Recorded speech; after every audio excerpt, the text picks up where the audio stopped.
now, live from inside the Ocean Casino Resort Studio, here's Mike Gil.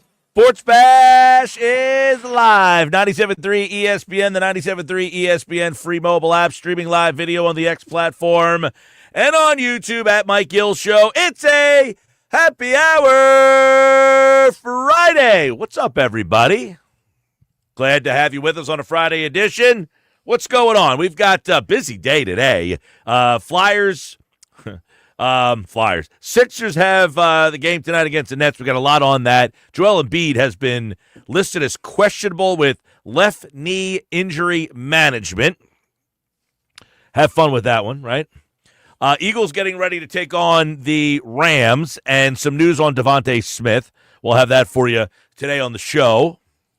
It's a happy hour Friday. Got some picks for you today. Tune in throughout the show. Today's your last day to enter for a chance to win a spot in this year's 99 Growlers party. So listen for that sounder to go off once each hour today on the Sports Bash. Josh Heading produces today's show. I'm your host, Mike Gill. We've got a busy Friday for you. Mike McGarry from the Press of Atlantic City, Johnny Mack, Erin Coscarelli is our outside view today. She is the host of Believe in Rams. You're going to want to check that out at 3:30 today. Adam Kaplan from Inside the Birds for football at 4.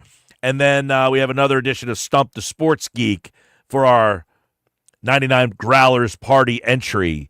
And I got a little Phillies news to start the day. A lot of Philly stuff happening. Just haven't had a lot of time to fit it in. I mean, nothing huge. The team will non-tender Austin Hayes. Austin Hayes has been informed he is being non-tendered by the Phillies. Kind of a deal that fell flat. They traded for him. I did not like the deal all that much, and he got hurt. That's the story of Austin Hayes. Played 22 games for the Phillies. Made no impact. Hit about 250, had a home run or two, 6 RBI.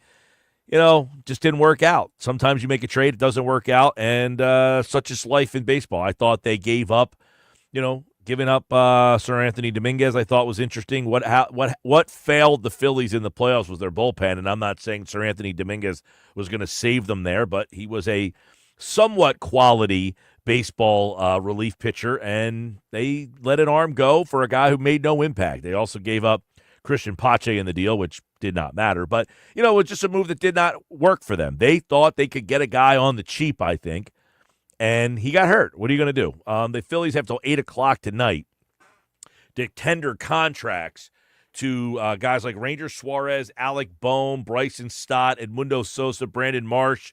Garrett Stubbs is a non-tender guy, possibly. Jose Ruz. I'm interested to see what they do with Stubbs.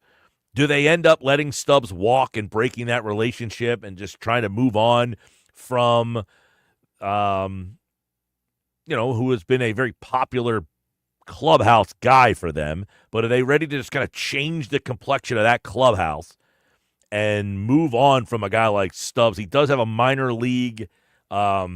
You can send him down one more time, assignment left in him. So do they bring him back and tell him you might start the year at the AAA? We'll see.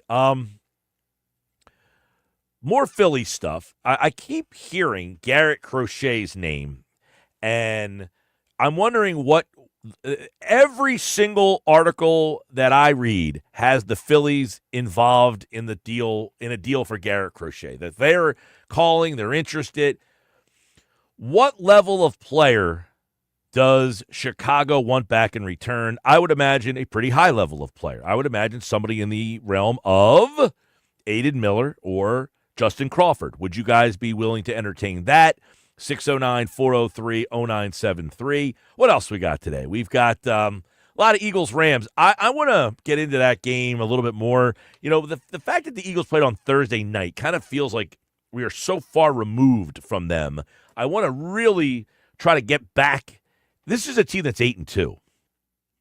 This is a team that right now I think is probably behind the Lions, but are they above everybody else? This is the kind of week that will maybe separate them a little bit more.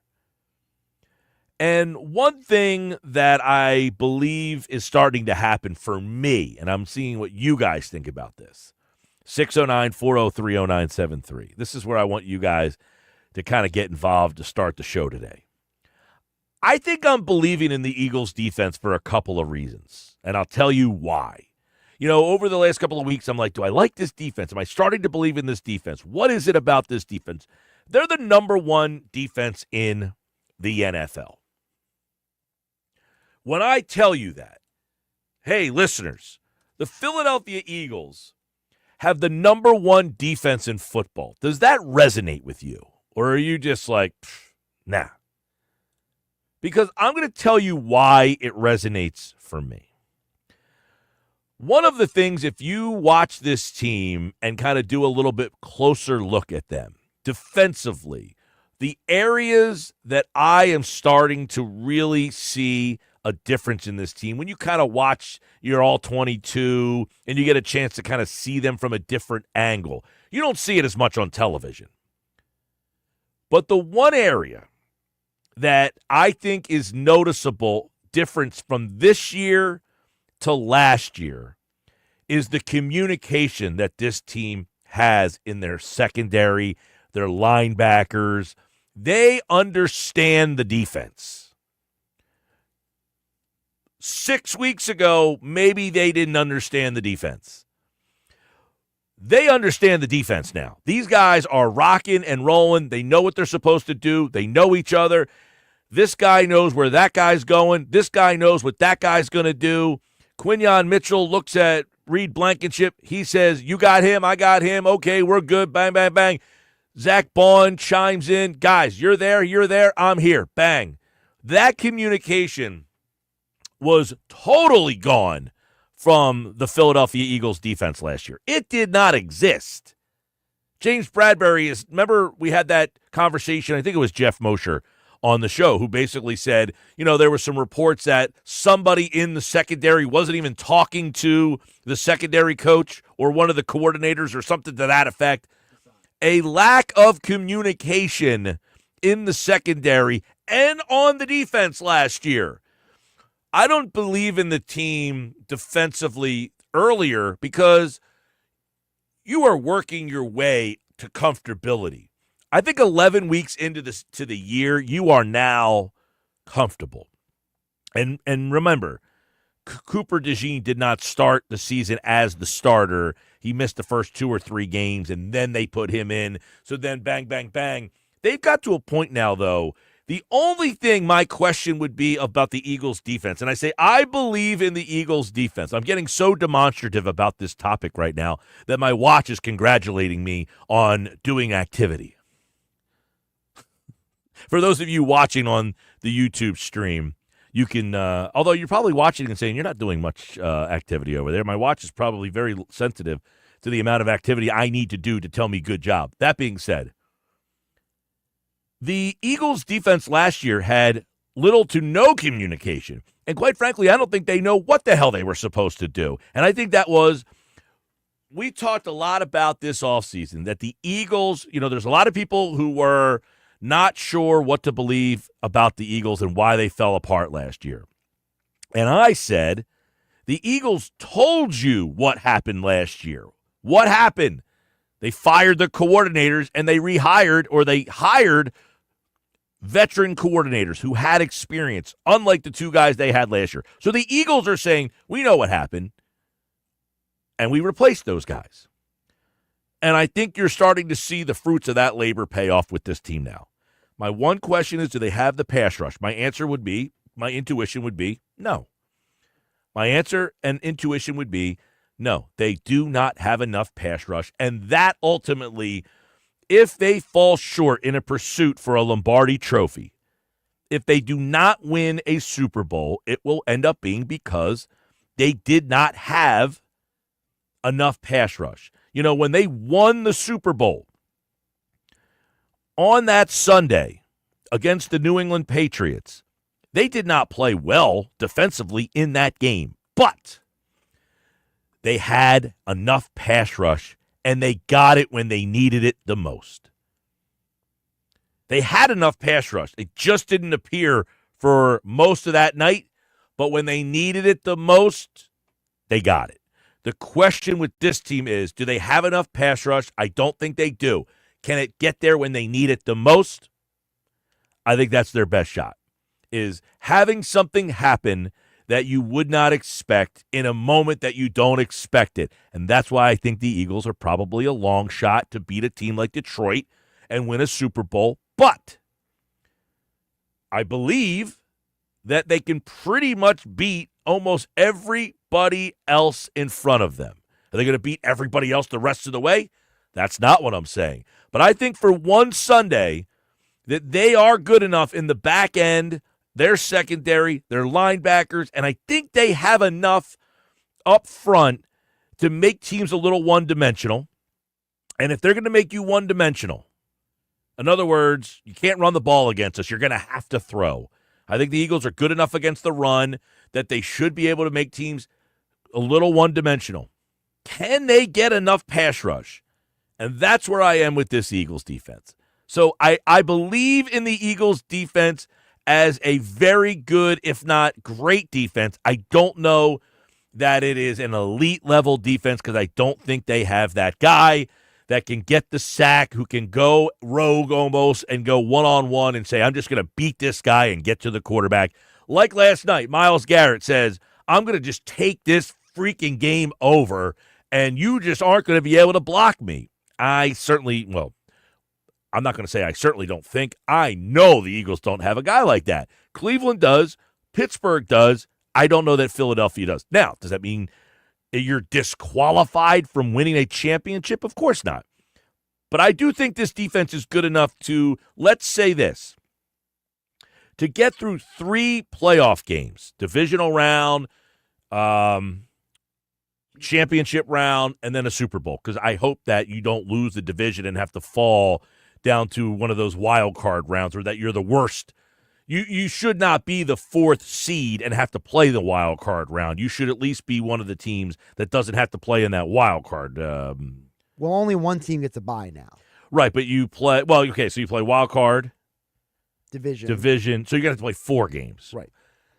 Unless you unseat the Lions. Unless you get the number 1 seed, right. So to play 4 games, the question I have is, you're going to have to win one of those games defensively. Correct. And I think this team can win a playoff game because of their defense. Well, you mentioned, Mike, is interesting about the defense because it's something similar to what Tony Dungy said this week on John Clark's podcast. I thought it was interesting because you mentioned about how this defense under Fangio, Dungy said something similar. Take a listen. We had them opening day, and I talked to a lot of the defensive players, and they were excited about Vic's defense, and this is great. We're going to be more aggressive, but they still had to learn it. And we saw some holes early on as they were kind of getting the feel of it. But now that they know what's going on, they're playing faster, playing with more confidence. And the last 4 or 5 weeks, they've been outstanding. It is just a matter of, hey, we know what Coach Fangio wants now. We know our responsibilities, and we're just playing loose. All right, so he said a lot of the good things there. That's the big thing. They know what they're supposed to do, but to communicate what I am supposed to do. In other words, Quinyon Mitchell turning around to, say, Reed Blankenship and saying, we all good here? You know what you're doing? I know what I'm doing. Here's what's happening. Okay, we're good. Everybody communicating in that little pocket over there. I don't think you got that last year. And you ended up seeing guys running past right across you because you thought the safety was going to be there. The safety didn't know that you thought that he was going to be. You have to be able to communicate in the secondary. I think the Eagles are communicating, and it's a great sign because I got a lot of young players that these guys don't have bad habits right off the bat. That right off the bat, Cooper DeJean, Reed Blankenship, and Quinyon Mitchell, that trio of guys, they are all on the same page with each other. And that, to me, is something that lacked from this team a year ago. And I think, Mike, it gets overlooked, the fact that, we don't like to say this as sports fans, but the reality is these NFL teams treat the first few games of the year as almost preseason now. Well, it's So there's a ramp-up period. There's a ramp-up period, but it also is you have a new coordinator, so you have to learn So there's the an extra entire. ramp-up. Yeah, you have to learn his defense, and the Eagles had rookies, so these are guys that were also learning the speed of the game and the speed of the league, and learning a new defense, all wrapped into one. Somebody is watching on the YouTube show and says, "What the bleep is Jalen Carter?" I'm imagining that's in reference to me saying they don't really have that guy. Jalen Carter is not an edge rushing pass rusher. He is a interior force. Right. He is an interior guy that you are hoping can pick up a couple sacks. You're not hoping I mean, I'm not saying you don't hope, but you're not anticipating that Jalen Carter is going to be a 12-sack guy. Yes, Richard, your question would be accurate. Can Jalen Carter have his biggest moment in the biggest time? Yes, he could get a sack, but he's not going to enter a championship game with 12 and a half sacks. That's just not the position that he plays. But what he can do is hopefully allow Josh Sweat to get some extra heat because they put more attention on Jalen Carter.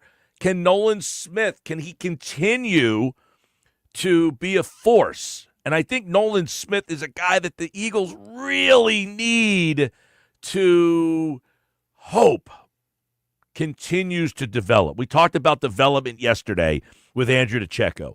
How much is in-season player development from now to the end of the year going to be a key for this team? Because you got a lot of young players on this team that you need more from. You need more from, say, Nolan Smith, Jalen Carter, Quinyon Mitchell. And I say more from Quinyon Mitchell. I think he's played outstanding. I don't know that he has to play better. I'm just saying, you got to hope that he doesn't hit a rookie wall. Right, you need it to continue what he's doing. Cooper DeJean. I'd like to see more from, let's say, a guy like Jordan Davis. Now, I know Jordan Davis, he's not going to get 5, 6, 7 sacks. I'm not asking for that. But can he continue to clog up? And I said, make a team one-dimensional because he's just a load in the middle of the defensive line, and we just can't run because he's so ridiculously immobile. Zach Bond, he's got to stay at this level. He's got to keep, and you're hoping he keeps getting better and better and better as he keeps playing more and more and more in this system. It's a new defense. It's a new position for him. So, yes, I think this defense, if you're listening, I think Eagles fans, we can believe in this defense. And I say that in a way that says, I think the Eagles defense, I say they can win a game for you. In other words, like when they played the Atlanta Falcons, I think that was the wild card game. In 2017. Or the divisional round game that was.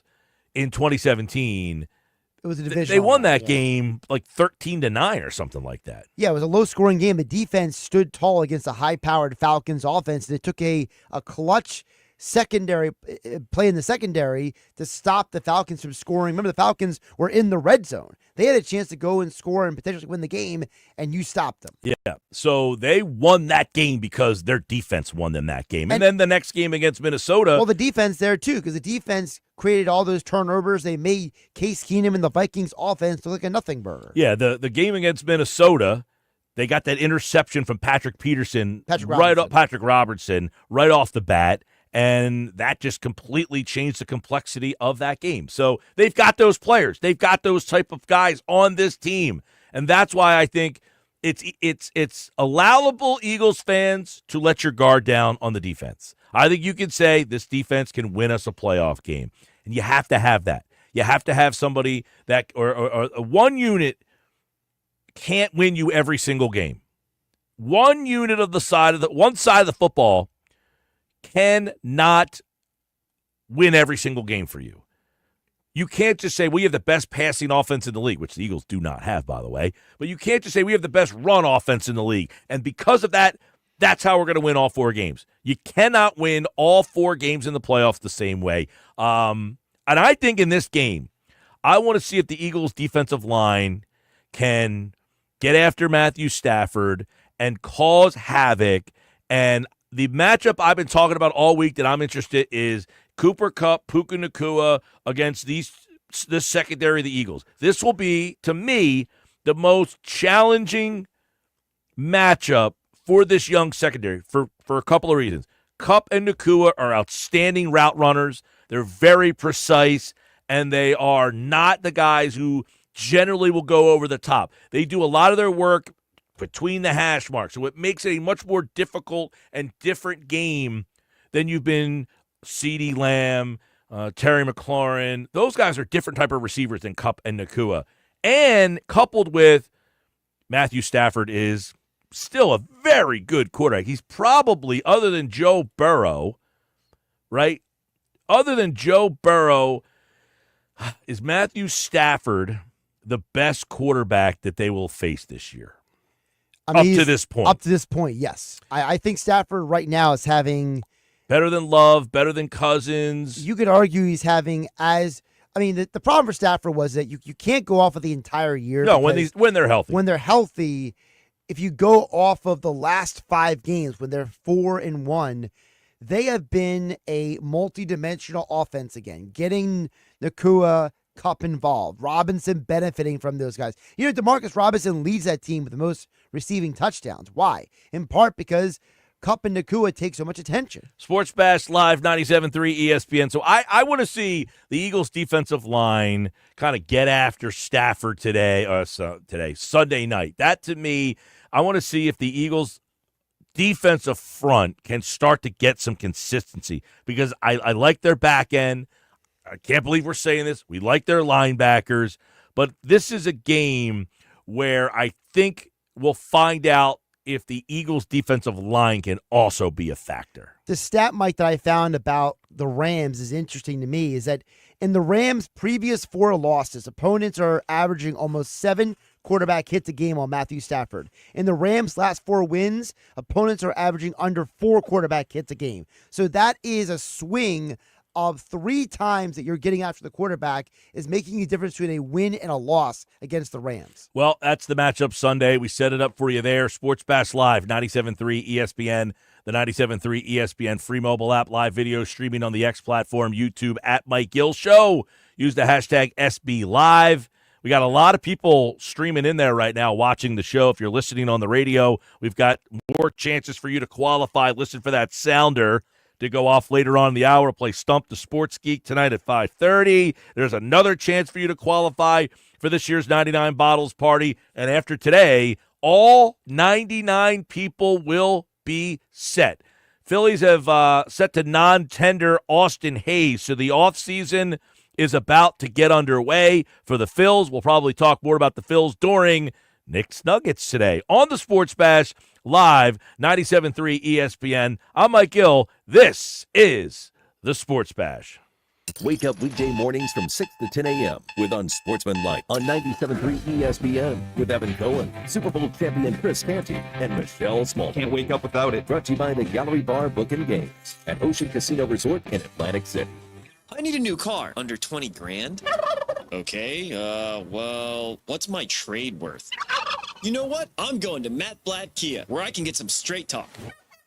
Brand new Matt Blatt Kia Forte LXS, under 20 grand. That's right, a brand new Kia, just $19,999. With any trade, that's less than most used vehicles. Currently buried in a loan or lease, Matt Blatt Kia wants to get you released and into your new Kia with 0 down, 0 payments until February, even 0% for 72 months on every clearly marked new Matt Blatt Kia in stock.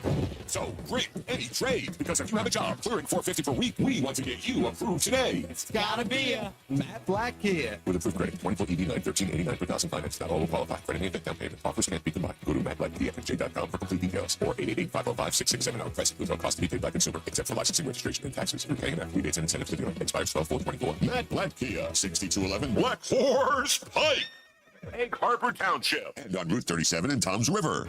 This is a story of the one. As a maintenance specialist for university housing, he knows college students can major in wear and tear. Plus, housing so many students doesn't leave a lot of room to house all the supplies he needs. That's where Grainger comes in. With over 1 million industrial-grade products and fast, dependable delivery, Grainger carries the quality products he needs so he doesn't have to. From a new door hinge to a whole new faucet. Call, click Grainger.com, or just stop by. Grainger, for the ones who get it done. Hi, it's Pete from Chicky and Pete's. Wrap up your workday with the all-new Chickies and Pete's Happy Hour. with unbeatable specials weekdays from 4 to 6 p.m. Enjoy half-price orders of Chickies medium tender wings, one of our tasty and delicious pizzas, or an order of mouth-watering hot, cold, or fried shrimp. Plus $3 domestic bottled beers, $5 Tito's, and $6 seltzers. It's the all-new happy hour, weekdays 4 to 6 p.m., only at Chickies and Pete's. Hi, it's Pete from Chicky and Pete's. Now, for a limited time, it's buy one, get one free snow crab legs every Tuesday and Wednesday. Buy one, get one free, and enjoy the sweet, delicate flavor of snowy white crab meat. Pair it with one of our handcrafted cocktails like the Stoli Vanilla Creamsicle or the Bourbon Peach Sweet Tea. Top it off with Chicky and Pete's world famous crab fries. Buy one, get one free snow crab legs every Tuesday and Wednesday for a limited time. Restrictions apply only at Chickies and Pete's. Okay, I have to tell you, I was just looking on eBay where I go for all kinds of things I love, and there it was. That hologram trading card. One of the rarest, the last one I needed for my set. Shiny like the designer handbag of my dreams. One of a kind. eBay had it, and now everyone's asking, ooh, where'd you get your windshield wipers? eBay has all the parts that fit my car. No more annoying. Just beautiful. Whatever you love, find it on eBay. eBay. Things people love. Cooper's our new neighbor down the shore. Introducing Cooper University Hospital, Cape Regional. Healthcare is going to improve in Cape May County. We're excited to bring our award-winning care to our new neighbors in Cape May and Atlantic counties. You'll have greater access to top specialists, advanced technology, innovative treatments, and outstanding cancer care at MD Anderson Cancer Center at Cooper. Cooper University Healthcare. Extraordinary happens here. Get in the zone, AutoZone. Welcome to AutoZone. What are you working on today? I think my battery's dead. With free battery testing and charging, we can help you get back on the road. So what if I need a new one?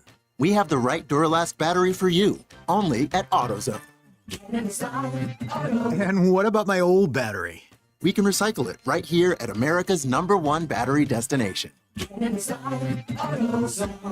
Restrictions apply. Paul's new drone startup just lost its most genius computer scientist. We just lost our best genius to some new genius who's got a genius new idea. I'm going to have to find a new genius or two half geniuses and fast. He needs a computer scientist that can keep his startup from falling down. I need Indeed. Indeed you do. When you sponsor a job on Indeed, it's easier for talented candidates to find it, which makes it easier for you to hire them. Visit Indeed.com/credit and get $75 towards your first sponsored job. Terms and conditions apply. With GMF financing, qualified buyers excludes Traverse and Corvette excludes prior sales. Why wait for Black Friday when the biggest Black Friday sale is going on now all month long at Bennett Chevrolet, where you can save up to 20% and more on your new vehicle, because Bennett is selling new vehicles at $1,000 below, yes, $1,000 below the real GM supplier employee price. Plus, you keep all the rebates, saving you up to 20%. But of course, there's more with available 0% financing. Looking for you? Bennett's giving a minimum $10,000, a minimum 10 grand for your trade, no matter its condition, towards any pre-owned in stock. Imagine what you'll get for a good trade if Bennett's paying a minimum 10 grand for total junk. Bennett's deals are unbeatable during our Black Friday sales event, and there's never any hassles or sales pressure, because our non-commissioned sales staff is paid on your satisfaction, not how much you spend. The best Black Friday sales going on now at Bennett Chevy, Egg Harbor Township, and BennettChevy.com. Together, let's drive. You're listening to the Sports Bash with Mike Gil. And it just keeps getting better. On 97.3 ESPN and the 97.3 ESPN free mobile app. The excitement level that was in that town about what the future held and the growth over the next 2 to 3 years after that was incredible. We're headed in a very positive direction, and this is going to lead us to a championship. And this was somebody as a personality that fit that city very well, at least seemingly. And now it has just all fallen off. That was Chris Carlin talking about Joel Embiid and where this thing has gone since he was drafted, since his debut, and where we are now. By the way, he has been listed as questionable tonight with left knee management. I don't know what to make of that. I don't know what that means. But another day and more gossip and rumors and innuendo around who's the snitch, Embiid not being happy about it, And Mike McGarry, a lot of people say you just got to trade Joel Embiid. Well, that's not possible. His contract states you cannot trade him. And no, even if he asks for a trade, they can't rip it up and trade this guy. What do the next couple of months look like between Joel Embiid and this team? Do you see any scenario in which this season doesn't just have a constant black cloud hanging over them? Yeah, right now it looks ugly, right? I mean, Embiid has not looked good at all. Paul George re-injures his knee. He's out for a while. Tyrese Maxey comes back the other night and doesn't play great. A number of the veterans that they have on the team, Kyle Lowry looks like he's done. Eric Gordon looks like he's done. Andre Drummond looks like he's done. So the situation is certainly not unfolded the way the 76ers have. And as quickly as it's fallen apart, it's almost bizarre how this is sort of unfolding, and it just seems every day there's something with Embiid that causes you to sort of raise an eyebrow and just kind of say, really? Kind of what is going on here? If the team was able to move him, do you think they would even consider it? I don't think so. You can't trade him. Obviously, you referenced the fact they signed him to an extension. They can't trade him to the summer if they wanted to. If you do trade Embiid, you're not getting back fair value. I remind everybody of the Charles Barkley trade that the 76ers once made. When you trade a superstar like that, you never really get back fair value. And I don't think, despite, the kind of the 2-12 record, despite, the comments in the meeting, despite some of Embiid's comments, you just can't give up on, on a player like Joel Embiid, especially when you went out and got Paul George because you got Embiid. You went out and got, a bunch of guys because you have Embiid and Maxey and George. You can't break that up, immediately. You signed Paul George to a 4-year contract. You can't break up the plan or go away from the plan, 6 weeks into the season because you're 2-12, as bad as that is. I looked at yesterday you just mentioned Paul George. They signed him. They cannot trade Paul George until December 15th. Him and a bunch of other guys become trade options. They cannot trade essentially anybody up until December the 15th. That's the day in the NBA circles when a bunch of contracts become tradable. Is that a date for you, Mike, that the organization will use to kind of judge where they are and where this thing is going? Yeah, well, I don't think so. I think they're going to stay the course because they have no choice. I mean, even if you were to say in a world, say, okay, December 15th, this isn't working. We signed Paul George for 4 years. We want to rip that up, 2 months into the season, which they're not going to do. Who's going to trade for Paul George right now?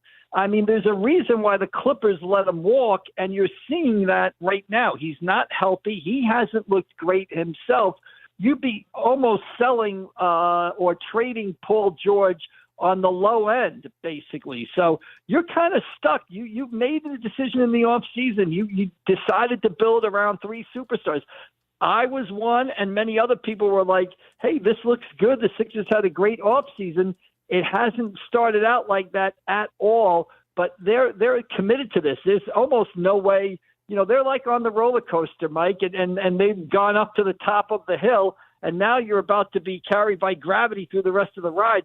There's no getting off the coaster anytime soon. Yeah, I mean, they're in a really tough spot. Like, if you're 5-20, do you just keep going down the path? At some point, do you say, you know what, Joel, we're just shutting you down? I mean, that's the problem. You mentioned with Joel here, Paul George here, if they're healthy, you're going to win a couple games by accident almost, you would think anyway. So you're staring down the barrel of just a complete lost season.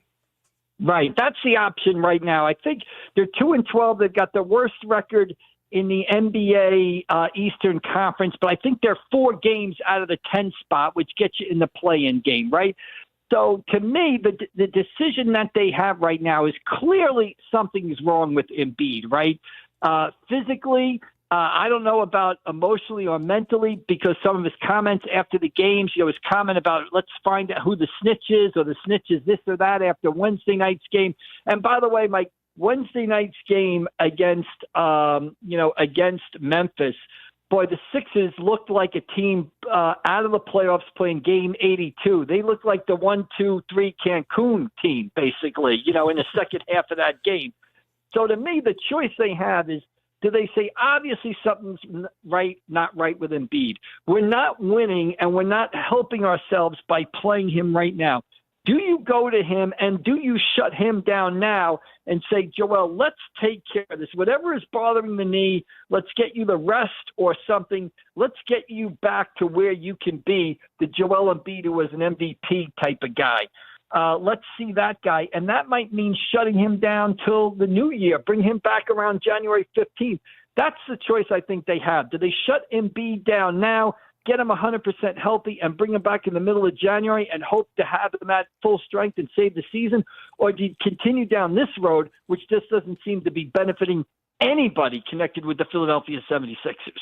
Mike McGarry from the Press of Atlantic City, pressofac.com. There was a report that Embiid would be furious about the leak. He wants to try to find the culprit. I mean, he's trying to find like an investigative team to try to go find out who did this. But this to me just feels like until he gets the information on who this is, like it just feels like there's going to be a constant tension in there. If this is accurate and he wants to know who did this, and no one steps forward, it almost feels like, how can they move forward past this?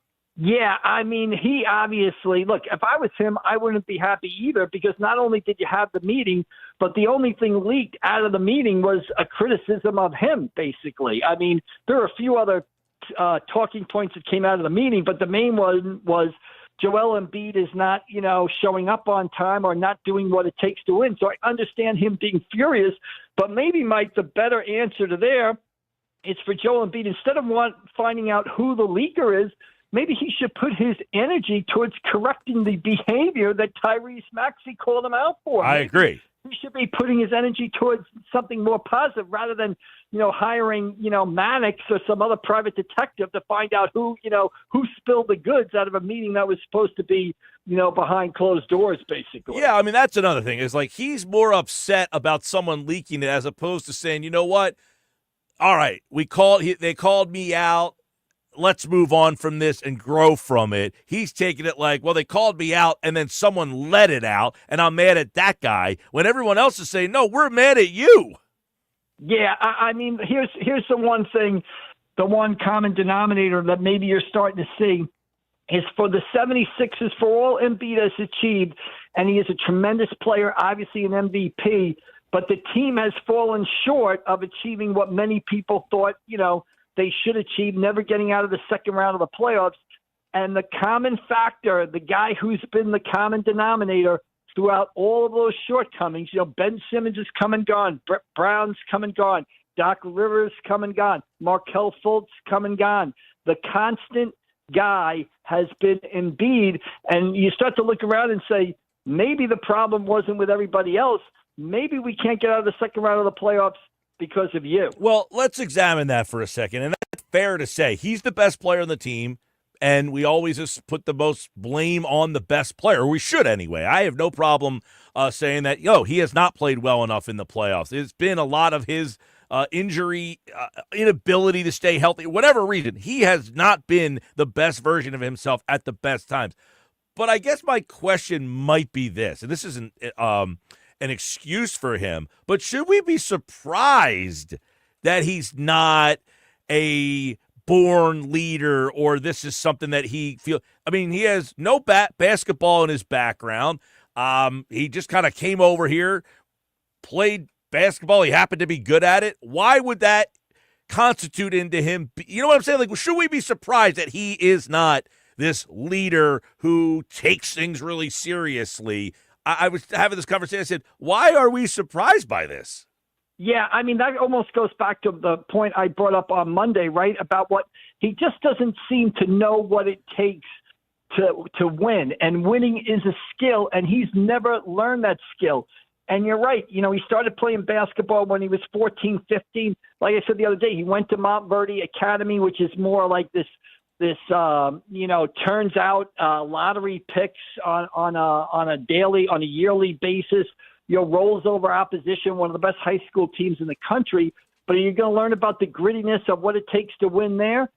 Maybe not. Then you go to Kansas, you play 1 year there for a Kansas team that ends up underachieving. Then you come to the 76ers, and you come into a culture of the Philadelphia 76ers where you don't play for 2 years, and a team that wasn't, had stated they weren't concerned with winning games when he first arrived. So to me, that's the biggest factor about it. Winning is a skill, and he never has seemed to maybe learn what it takes to actually win. Now, a lot of it, some of it might not be his fault. Again, they never really, in my opinion, put the right guy around him. They've never had that guy who can, create shots for themselves off the dribble in the fourth quarter of playoff games where he has struggled. They've never had that guy that they can just throw the ball to, and that guy can develop shots.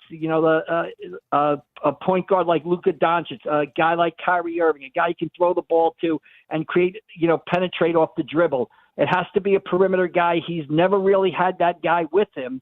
So, that's a shortcoming in the organization. But at the same point, you look at his performance in the playoffs, you look at his performance in the fourth quarter of some key playoff games, and he just hasn't gotten it done. And he just doesn't seem to know how to take that final step. Yeah. And it might be because of his basketball background. I mean, he came to the sport late, and, he never really learned what it takes to win on a daily basis. Well, I was thinking about that. I'm like, this guy's got to be coming here to Philadelphia. He misses 2 years, so he's not really in the mix of the day-to-day. And thinking to myself, my God, these people are out of their minds. You know what I'm saying? Like, he's from another country. He doesn't have, even like playing high school basketball, having someone like you kind of covering. Now, you're not grilling these kids, but just talking to a reporter after a game.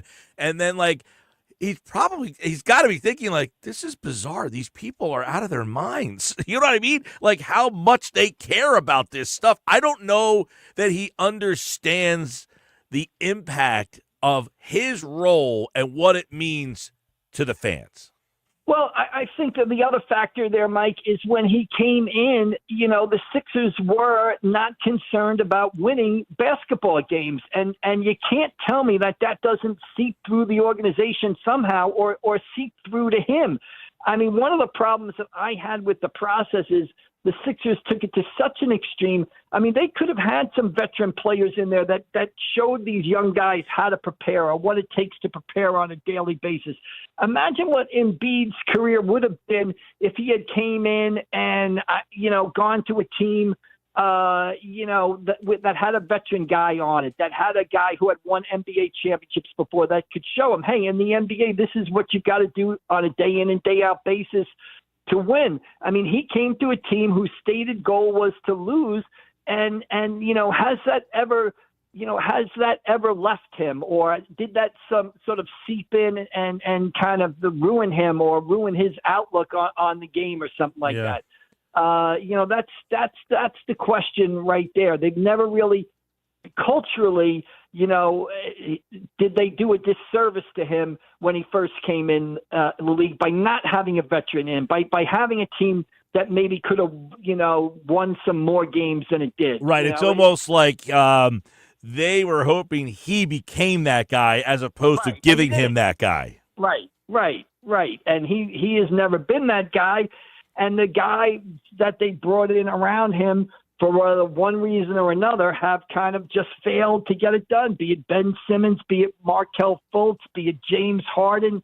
Nobody has come in and been able to sort of kind of take them to the next level, basically. And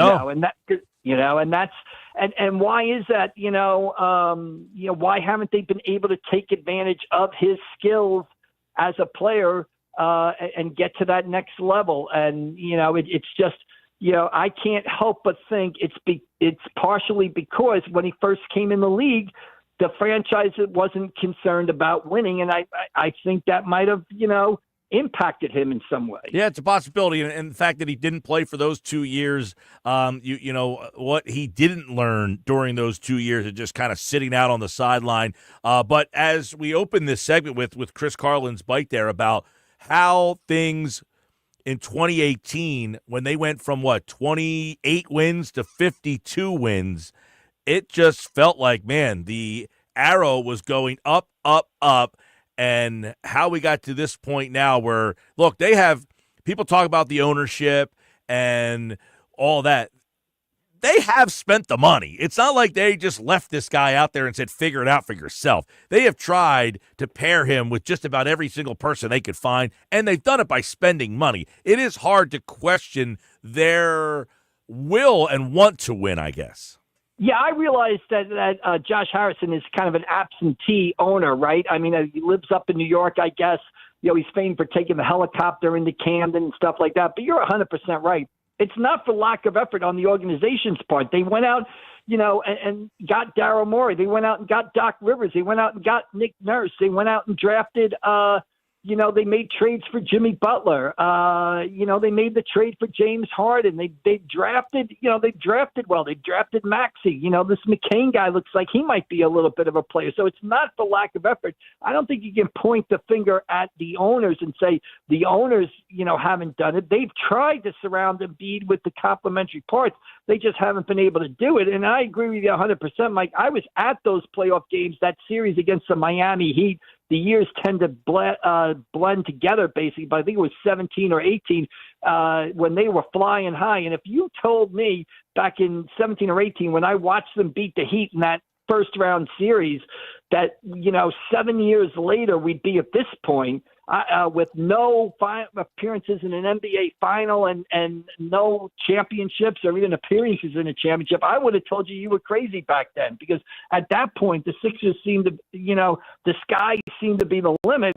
But the bottom fell out pretty quickly. Mike McGarry from the Press of Atlantic City. Sixers tonight against the Nets. They are a 5.5-point favorite, by the way, against Brooklyn. Embiid is questionable, so he may or may not play. Who the hell knows at this point? Mike, of course, on a Friday here, happy hour Friday, getting ready for the high school football weekend. Yeah, absolutely. We've got 8 teams in South Jersey. It's state semifinal weekend, so the season is coming to an end. You can see it and feel it. We finally got some football weather here on a Friday. I'll be tonight up at Somerville Mainland Regional, playing a state Group 3 semifinal against Somerville. I'll be up there. And then tomorrow I'll be up in Wayne, New Jersey, maybe dodging some snow flurries a little bit as Holy Spirit goes up there to take on DePaul Catholic in a state non-public B semifinal. We've got St. Augustine also playing in a state semifinal tonight against Don Bosco. And tomorrow, Millville at Winslow Township in a state Group 4 semifinal, and other teams from South Jersey, Glassboro and Woodstown in a state Group 1 semifinal, and Washington Township, fresh off their first sectional title since 1995, going to Toms River North tonight for a state Group 5 semifinal. So I'll be up at Mainland, Somerville, and Holy Spirit DePaul tomorrow. High school season almost over, Mike. State semifinal weekend is upon us. Now, will you be making an appearance on Thanksgiving in Atlanta at Holy Spirit? Yeah, absolutely, Mike. One thing that kind of frightens me is Holy Spirit in Atlantic City is Atlantic County's oldest rivalry. The rivalry began in 1926, so we're closing in on 100 years of football, and I've seen about 30 Atlantic City Holy Spirit games. So to see 30% of Atlantic County's oldest rivalry kind of shakes me up a little bit on a happy hour Friday. All right, man. Well, a lot of stuff going on. And, of course, Thanksgiving on Thursday. So the high school football game, Holy Spirit, Atlantic City. I'll be on the call of that one. Mike will be there. You can get all the coverage of the playoffs at the Press of Atlantic City and pressofac.com. Follow Mike at AC Press McGarry for updates on that Mainland game tonight. All right, Mike. Thanks, buddy. All right, and Mike, a quick tip. I know a lot of Eagles fans are probably flying out to see the game out in Los Angeles this weekend. If you're in Los Angeles, great city, on a happy hour Friday, check out the Laurel Tavern in Studio City. Order the Laurel Tavern burger. Tell them Mike McGarry sent you. That's my tip for the Eagles fans on this happy hour Friday, who I'm sure are headed out to Los Angeles for what should be a Eagles home game, basically, Sunday night. Nice. All right, buddy. We'll talk to you Monday. All right, we'll see you down the road. Mike McGarry from the Press of Atlantic City, pressofac.com. The burger, he said, get out there. And he said, make sure you drop his name. I want to hope that somebody in our listening audience takes him up on that, goes to the place, gets the burger, and says, Mike McGarry from the press of Atlantic City sent me to get this burger. On a happy hour Friday, I'm Mike Gil. This is the Sports Bash live on 97.3 ESPN. Holy mackerel. All right, coming up at 3 o'clock, John McMullen's going to talk a little Eagles with us. Outside View, Aaron Coscarelli will join us on the Rams. Our Outside View today takes us to L.A. with the Rams. The Eagles take on the Rams, and you can hear that game right here on 97.3 ESPN.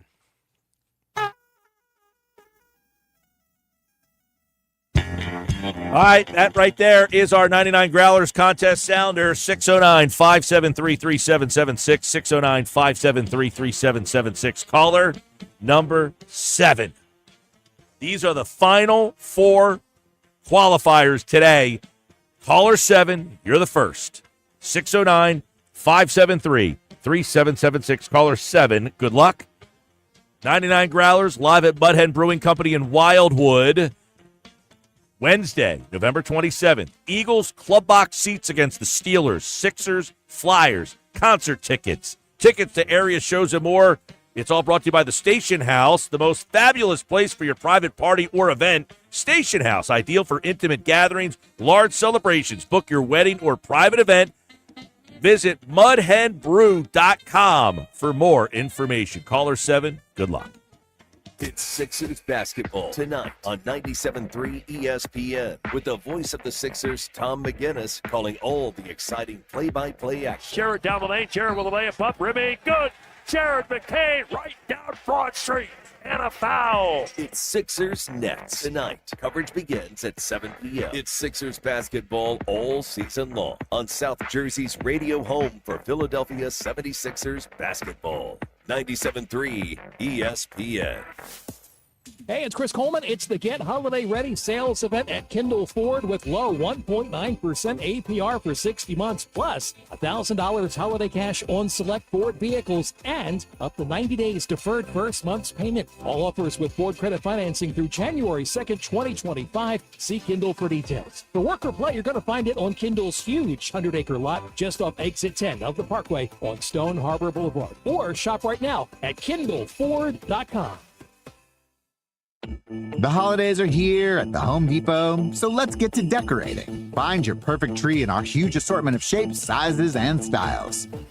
Like the easy-to-assemble Jackson Noble fir, with pre-lit branches perfect for styling with all your favorite ornaments. Or the Flock Starry Light Fraser fir, with over 1,900 pre-lit memory wire branches that keep their shape so it's ready right out of the box. Ooh. Find the perfect tree now at the Home Depot. 97.3 ESPN has teamed up with Seize the Deal for incredible weekly offers from some fantastic local restaurants. Here's this week's big deal. Get a $50 gift card, good for use, at Bruno's Italian Market in Ventnor City for just $25. This great deal is on sale now at seizethedeal.com. Hurry, chances are this deal will sell quickly. For more info on this great deal, go to seizethedeal.com. SeizeTheDeal.com. Get in the zone, AutoZone. Welcome to AutoZone. What are you working on today? I think my battery's dead. With free battery testing and charging, we can help you get back on the road. Get in the zone, AutoZone. So what if I need a new one? We have the right Duralast battery for you, only at AutoZone. Get in the zone, AutoZone. And what about my old battery? We can recycle it right here at America's #1 battery destination. Get in the zone, AutoZone. Restrictions apply. Downy Rinse and Refresh. Break up with stinky clothes. Rinse it out. Every now and then I get a little bit tired of the things that just will never come out. Oh, it's straight.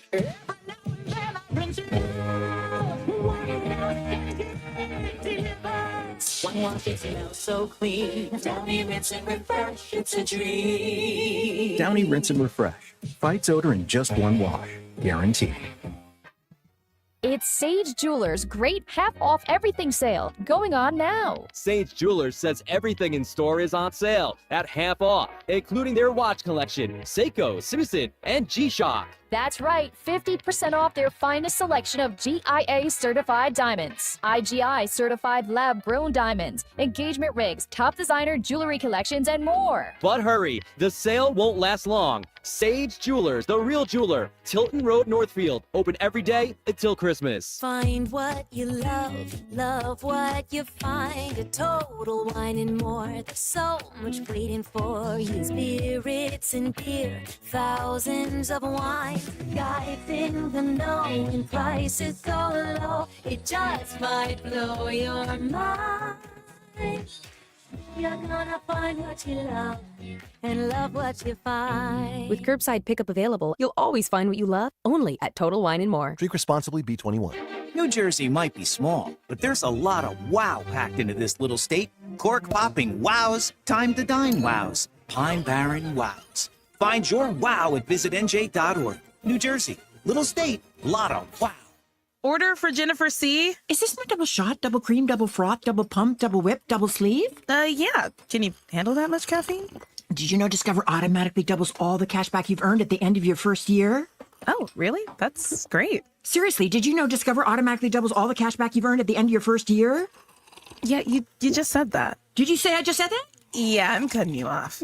I can't have any more? Why not? You earn, we match. Discover Cashback Match. See terms at discover.com/creditcard. Mike Gil, the Nizam's Indian Restaurant on Route 40 in Egg Harbor Township is ready to serve you delicious Indian dishes. NJ.com ranked them as the #2 best restaurant in all of New Jersey. And this just in. It's their Eagles football special. Your table receives free tandoori, spicy chicken wings if the Eagles win for dine-in customers only. Join them for a special lunch buffet, Fridays through Sundays from 11:30 to 3 p.m. Visit thenizams.com for more information. I need a new car. Under 20 grand? Okay, well, what's my trade worth? You know what? I'm going to Matt Blatt Kia, where I can get some straight talk. Brand new Matt Blatt Kia Forte LXS, under 20 grand. That's right, a brand new Kia, just $19,999. With any trade, that's less than most used vehicles. Currently buried in a loan or lease, Matt Blatt Kia wants to get you released and into your new Kia with 0 down, 0 payments until February, even 0% for 72 months on every clearly marked new Matt Blatt Kia in stock. So bring any trade, because if you have a job clearing $450 per week, we want to get you approved today. It's gotta be a Matt Blatt Kia. With approved credit, 24 ED line, $13.89 per thousand finance. Not all will qualify. Credit and down payment. Offers can't be combined. Go to MattBlackDFJ.com for complete details, or 888-505-6670. Price includes no cost to be paid by consumer, except for licensing, registration, and taxes. You're paying after rebates and incentives to the dealer. Expires 12/4/24. Matt Blatt Kia, 6211 Black Horse Pike, Egg Harbor Township, and on Route 37 in Toms River. I got a line. He got a line. She got a line. We got 4 lines. Cricket Nation. 2 finger guns. Really easy. Super stress-free. 5G so fast. Like blazing fast. Games and memes. You'll have a blast. You can get past 5G across 4 lines. You can get past 5G across 4 lines. As we discussed, take it from us. We 4 are 1. Cricket Nation. And only $25 a line. Welcome to more lines. Welcome to Cricket Nation. Smile, you're on Cricket. Cricket 5G requires a compatible device and is not available everywhere. Discount varies by line. Fees may apply. Terms and restrictions apply. See cricketwireless.com for details. Go to get your game on at the Gallery Bar Book and Games at Ocean Casino Resort. Cheers your favorite drinks while cheering on your favorite team. Get in on the parlay while in the middle of a party. Go for the sports scene and go for the endless screams. Go to the Gallery. Go to the Fanatic Sportsbook. Go for the win at Ocean Casino Resort. For more information, visit theoceanac.com. Must be 21 or older to wager or consume alcohol. Gambling problem? Call 1-800-GAMBLER. $5,000. That's the average amount of money people in the U.S. are now spending on gas in a year. $5,000. That's crazy. If you drive, you have to download Upside, the free app that gives you cash back every time you get gas. That's right. You can earn real cash back with Upside just by buying the gas you're already buying. You can literally start earning cash back today. I use Upside every time I fill up, and I've already made around $200-$300. You're putting gas in your car anyway. Why not get real cash back? If you like free money, download Upside. I'm saving the cash I earn from using Upside to help pay for a vacation later this year. Download the free Upside app now to earn cash back every time you buy gas. Use promo code YEAR to get an extra 25 cents per gallon on your first tank. You can cash out anytime right to your bank, PayPal, or a gift card for Amazon and other brands. Just download the free Upside app app and use promo code YEAR for a 25 cents per gallon bonus on your first tank. That's code YEAR for a 25 cents per gallon bonus. It's a new era of orange in Philadelphia, and you don't want to miss the Philadelphia Flyers hit the ice at Wells Fargo Center this season. Get your tickets now only at PhiladelphiaFlyers.com. Catch Philadelphia Flyers hockey this season. Tickets at PhiladelphiaFlyers.com. South Jersey's official play-by-play home of the Eagles, Sixers, and Flyers. At 0 point would I ever consider not being a fan of the team. 97.3 ESPN, WENJ, WENJ HD, Millville, Atlantic City. A Town Square media station serving all of South Jersey. This is the Sports Bash with Mike Gil on 97.3 ESPN and the 97.3 ESPN free mobile app. Now live from inside the Ocean Casino Resort Studio, here's Mike Gil. Miles Sanders had a great career in Philadelphia. We watched DeAndre Swift have a career year in Philadelphia as a runner, but it wasn't this. It wasn't late in the game against the Washington Commanders. We're struggling to try to find explosive plays, and boom, right off of the back, we get Saquon Barkley with 2 huge touchdowns. That is the difference between this team and the team from last year, even with DeAndre Swift. But what does that mean? What is the ceiling of this team now that they have a Saquon Barkley? What can this team do differently that they couldn't do before? We'll ask John McMullen that, get his thoughts on this matchup as they get ready for the Rams. Big game for the Rams, by the way. 5-5, they're in the mix for the West. They're in the mix for the wild card. They need this game. We'll do Outside View. Aaron Coscarelli joins us in about a half an hour from now. But right now, let's go to Birds 365 host John McMullen as he joins us now on the Sports Bash. What's up, buddy? Hey, Mike. It's a gloomy day here at the Novacare Complex. A little gloomy. Last night was a. How would you describe? I said blizzard, and my girlfriend, who's from like way up Western New York, laughed at me. Like, where are you from? That's not a blizzard. I was like, well, how would you describe this? So how would you describe that? Well, would you say that was a blizzard? Well, I get where she's coming from. Yeah, there's a difference between a Buffalo blizzard and a normal blizzard. To normal people, that is a blizzard, but the Buffalo people, no, that's nothing. Well, the elements last night had an upset there. There's going to be no such elements with the Rams. But Ryan Clark, I thought that was interesting. He talked about, look, you had Miles Sanders, very good. You had Swift, he was good. But why is Barkley different for this offense, and what does that allow them to be because he's different from them? Well, he's better. So they've always been near the top of the NFL in this era, in the Nick Sirianni era, as far as running the football. Now they're just a little bit better. Where I would take issue, he said bang, right off the top of the bat. He got 2 Barkley touchdowns. It wasn't like that at all against Washington, and that's the difference. That Washington actually did a very good job against the run for 3 quarters, and then bang, and the dam broke. And then you had the 2 touchdowns late, not early, late in the game. So they're better equipped to finish games because of the presence of Saquon Barkley as opposed to Miles and DeAndre, who were both very good, by the way. And as I said, the Eagles led the NFL from 2021 to 2023 in 200-yard rushing games, and they continue to lead the NFL. So they've always been good. They're just better. When it comes to closing games, they're better.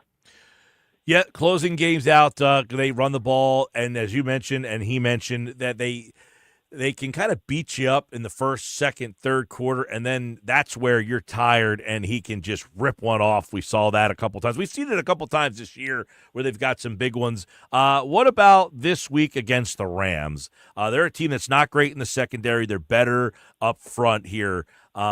Is the Eagles' offense the right style of offense, a team that likes to run the ball or is better at running, better equipped? Does that make this game more intriguing because they haven't been very consistent in the past game?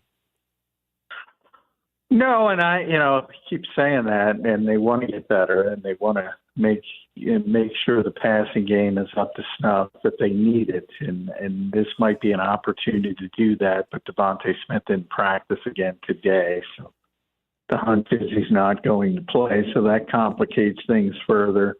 One thing, if you look at, and I go back again to 2021.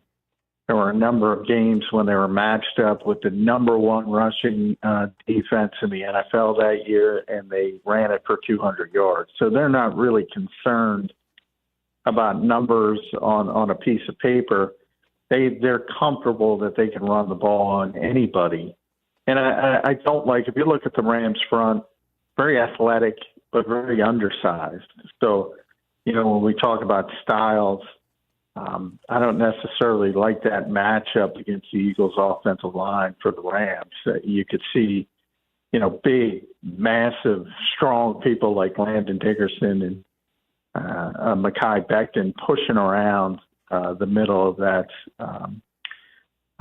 Rams defensive front. And obviously, Jordan Mailata and Lane Johnson have been off the charts good. So, I don't think, I think a lot of fans get caught up in, they're 20-something in pass defense and they're top 10 in run defense, so you should pass the ball. The Eagles are not going to look at it that way. They're going to look at two undersized defensive tackles trying to hold up against Mekhi Becton and Landon Dickerson. And then from the passing game, they want to get better. They say it every week. But it hasn't gotten to that point for whatever reason, and I'm a little bit more concerned with it than most, I think, Eagles fans. Because ultimately, I don't know when it's going to come, but ultimately they're going to have to pass the ball to win a football game, and I don't have confidence that they can do that right now. All right, well, I'm glad you brought that up because I opened today's show by saying I have the confidence that the Eagles can win a playoff game with their defense. You can't win all 4 playoff games with your offense or with whatever. Like, you can't say, hey, we got to the Super Bowl because we ran the ball all 4 games at a high level. You're ultimately going to have to win one of those 4 games some other way, whether it be you threw for 400 yards or you ran for 200 yards. Is this a defense that can win them a game?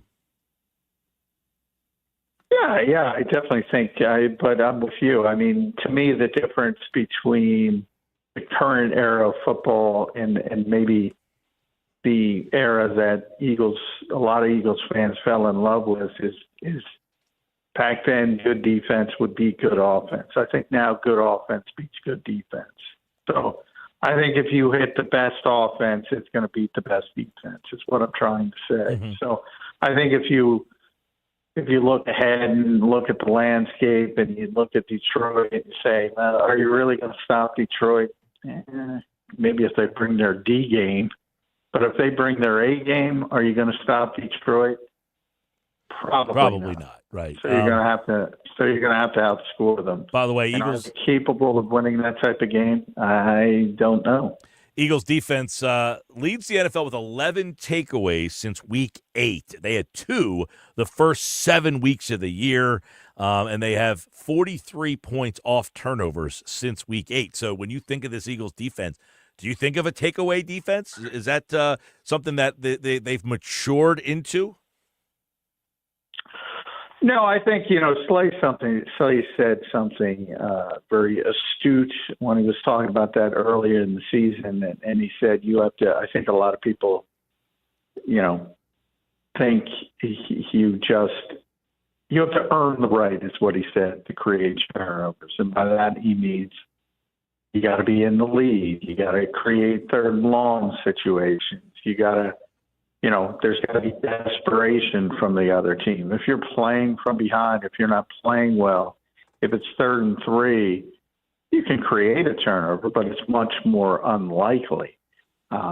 Where most turnovers come is when teams are pressing because it's 3rd and 13 and they need a big spot, or they're down in the 4th quarter and they're trying to push things, and they'll, give you some turnover-worthy throws, or things of that nature. So, I don't think it's as simple as, oh, now they just turn it over. It's about where they've been playing. I mean, it all funds together. They're playing well. They're winning late, so they close out games by rushing. We talk about the run-pass ratio. A lot of this is common sense. Same thing for the turnovers. Teams down 10, 12 points, down the score, they're susceptible to taking chances, and that creates the uptick in the turnovers. Not to say you can't get them at any time, of course, but it's much more difficult, and that was Slay's point. You have to earn the right to create turnovers, and the Eagles have been earning that right defensively, and that's why they've spiked in that category. All right, Cooper Kupp, 34 games with at least 100 yards receiving since he has entered the league, tied with Tyreek Hill, so that tells you what kind of level he's been on. 614 receptions through 98 games, so this is a guy that obviously gets volume. Puka Nacua has 9 career 100-yard games. He's only played 22 games, so these two guys are pretty darn good. Kyron Williams, also very good. Philadelphia's concern is more Kupp and Nacua or Williams? Matthew Stafford. Door number 3. It was interesting. I was talking to AJ about Cooper Kupp and Puka Nacua because I always like to pick his brain about other receivers and other cornerbacks specifically, but because they're high profile. And he's got tremendous respect for those guys. But, he brought up Matthew Stafford unprompted. Just the respect that guy has around the NFL is pretty, Slay a couple days prior on Wednesday, same thing.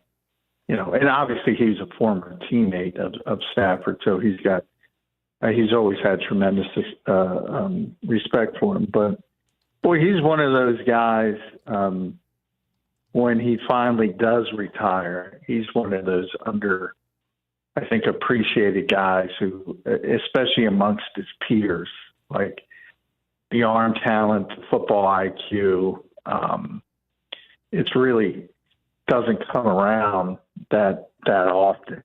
And you could sense it. Like I said, AJ just brought him up unprompted. It's like, he seems to always make the right decision, and he can make any throw, and that's not a lot of. It's simple, but a lot of quarterbacks can't do it. He mentioned even Patrick Mahomes will get frustrated and try to do maybe more than what's there. And he said Stafford is very good at just sort of taking what the defense is giving them. So I thought it was interesting that he brought him up just unprompted. John McMullen's with us. We're looking at Eagles and Rams. A lot of stuff in this game that's really interesting. You mentioned Devontae Smith.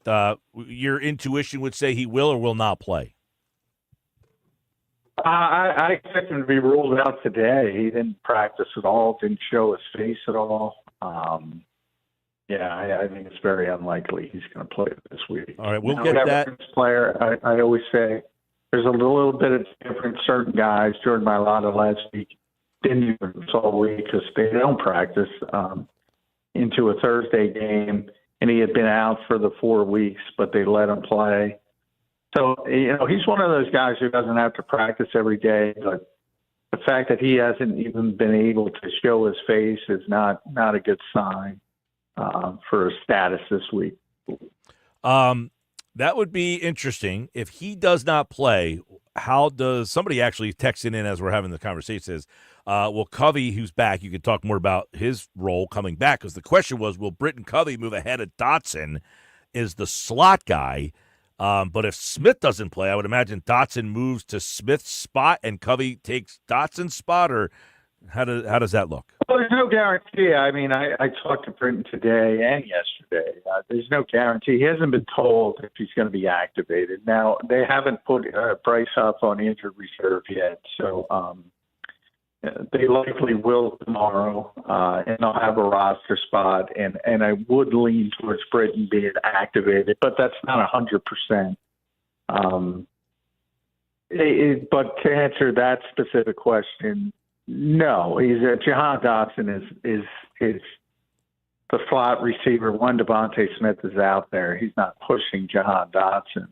And Dotson, yes, will move up and be the wide receiver 2, so to speak, if Smith can't play. And then it becomes, is it going to be Britton Covey coming off injured reserve, or Johnny Wilson, or Anaya Smith? And they'll kind of piecemeal that between, a bunch of unproven guys. Of that group, Britton's probably the best equipped, but he's also been out for 7 weeks or whatever. So does he go back to the punt return role, or do they keep Cooper there? Ultimately, I think he's going to go back because I know Vic doesn't want him on punt returns.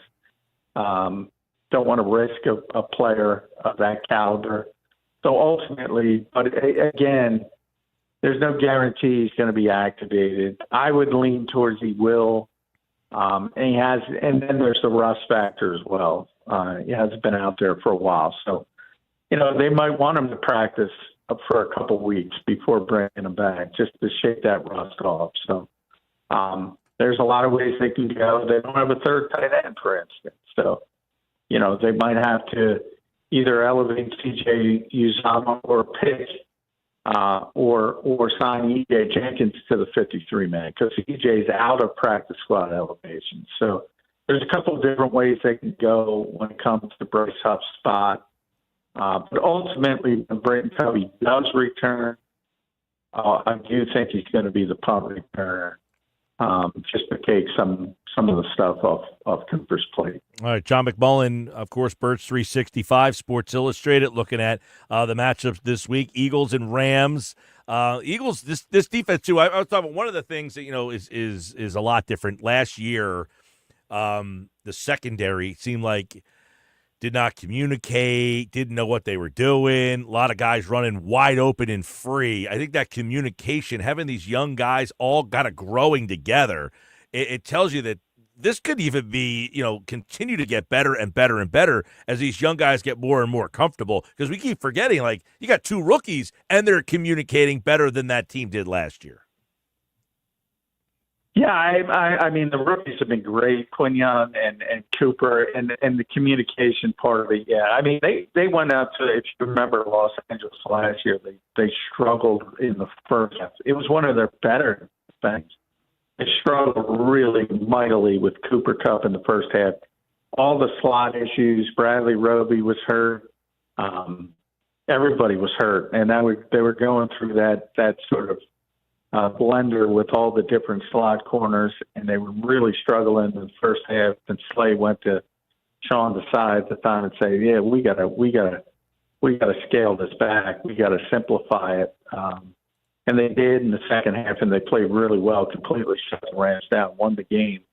That was one of the high points of Sean Desai, who ironically is out there with the Rams now. But it was one of their better games defensively. Yeah, but overall, the difference between the secondary this year and last year is just miles and miles. And a lot of it is just how good Quinyon Mitchell and Cooper DeJean have been right off the bat. And then C.J. Gardner-Johnson had a bit of a slow start. Now he's playing well. Reed Blankenship's been great all season, plays great. This secondary's gone from a massive weakness to a strength in 1 year. So yeah, big time. I would deserve credit for those top 2 picks. All right, the Rams defense, John, they get a lot of pressure, 41% of dropbacks. It's the highest rate in the league. Is their pressure a problem for Philly this week? I'm taking the Eagles' offensive line over everybody. So I think when the a lot of people look back and say, well, Jalen gets sacked. Guess what? Most of that's his fault. I mean, most of that is because he holds on to the football longer than most quarterbacks. If you look at the individual play of Lane Johnson, Jordan Mailata, and again, Mekhi Becton, Landon Dickerson inside, Cam Jurgens as well. Yeah, I mean, that's advantage Eagles over the Rams front. The Rams front is very good, but as I said, they're very undersized, And as you can imagine, with the size and strength of the Eagles' offensive line, I do not like that matchup for the Rams. All right, it all goes down Sunday night right here on 97.3. Fangio versus McVay. That should be fun. The Eagles, by the way, I don't think they've ever lost to McVay, have they? No, they haven't. And Vic has really been in his head for many, many years, to the point where, he hired Brandon Staley to run Vic's version of defense. And like a lot of offensive coaches, he did it. Matt LaFleur did it. Kyle Shanahan did it. Kevin O'Connell did it. Nick Sirianni did it. All these guys are sort of have struggled with his defense, and because of that, they ordered their defensive coaches to play that style of defense. But as many of them learned, and we learned last year in Philadelphia, you can try to play it, but it doesn't mean you're going to succeed. And I think, more than anything, more than Saquon Barkley, more than the defense, I think in a lot of ways, Vic Fangio has been the story of the season for the Philadelphia Eagles. All right. Well, it all unfolds right here on 97.3 ESPN. 8:20, Merrill Reese, Mike Quick have the call on 97.3 ESPN. Who do you like, Johnny Mac? Yeah, I think I don't think the Rams match up well with the Eagles. As I mentioned, styles make fights, and I just don't think where the Rams are strong. I think, like the defensive front, most people would say they're strong there. And it's really not going to be a matchup that goes in their favor, as it typically would on most weeks because of the Eagles' offensive line. So I think it's going to be really difficult. Now, they need the game. They're desperate to win the game. So I expect them to pull out all the stops. But I just think the Eagles have too much talent for them. So going 26-17. And by the way, they'll be the ones who have to use silent counts at SoFi Stadium because the Eagles fans will take over SoFi Stadium. Well, we're all looking forward to that as the Eagles fans, yes, travel very well. In fact, Mike McGarry last hour said to the Eagle fans there was a burger joint out there he recommended and said to throw his name out there. It looks like you'll get some good service if you throw his name. Eagles at L.A. against the Rams. Listen to it on 97.3 ESPN. Johnny Mac, appreciate it, pal. All right, thanks, Mike. And you can check out John on Birds 365 weekday mornings at 8 a.m. on the Jacob Media YouTube channel. And he is brought to you by Boardwalk Honda. Shop their lineup of new, pre-owned, and, of course, certified pre-owned Hondas online at boardwalkhonda.com. I'm Mike Gil. This is the Sports Bash on a Friday. Happy Hour Friday is what we like to call it, getting you ready for the weekend. So the one matchup that I think is interesting, A.J. Brown. You see the people watching on YouTube and on the X platform. A.J. Brown is a huge difference maker, averaging 88 yards per game this season. It's fourth best in the NFL. The Rams defense has given up 18 touchdown passes this year. 18 passing touchdowns this year. Keep that number in mind while you're watching that game. One of the big differences between Philadelphia's defense this year and last season through 10 games, the Eagles allowed 21 passing touchdowns. The Rams are right in that realm. That's how bad their secondary has been. Think about that when you're watching the game Sunday night on 97.3 ESPN. You can listen to the game with Mel Reese and Mike Quick. We got another chance for you to qualify for 99 growlers, and that's coming up this hour on the Sports Bash. Last hour, I want to congratulate our most recent qualifier, and that is Francis in Dover, Delaware. Francis assures us he will make the trek from Dover, Delaware, over to Wildwood. Is he going to take the ferry on that? Is he going to drive all the way around? Did he tell you? He didn't give me any details, but he was very affirmative that he will be making it. All right, Francis, we'll see you there. We'll see our next qualifier coming up in about 30 minutes from now. When we come back, it's the Outside View. We're going to L.A. Erin Coscarelli, Believe in Rams podcast host. She joins us. Check it out on YouTube and on the X platform and on 97.3 ESPN. You're listening to the Sports Bash with Mike Gil. Never thought this radio stunt would catch on so big. On 97.3 ESPN.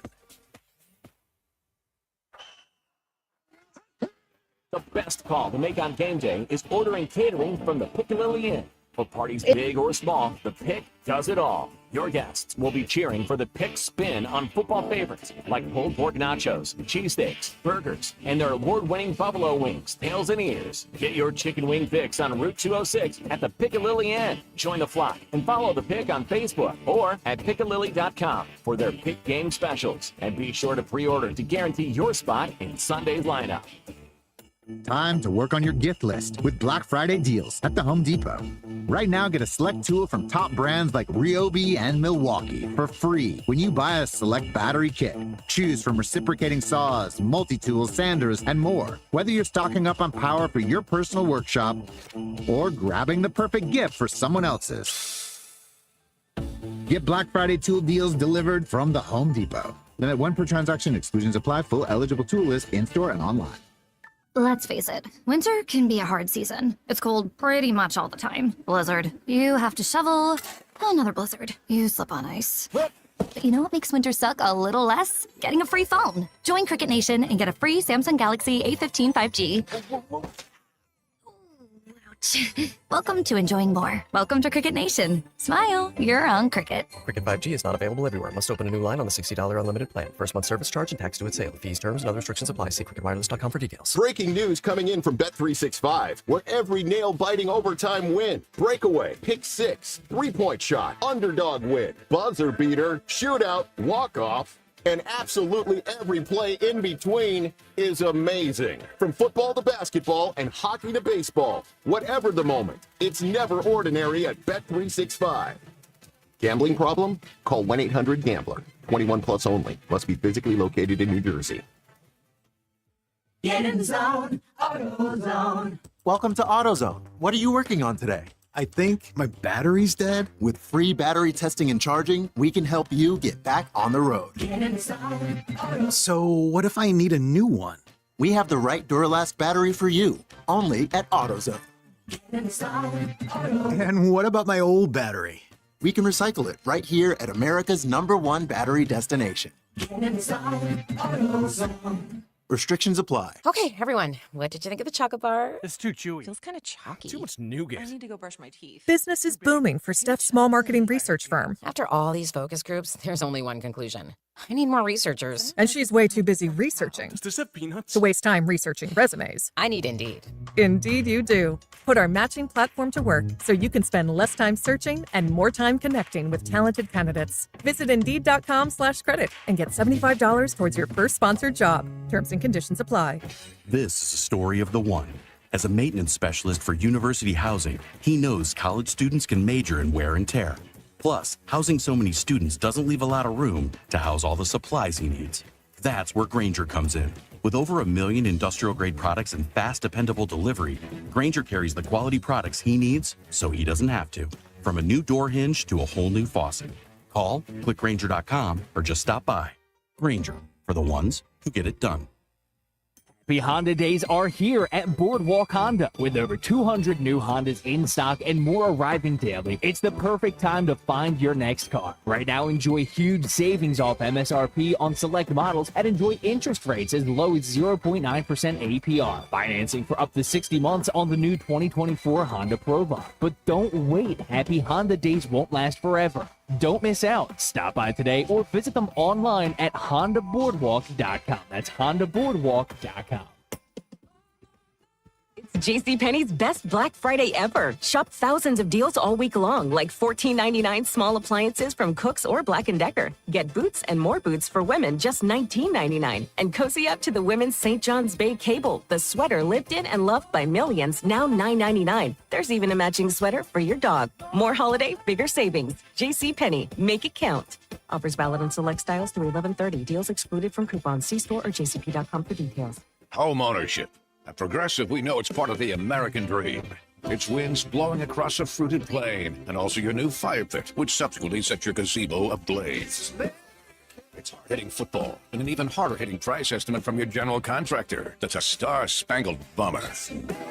It's also around-the-clock protection when you bundle your home and auto with Progressive, which can help keep the American dream of homeownership alive and kicking.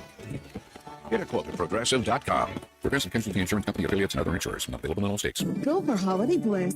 Whether naughty or nice, you are not going to want to miss this. Go for nights that shine with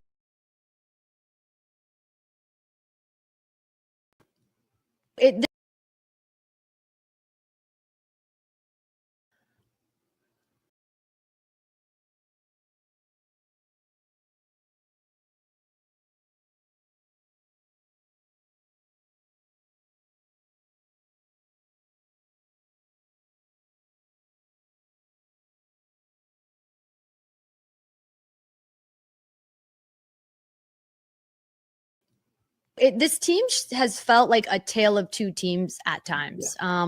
Both teams that feel like they're hitting their stride. Rams are getting healthy at the right time. They're seemingly figuring out the right O-line combination, but this Eagles defense is coming hot. And Vic Fangio, I remember covering him when he was the defensive coordinator for the Niners. And it's going to be a very fun matchup. I love that it's prime time. Prime time on 97.3 ESPN. The Eagles and the LA Rams. Who will have more fans at SoFi, Eagles or Rams? That was the voice of Aaron Coscarelli, the host of Believe in the Rams on the Believe Network. And she joins us now for today's Outside View. The LA Rams, 5-5. This is a team, Aaron. By the way, first off, thank you for joining us. How are you? Thank you for having me. I'm excited. This is going to be fun, this matchup on Sunday night. You said it right there. Glad it's in prime time. I thought the Rams were a playoff team. When we do at the beginning of our season, our little picks, I had the Rams as a wild card team. Here they are, 5-5. Kind of give us a little expository of how we got to 5-5. It's felt like a roller coaster. I will say that. I think covering the Rams, you know, we're here in LA. I've needed to meditate, eat some avocado toast, and really just sink into the present. Because, I think, this team is 5-5, which is really interesting. All three teams in the division in the NFC West are 5-5, except for the Cardinals, which I don't know if anyone saw that one coming. But I think we all wondered what this team was going to look like. No Aaron Donald, a brand new DC, and Chris Shula, I think, figuring out the identity of what this defense was going to look like. It's a younger defense. And what's really interesting for me too, Mike, is since the bye for both of these teams, there's been a resurgence. And obviously the big storyline, I think, coming out of LA is, who is this team and what do they actually look like? Because now that they're healthy, we saw them come off a big Patriots win. They had to go all the way to the East Coast. They came out. It was kind of almost a game we thought it was like a must win. They needed to win. And they didn't finish, in my opinion. I mean, they won by 4 points. I think that we're still sort of seeing if this team is the real deal. But I think a lot of people thought that they'd be a wild card, a playoff team off of what we saw last year. Well, they're 4-1 in their last 5 games. They were 1-4 before that. So here we are, 5-5. Eagles coming to town. In that bite, we heard you say Vic Fangio covered him in San Francisco. When you look at the Eagles, though, do you think defense or do you think A.J. Brown, Devontae Smith, Saquon Barkley, Jalen Hurts? What is this Eagles team to the Rams? It's giving me a lot of indigestion. I know I'm talking about food. With all the avocado? I'm talking about a lot of food this morning here in LA. That's the thing that's really scary is you have a lights out defense that Sean McVay must respect. You have running backs that do reverse hurdles over adult men. And Jalen Hurts is finding his stride and holding onto the ball and taking care of the football. I think the Rams, this is a very important game for the Rams. And like I mentioned with the NFC West, this has major playoff implications. And when the Rams had their last home game, they fumbled big time. I was at that Monday Night Football game against the Dolphins, and I think we were all in disbelief. The leading scorer, the only scorer for the Rams was their kicker, Josh Carty. So I think, they've figured out, hopefully, a better game plan with the Eagles coming to town. But it's scary. When I think of the Eagles, I actually think of their defense, the number one defense in the league. This is the most important and the biggest test for the Rams come Sunday night to hopefully keep their playoff hopes alive. It's our outside view today looking at the Rams. Aaron Coscarelli is the host of Believe in the Rams. And, of course, you can hear that on the Believe Network.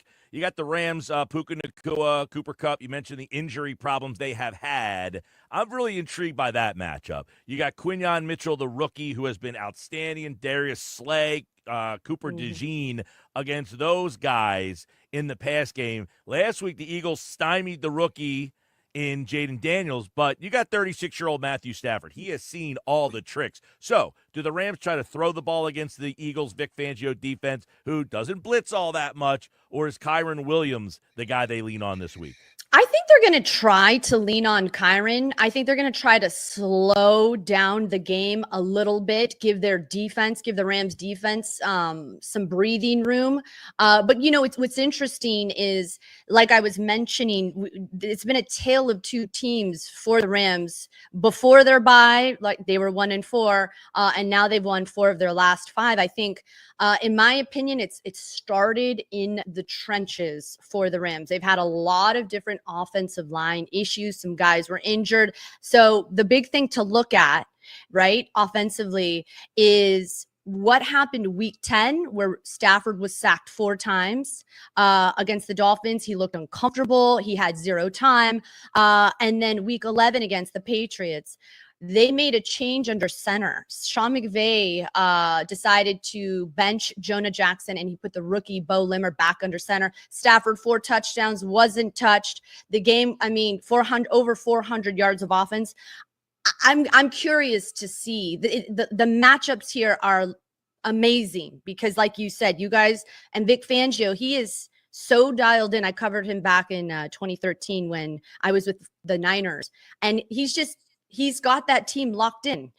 So when I think of the defense, when I think of the Eagles, I think of the defense, and there's going to be some really fun matchups, but they're going to try to, in my opinion, control the tempo of the game and hopefully give Kyron the ball. He hasn't had a lot of success lately, but I think that's what we're going to hopefully see come Sunday night. All right, we talked about the Eagles' offense. They have big names, but it hasn't for whatever reason. It's they got Barkley, number 1 rush team, 22nd in the league in passing. Tell us a little bit about the Rams defense and the matchups there. You got Brown, you've got obviously Devontae Smith, you've got Goddard, those 3 pieces. Saquon Barkley has been a beast in this offense. He's on pace for almost 2,300 total yards and 17 touchdowns. What worries you more? Well, I think the Rams actually do very well against the run. The biggest strength to me on this team is actually the defensive line. They've got the first to second year talent, guys like Kobe Turner, Jared Verse, Braden Fisk. I think Verse is a potential candidate for defensive rookie of the year. Where Rams struggle is guarding the running backs who like to catch the ball. And Saquon got involved last week and hurt the Commanders. So I personally think Rams secondary is the weakest. They do not have a talent like a Jalen Ramsey. They don't have a lot of depth. I think if there is a weak point, it is our secondary, and I think we're going to probably see more try to exploit that. That would be that's an interesting one. The weakness in the secondary against this team. When you outside looking in, what do you think of Jalen Hurts? When you're saying the Eagles and they have Jalen Hurts, does that worry you? Does that say for sure? Yeah, he's unpredictable. He's got mixed. He's a polarizing guy. Yeah, he's unconventional. He is polarizing. I think he's perfect for the Eagles. I think he's scary. He's unpredictable. He's very athletic. Obviously Stafford can scare you with what he can do with his arm, but what Jalen Hurts brings to this offense is such a dynamic, scary. You've got Saquon there. You've got Brown. To me, I don't see any flaw with this Eagles offense. And I think like with the Rams, Jalen is finding his stride right now, certainly since the bye. So I particularly find Jalen Hurts, like, he's only getting better, in my opinion. The Rams have to respect that. But they like to pressure. So they're going to pressure Jalen Hurts. How he handles that, we'll see, I guess. Big game for the Rams. They have a 15% chance to make the playoffs. That goes up to 23 with a win. It falls down to 10% with a loss. I want to ask you, Aaron, could be more Eagles fans in the house or Rams fans? The Eagles fill that building no matter what. It always seems that they go out there and fill the L.A. buildings. They did it against the Chargers a couple of years ago. They've done it against the Rams. They did it in the Rams, the previous home. Will SoFi be more Eagle green or blue and yellow? Let me tell you something, Mike. It's fun to come to LA, especially in November. I don't know how cold it is where you're at right now, but it's a balmy. Nice. By the way, it has been a mild fall, winter, whatever. We haven't hit winter yet, but it's been mild here. We've been in the upper 70s and high 60s pretty much since September. Okay. All right. Yeah. Well, it's a balmy. We had rain for the first time in about 2 months last night. It rained here last night for about the first time in like over 60 days. So it's normally much colder there, is what you're telling me. It's normally much colder. It's the weather here in LA. People are going to want to come. I know it's never easy for a team to travel across country, but those Eagle fans, they show up. They are devoted. They love their football team. And by the way, it's going to be a good game. I mean, I think it's going to be a high-scoring affair. I'm going to go with, and by the way, I think the Eagles in the last 5 games have scored at least 26 points. I'm going to say 28, 26.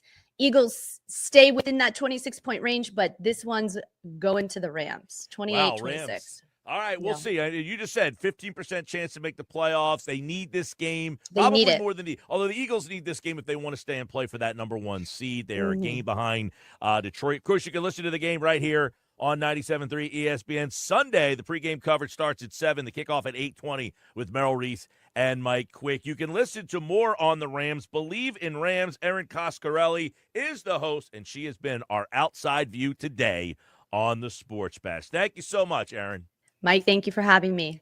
All right, there you go. More on the outside view from L.A. The Rams are hosting the Birds, and we'll have that game for you. By the way, at the same time, the Eagles will be playing the Clippers, so a little L.A. flavor for you on Sunday. You can listen to that game on our sister station, Rock 104.1. We have more Sports Bash coming up on 97.3 ESPN.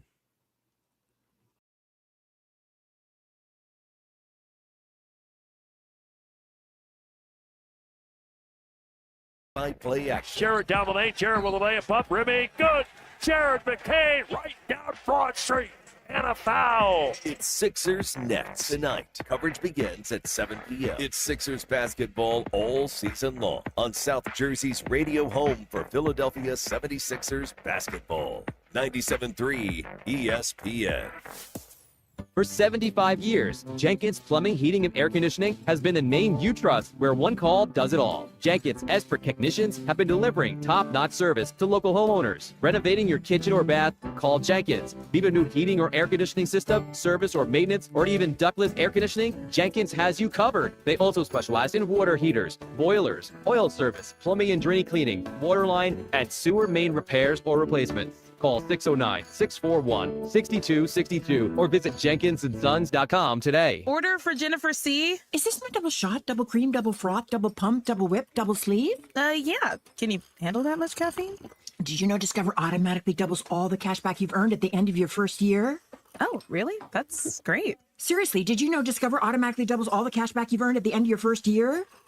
Yeah, you just said that. Did you say I just said that? Yeah, I'm cutting you off.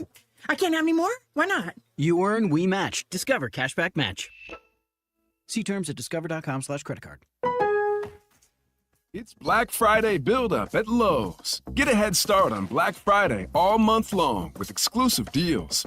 Right now, get 25% off select pre-lit artificial Christmas trees just in time for the holidays. And get a free select tool when you buy a select battery or combo kit. So don't wait to save. Shop these deals in-store or online now because Lowe's knows deals. Valid 11/21 through 11/27 while supplies last. Selection varies by location.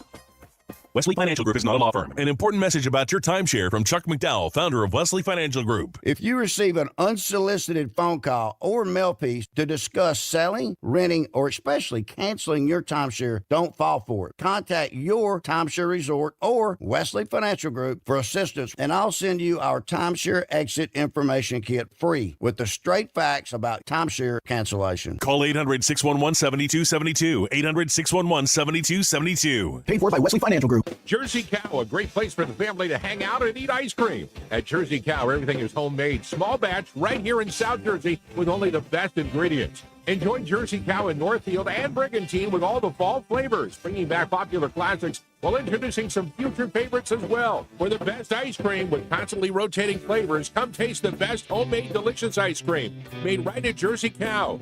Visit every day from noon till 10 at both Northfield and Brigantine locations. Ice cream, a year-round thing at Jersey Cow. Get in the zone, AutoZone. Welcome to AutoZone. What are you working on today? I think my battery's dead. With free battery testing and charging, we can help you get back on the road. Get in the zone, AutoZone. So what if I need a new one? We have the right Duralast battery for you, only at AutoZone. Get in the zone, AutoZone. And what about my old battery? We can recycle it right here at America's #1 battery destination. Get in the zone, AutoZone. Restrictions apply. I got a line. He got a line. She got a line. We got 4 lines. Cricket Nation. Q finger guns. Really easy. Super stress free. 5G so fast. Like blazing fast. Games and memes. You'll have a blast. You can get fast 5G across 4 lines. You can get fast 5G across 4 lines. As we discuss, take it from us. We 4R1 Cricket Nation. And only $25 a line. Welcome to more lines. Welcome to Cricket Nation. Smile, you're on Cricket. Cricket 5G requires a compatible device and is not available everywhere. Discount varies by line. Fees may apply. Terms and restrictions apply. See cricketwireless.com for details. Go to get your game on at the Gallery Bar Book and Games at Ocean Casino Resort. Cheers your favorite drinks while cheering on your favorite team. Get in on the parlay while in the middle of a party. Go for the sports scene and go for the endless screams. Go to the Gallery. Go to the Fanatic Sportsbook. Go for the win at Ocean Casino Resort. For more information, visit theoceanac.com. Must be 21 or older to wager or consume alcohol. Gambling problem? Call 1-800-GAMBLER. The holidays are here at the Home Depot, so let's get to decorating. Find your perfect tree in our huge assortment of shapes, sizes, and styles. Like the easy-to-assemble Jackson Noble fir, with pre-lit branches perfect for styling with all your favorite ornaments. Or the Flock Starry Light Fraser fir, with over 1,900 pre-lit memory wire branches that keep their shape so it's ready right out of the box. Ooh. Find the perfect tree now at the Home Depot.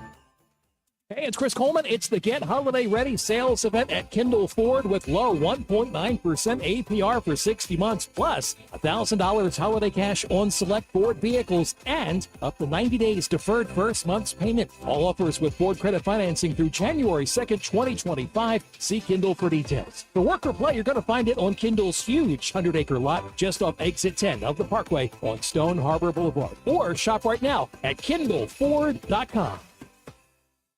It's the Sports Bash with Mike Gil. Do I have everybody's attention now? On 97.3 ESPN and the 97.3 ESPN free mobile app.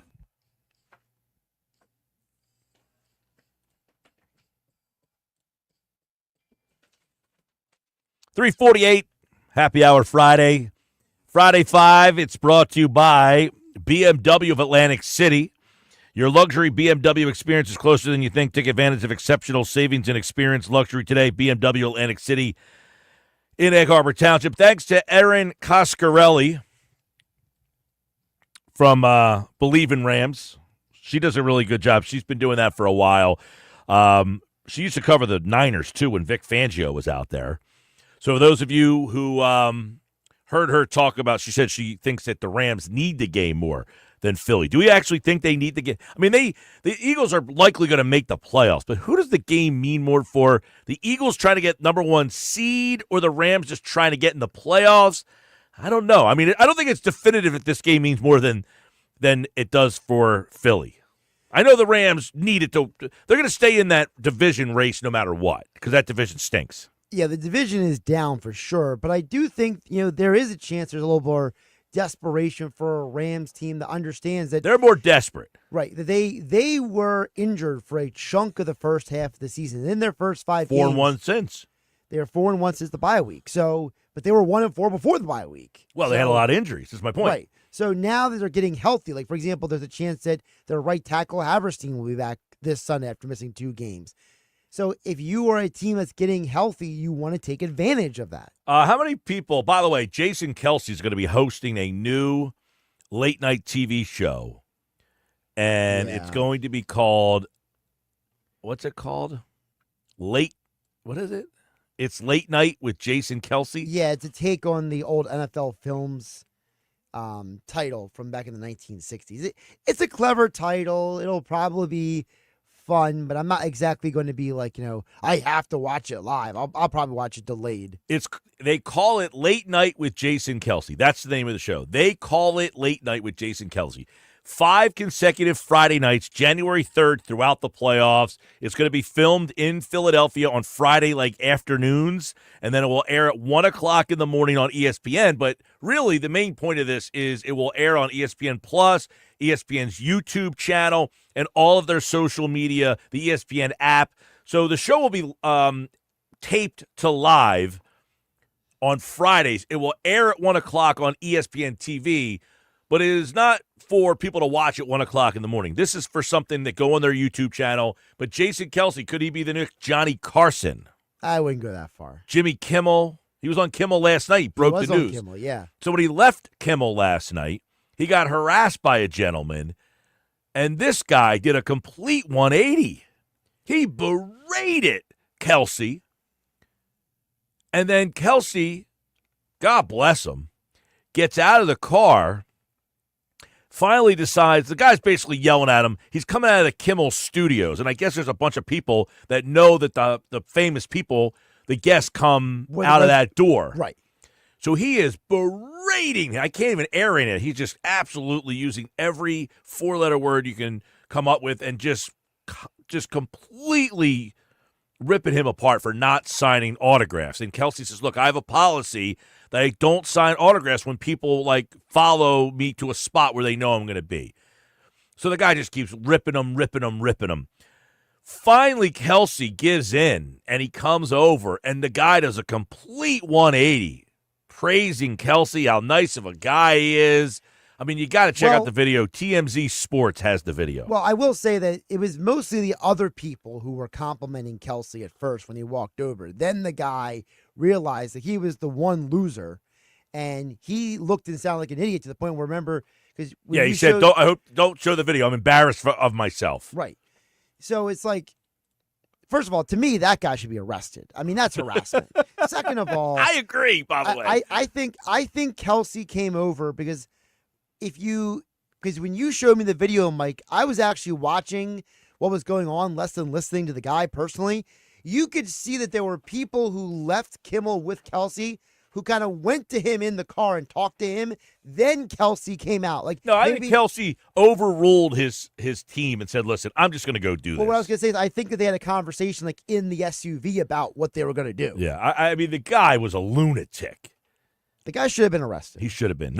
He shouldn't have ended up with a autograph. He should be in handcuffs. Well, no, what he should do is that the guy has the autograph now. Now he should be arrested. The police should confiscate the autograph and sell it on eBay. The police should? Yes. And give it to charity. Friday 5. Here we go. These are the 5 games I'm watching. The Eagles play Sunday night, so I got to watch something. Let's see what the slate looks like this week. All right, Friday 5. Number 1. Oof, this is a rough schedule. I had a feeling you were going to say that. I know what my number 1 is. I mean, my number 1 would be San Francisco, Green Bay. Exactly. Because this way you can go and do your errands early in the day and then get back home and start ramping up for Eagles with a good game. Although we don't know if Brock Purdy's playing. I'm going to go number 2. Man, it's a bad schedule. You are struggling over there. New England, Miami? I mean, New England's won 2 in a row. Miami, though, if they win this, they're back in the wild card mix. Yes. So it's a big game for Miami, and New England's not a pushover at this stage right now. They've won 2 in a row. So I'll go New England. That's how bad the schedule is, by the way, that New England, Miami's next. Although New England has played pretty well this year in some losing efforts, so they're a scrappy team. Arizona, Seattle has to be on the list. 100%, because probably the loser of this game, they're probably going to be on a downward trajectory the rest of the year. That's 3. Any interest in Tampa, New York? You know, Mike Evans supposed to be coming back on Sunday. Tommy DeVito getting the start. No. All right. I tried to sell it. Didn't do a good job. Apparently not. I mean, Minnesota, Chicago, minimal. I mean, but that's got to be on the list. I mean, Minnesota's 8-2. Chicago's at least, like, if they win, they're kind of in the fringe of the mathematics. Yeah. Detroit, Indianapolis, I guess. I mean, if Indianapolis is still in the mix in the wild card down there, and can somebody knock Detroit off for you? So that would be my 5.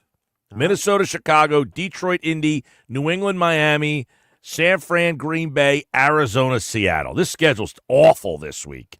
Dallas, Washington would normally, I mean, Dallas is just so bad. If you would have told me Trey Lance was starting, I might have some interest. Yeah, why are they not giving him a shot? It's ridiculous to me. All right, that's the Friday 5 this week. It's brought to you by BMW of Atlantic City. Your luxury BMW experience is closer than you think. Take advantage of exceptional savings and experience luxury today at BMW Atlantic City, Egg Harbor Township. Mike Gil in the Sports Bash Live, 97.3 ESPN, the 97.3 ESPN free mobile app, live video streaming on the X platform, YouTube at Mike Gil Show. Use the hashtag SB Live. This hour of the show, it's brought to you by Broadley's Plumbing, Heating, and Cooling. Broadley's your trusted source for heating, plumbing, service, and installation. Call 609-390-3907. Online, broadleys.net.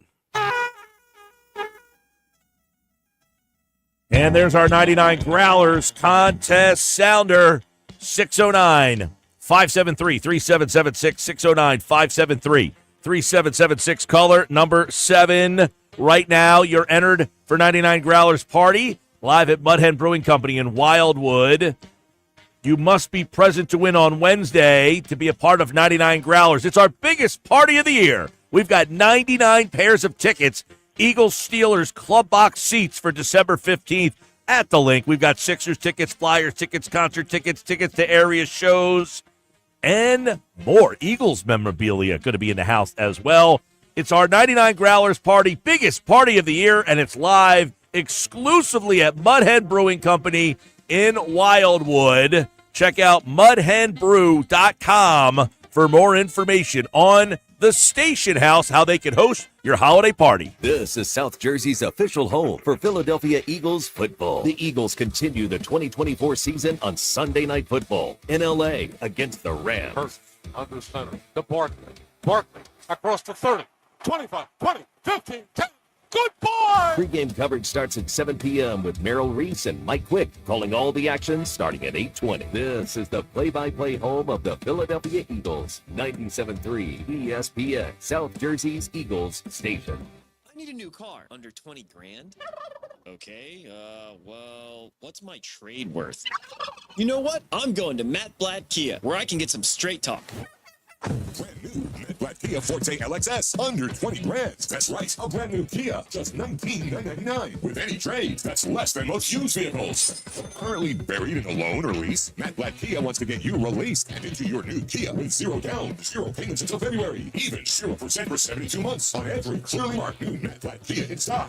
So bring any trade, because if you have a job clearing $450 per week, we want to get you approved today. It's gotta be a Matt Blatt Kia. With approved credit, 1 ED9, $13.89 per thousand finance. Not all will qualify. Credit may affect down payment. Offers can't be combined. Go to mattblackkiafj.com for complete details, or 888-505-6670. Price includes no cost to be paid by consumer, except for licensing, registration, and taxes. Repaying after rebates and incentives to dealer. Expires 12/4/24. Matt Blatt Kia, 6211 Black Horse Pike, Egg Harbor Township, and on Route 37 in Toms River. Your business needs a network it can count on. Comcast Business has you covered with Wi-Fi backup to help keep your business up and running, even when your power goes out. Everybody in the warehouse good? Lights are out, but the Wi-Fi's up. Let's power on. It's from the company with 99.9% network reliability.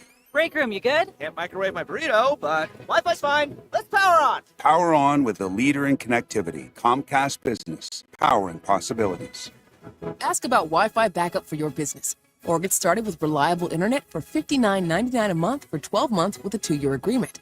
Plus, for a limited time, find out how to get an $800 holiday bonus prepaid card on a qualifying gig bundle. Don't wait. Call or go online today. Ends 12/15/24. Restrictions apply. New customers only with 150 megabit per second internet. EcoBill and autopay required. Equipment, taxes, and fees extra. Hey, it's Chris Coleman. It's the Get Holiday Ready sales event at Kindle Ford with low 1.9% APR for 60 months, plus $1,000 holiday cash on select Ford vehicles and up to 90 days deferred first month's payment. All offers with Ford credit financing through January 2nd, 2025. See Kindle for details. For work or play, you're going to find it on Kindle's huge 100-acre lot just off exit 10 of the Parkway on Stone Harbor Boulevard. Or shop right now at KindleFord.com. 97.3 ESPN has teamed up with Seize the Deal for incredible weekly offers from some fantastic local restaurants. Here's this week's big deal. Get a $50 gift card, good for use, at Bruno's Italian Market in Ventnor City for just $25. This great deal is on sale now at seizethedeal.com. Hurry, chances are this deal will sell quickly. For more info on this great deal, go to seizethedeal.com. Seize the deal. Home of the Philadelphia Eagles, They've got him. It's a sack. Sixers, Oh, baby. and Flyers. 97.3 ESPN, WENJ, WENJ HD, Millville, Atlantic City, a Town Square media station serving all of South Jersey. 97.3 ESPN presents The Sports Bash with Mike Gil. It's time for Football at 4 with Adam Kaplan, powered by the Inside the Birds podcast. I give my heart and soul to this franchise, as so many of us do. Now live, this is Football at 4. Yeah, we'll see. See how he's feeling by the end of the day. So we'll see where that is. But got a little bit more time to figure it out. That was Nick Sirianni earlier today. It's Football at 4. He spoke about Devontae Smith. Well, we'll see. We now have an answer. We'll get that to you in just a second. Football at 4 is powered by the Inside the Birds podcast. It's brought to you by Bet365. Whatever the sport, whatever the moment, it's never ordinary at Bet365. Adam Kaplan from the Inside the Birds podcast is here. And I guess we could say we have a little bit of breaking news. You heard Nick Sirianni today. He said we'll see. We now have an answer on Devontae Smith. Yeah, Mike, he is out. That's what we were expecting. This is 3 weeks he's had this injury. Mike, we've done these segments for 6-7 years. When players don't practice for the week at all, they just don't play. I mean, it's rare. Veteran players get the deference. Like sometimes, if it's a player who they know could handle not playing or doesn't have an injury that they've had for many weeks, sometimes they'll let the player go. But they weren't going to take a chance here. So we kind of had a feeling this is going to happen. Jahan Dotson will start for him. And they'll have to get through the receiver position. They're not very deep at it. Johnny Wilson, who we call the blocking receiver, will have to get some more snaps. They can look at the practice squad, but this has been decided. And then, by the way, Bryce Huff went on IR today after his surgery yesterday for his wrist. So that's done. We're hoping to see Jalix Hunt a little bit more. 2 weeks ago, he played a ton of snaps. Last week, none on defense, but we expect him to be in the rotation this week.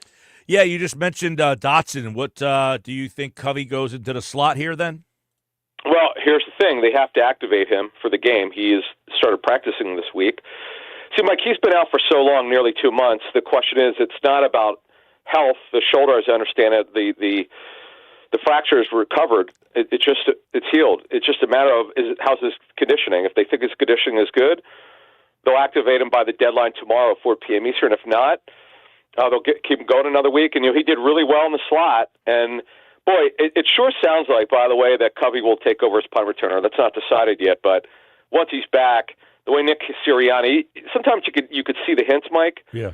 That, to me, would be the hint that Covey will take that over. But, again, they haven't fully decided that yet. All right, so Smith out at wide receiver. Covey will wait to see if he gets activated for the game. Bryce Huff, you mentioned he will miss an extended time. What's the deal there? How do they – I don't know. I mean, people look at Huff and don't think he made much of an impact, but how do they kind of fill those snaps? There's not many to fill. Well, he didn't make an impact at all because clearly 17 million years they want production for that, and they didn't get it. Now, he wasn't terrible, but he became a part-time player. So Alex Hunt now moves into the rotation.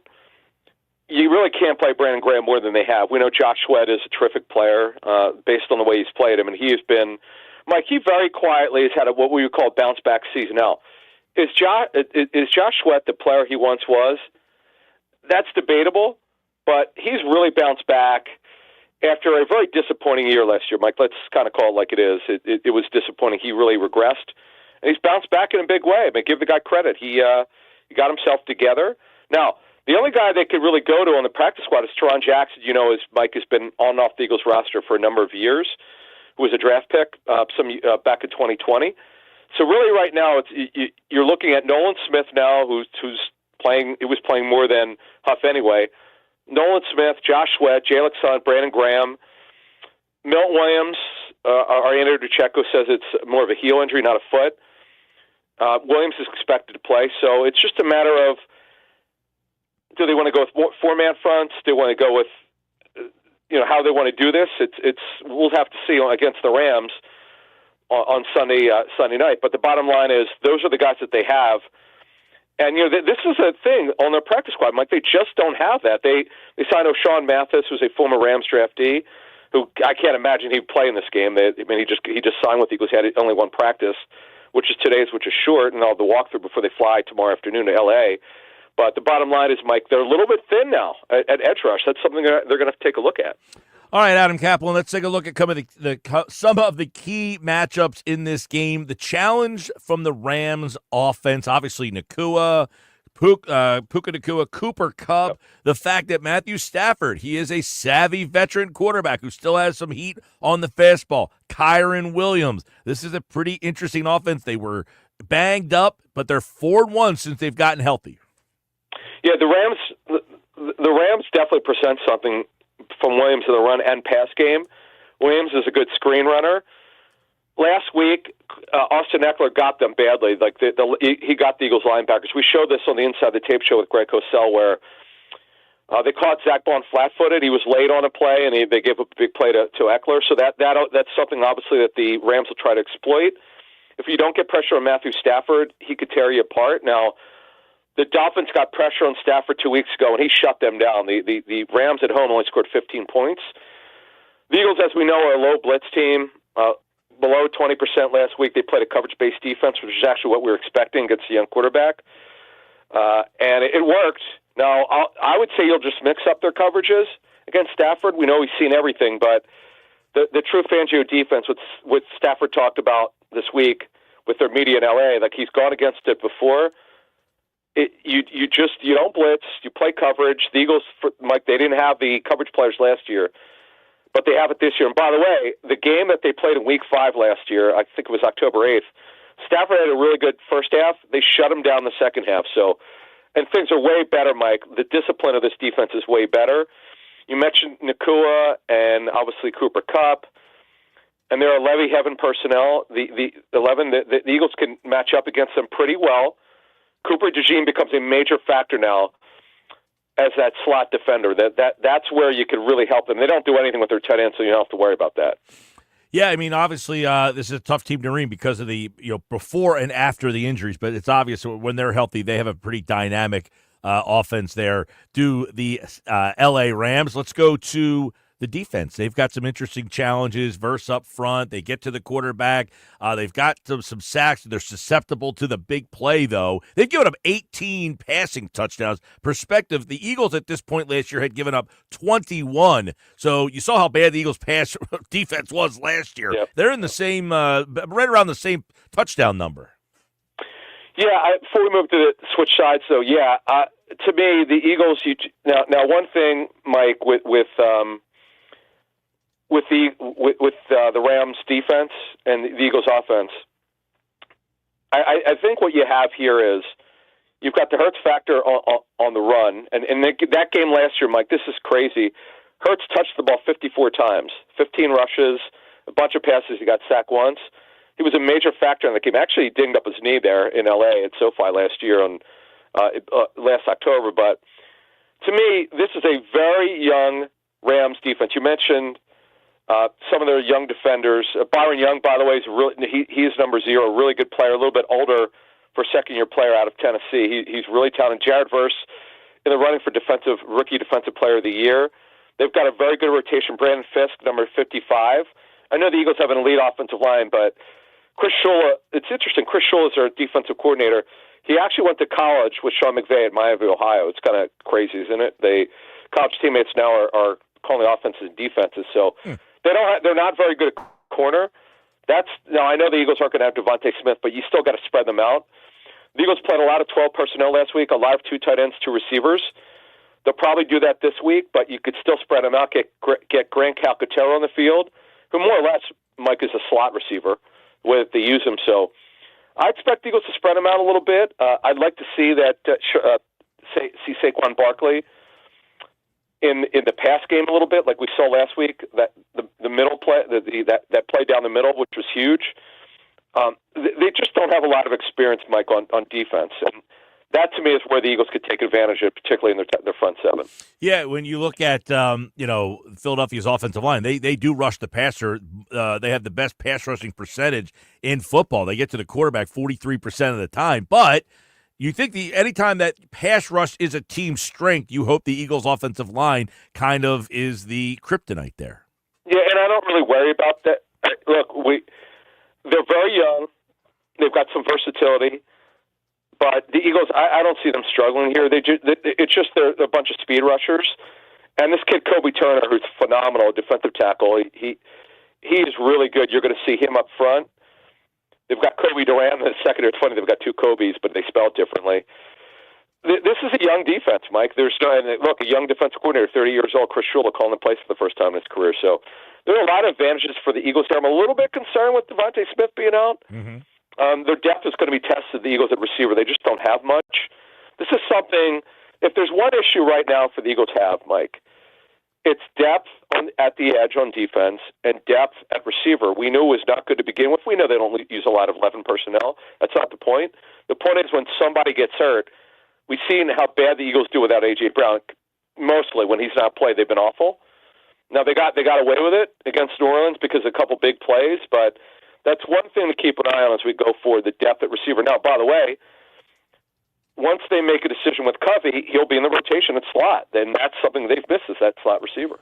Big time. And as I think we talked about this a couple of weeks ago, like whether or not Smith was going to play, is that the difference in no, it wasn't Smith. It was T. Higgins for Cincinnati. But yes. Is that the difference in the outcome of this game possibly? No, because I think there, Mike, the thing with the Bengals game was, yes, the Bengals, of course, came out like gangbusters and the Eagles shut them down. I'm not worried too much about Devontae because of Goddard. The Goddard, by the way, led them. He had 118 yards last year. He had a huge game against the Rams zone defense. A.J. Brown and Goddard dominated the pass game for the Eagles. And Hurts, by the way, had over 300 yards, and he had 15 carries in that game. Now, I don't think the ankles are going to be a problem for Hurts. I mean, he looked fine last week, but he's had this for a couple weeks. It's a minor ankle injury. We'll keep an eye on that, though, Mike. We'll have to keep an eye on that during the game. All right, Rams and Eagles. We were talking about this right before you came on. Eagles playing to stay in play for the number 1 seed, obviously, and the division. And the Rams are playing for their division. Now, most people would say they have more desperation here. So who is this a bigger game for? Philly trying to stay pace with Detroit or the Rams trying to stay pace with the Cardinals? Oh, certainly the Rams. First of all, the only way the Rams are getting in is if they get a wild card. Look, could they win the division? Let's not forget about the Niners. The Niners, I can't believe they're 5-5. The Niners are banged up. I'm concerned about Brock Purdy's shoulder.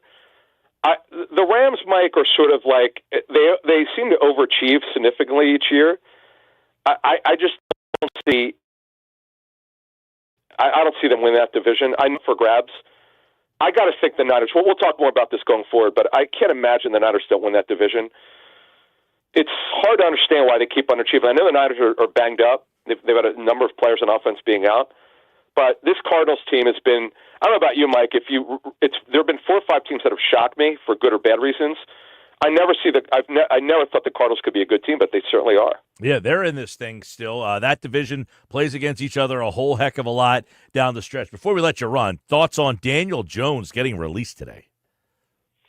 Well, he asked for his release, and it's been a disaster. They're obviously in the quarterback race. We'll see this next year. Mike, it's not the earlier word I got from scouts around the league. It's not a great class.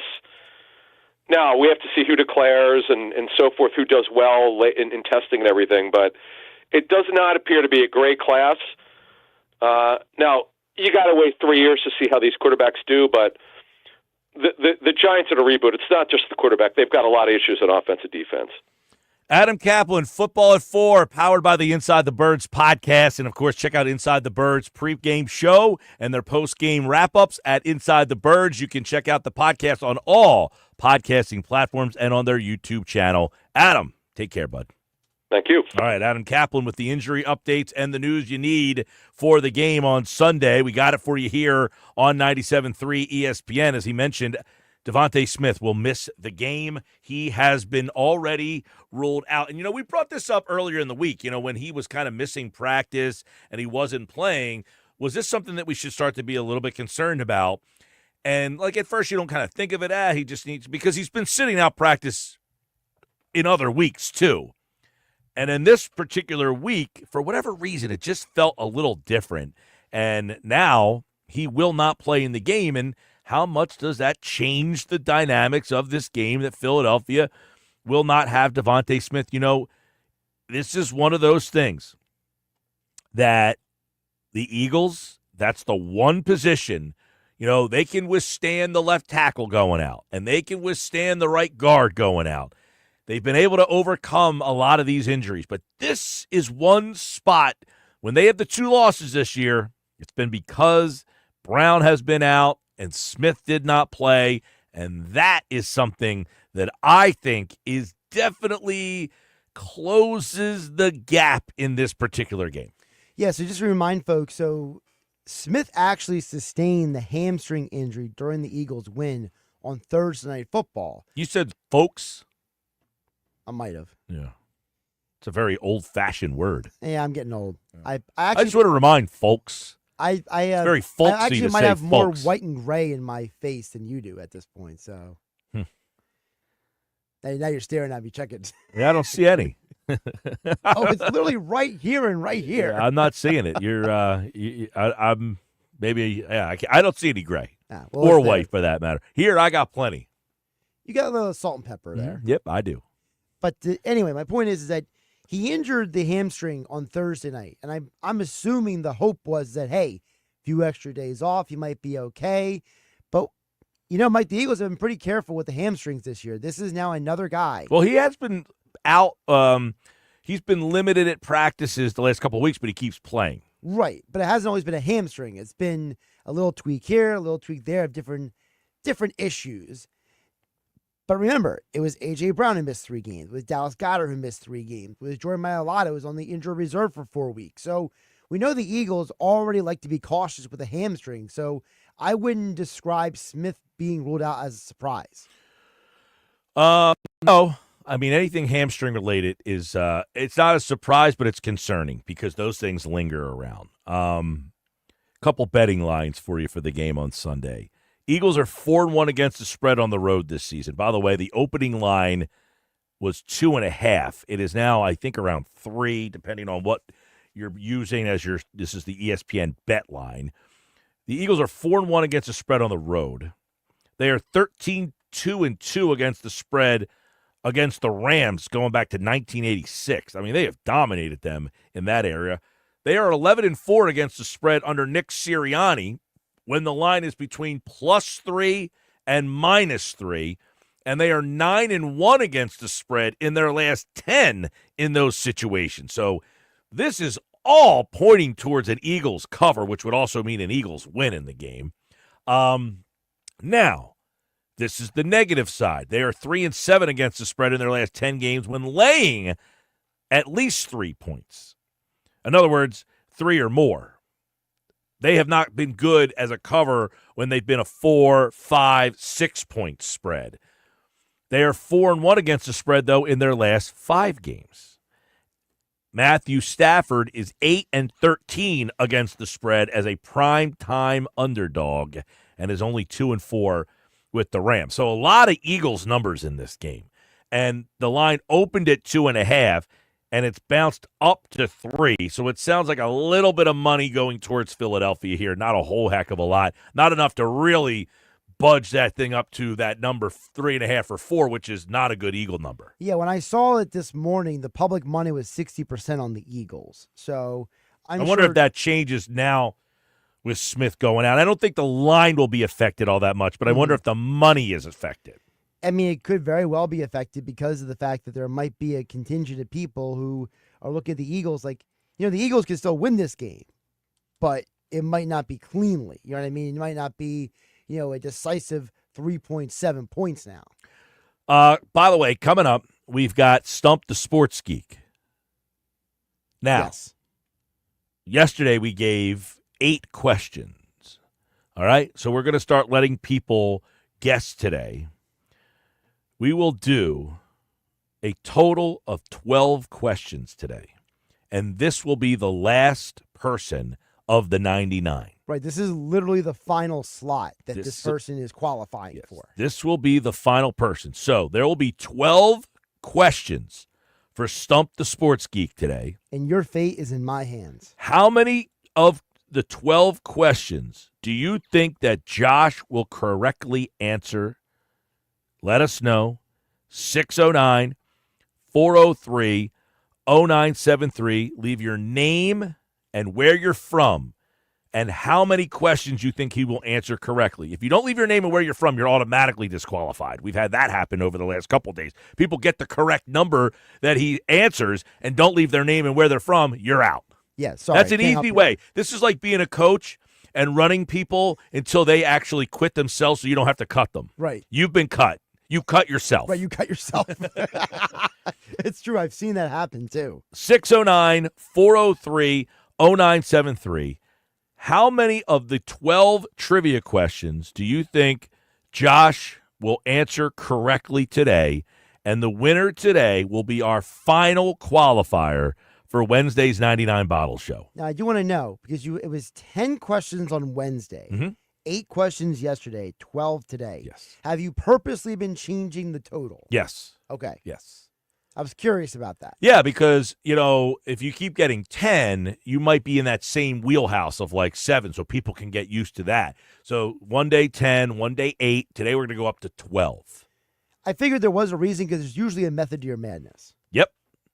All right, so if you want to enter today, this is your first chance. 609-403-0973. Let us know how many questions out of 12 you think Josh will answer correctly today. And if you get that number right on the nose, all the people who answer that number, one of you will be selected at random, and you will be our final qualifier for this year's 99 Bottles Party. And Josh, at this year's 99 Bottles Party, we got a ton of tickets, as we always do, and the tickets keep coming in. So we start at 99, and then more tickets come in, so we start to kind of swap some out, put new ones in. We just got a great bunch of Eagles memorabilia, not tickets, but there'll be a sticker on the bottom of a growler that will say Eagles memorabilia. You'll be able to select that. One pair of Eagles Steelers Club Box tickets. So the way it works, for new listeners who have never participated in 99, well, it's normally called 99 Bottles, but this year we're going to the brewery, which I'm ecstatic about. I love Mud Hen, great spot. And they don't have bottles at the brewery. They have growlers. So this year's party has been rebranded as 99 Growlers. So there'll be 99 growlers out on the table. Every growler will have a pair of tickets attached to them.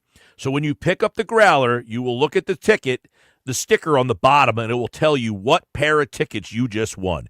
So everybody who qualifies wins a pair of tickets. It's the only contest in the radio world where everybody that comes out wins something. The only one. And we created it right here on the Sports Bash. Now, this is the way it works. Josh tells you when you enter all the rules. You must be present to win. That's number one. We enter you in the order that you show up. So if you get there at 2 o'clock and you're the first person there, you will pick first. When we start picking, you don't just show up, pick, and then leave. Everybody signs in. If you're the first person there, you pick first. If you were the 20th person there, you will pick 20th. If you are the 99th person there, you will pick last. Now, what about if I cannot qualify? Well, there's a chance for you. If some of the 99 qualifiers do not show up, we do have a waiting list that goes around the room, and you get to join the waiting list. So if 90 people show up, we will take the first 9 people on that waiting list. That's how it works. 99 Growlers at Mud Hen Brewing Company, Rio Grande Avenue in Wildwood. And don't forget the Station House. It's the most fabulous place for your private party or event. Station House is ideal for both intimate gatherings or larger celebrations. Book your wedding or private event with them now. Visit mudhenbrew.com for more information. When we come back, Nick's Nuggets is next on the Sports Bash. Wake up weekday mornings from 6 to 10 a.m. with Unsportsmanlike on 97.3 ESPN with Evan Cohen, Super Bowl champion Chris Canty, and Michelle Small. Can't wake up without it. Brought to you by the Gallery Bar Book and Games at Ocean Casino Resort in Atlantic City. With GMF financing to qualify buyers excludes Traverse and Corvette excludes prior sales. Why wait for Black Friday when the biggest Black Friday sale is going on now all month long at Bennett Chevrolet, where you can save up to 20% and more on your new vehicle, because Bennett is selling new vehicles at $1,000 below, yes, $1,000 below the real GM supplier employee price. Plus, you keep all the rebates, saving you up to 20%. But of course, there's more with available 0% financing. Looking for you? Bennett's giving a minimum $10,000, a minimum 10 grand for your trade, no matter its condition, towards any pre-owned in stock. Imagine what you'll get for a good trade if Bennett's paying a minimum 10 grand for total junk. Bennett's deals are unbeatable during our Black Friday sales event, and there's never any hassles or sales pressure, because our non-commissioned sales staff is paid on your satisfaction, not how much you spend. The best Black Friday sales going on now at Bennett Chevy, Egg Harbor Township, and BennettChevy.com. Together, let's drive. Let's face it, winter can be a hard season. It's cold pretty much all the time. Blizzard, you have to shovel. Another blizzard, you slip on ice. But you know what makes winter suck a little less? Getting a free phone. Join Cricket Nation and get a free Samsung Galaxy A15 5G. Ooh, ouch. Welcome to enjoying more. Welcome to Cricket Nation. Smile, you're on Cricket. Cricket 5G is not available everywhere. Must open a new line on the $60 unlimited plan. First month service charge and tax due at sale. Fees, terms, and other restrictions apply. See cricketwireless.com for details. Got a leaky pipe? At Ace Hardware Home Services, they're around the block with everything you need to fix it, including the person to do the fixing. Got a furnace issue? They've got a person for that. Because now they're not just the helpful hardware folks, they're also the helpful home services and repair folks. From plumbing to heating and cooling, they've got the trusted pros to keep your home humming all year long. Ace Hardware Home Services, now in South Jersey. They're bringing helpful home. The helpful you love from the store now to your front door. Visit AceHardwareHomeservices.com to book your next appointment today. A new era of chicken is here to stay, and it's not your parents' poultry. The Cantina Chicken menu from Taco Bell is slow roasted and perfectly seasoned. Take it tacoed up in a crispy white corn tortilla with cheese inside and out, or wrapped in a burrito with fresh purple cabbage and freshly prepared pico de gallo.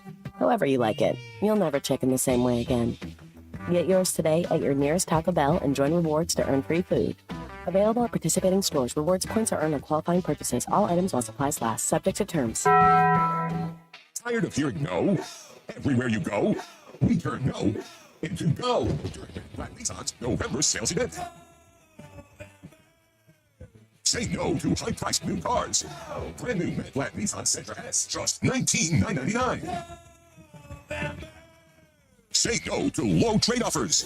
AJ the Trade Man wants your trade, no matter the make, miles, or condition. Say no to down payments. Say no to payments for 90 days.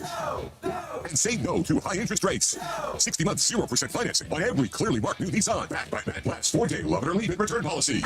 Tired of hearing no to a discount on a new ride? New 25 Sentra S, under 20 grand. Oh yeah, it's on at Matt Black Nissan. Approved Tier 1 credit for new negative equity refinance. Then number SY231649. MSRP 22,730 plus tax tag at $689.50. Offers can't be combined 0% for 60 months. Call 877-289-6670 or go to MattBlackNissan.com for complete details. Offer ends 12/5/24. It's on at Matt Black Nissan. The Black Horse Pipe. Egg Harbor Township. Time to work on your gift list with Black Friday deals at the Home Depot. Right now, get a select tool from top brands like Ryobi and Milwaukee for free when you buy a select battery kit. Choose from reciprocating saws, multi-tools, sanders, and more. Whether you're stocking up on power for your personal workshop or grabbing the perfect gift for someone else's. Get Black Friday tool deals delivered from the Home Depot. Limit 1 per transaction. Exclusions apply. Full eligible tool list in-store and online. This is the Town Square, New Jersey Info and Weather Network. Progressive Insurance presents the Sports Flash on 97.3 ESPN. NFL, the Eagles play Sunday night out in Los Angeles, where they'll take on the Rams. Philadelphia 8-2 on top of the NFC East. Rams are 5-5, but they have won 4 of their last 5 games. Eagles are the top rushing team in the NFL. Saquon Barkley passing 1,000 yards on the ground in 8 games this season. Philadelphia has won 7 of the last 8 meetings against Los Angeles. NHL, the Flyers hosting the Chicago Blackhawks Saturday, continuing a 5-game homestand. Philadelphia has dropped back-to-back games coming off Wednesday night's 4-1 loss to the Carolina Hurricanes. While in the NBA, the Sixers back at it tonight, hosting the Brooklyn Nets. Back from a 3-game road trip, they fell on Wednesday to Memphis and have now lost 5 straight, dropping to 2-12 on the season. And in Major League Baseball, the Yankees slugger Aaron Judge named the MVP of the American League, his second MVP honor of his career. I'm Tony Desiri, and that's your Sports Flash on 97.3 ESPN. New Jersey is the Garden State. But did you know that one of the most important things we can farm is wind? Offshore wind provides clean, renewable energy. It creates jobs and drives economic growth. In fact, it's estimated that a single wind farm can create over 4,000 jobs and add more than $700 million to the state's economy. Offshore wind, propelling New Jersey's future. To learn more, visit nj.gov/offshore wind. From the Town Square, New Jersey Info and Weather Network, I'm Chief Meteorologist Dan Zarrow. Let's talk about the end of soggy, sloppy weather as we dry out and clear out this weekend. Showers will taper off eventually tonight. They'll end completely by daybreak tomorrow morning. Low temperature dips to around 40. Clearing out and drying out tomorrow, partly to mostly sunny and still windy and blustery, high of 52. Sun and clouds on Sunday, high 54, going for 56 on Monday. Get weather 24/7 wherever you are. Download our free mobile app today. New Jersey might be small, but there's a lot of wow packed into this little state. We got your down at the beach wows, your top of the mountain wows, your show-stopping wows, your cork-popping wows. New Jersey, it's one wow after another after another. Find your wow at visitnj.org. New Jersey, little state, lot of wow. It's the Sports Bash with Mike Gil. And I'm the voice of the voiceless. On 97.3 ESPN and the 97.3 ESPN free mobile app. All right, 432 Sports Bash Live, 97.3 ESPN, the 97.3 ESPN free mobile app, live video streaming on the X platform, YouTube, at Mike Gil Show. Use the hashtag SB Live. Good audience today. We got a lot of people hanging out with us on a happy hour Friday, and I will certainly be giving my happy hour Friday picks here coming up in just a little bit. All right. Nick Earnshaw is the host of the Shift podcast, and he is the producer of the Locker Room Weekends on 97.3 ESPN. He joins us each and every day at this time for Nick's Nuggets, and they are brought to you, as always, on a Friday by the Piccalilli Inn, Route 206 in Chemung. Check them out on Facebook and at Piccalilli.com for their pick game specials. Be sure to pre-order and guarantee your spot in Sunday's pick lineup. Nobody beats the Piccalilli, Route 206 in Chemung. All right, Earnshaw. By the way, my buddy's in town. My college roommate, my old co-host Todd Rank, is in town. We are going to be hanging out tomorrow night. He is going to the Sixers game tonight. So he's in town from L.A. to check out the Sixers. And he says, yo, no Paul George, no Embiid, question mark.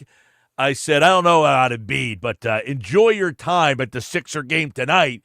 Will he be raining some booze down there tonight? Yeah, I'll be joining him. I'll be at the game tonight. You know, nosebleeds are calling.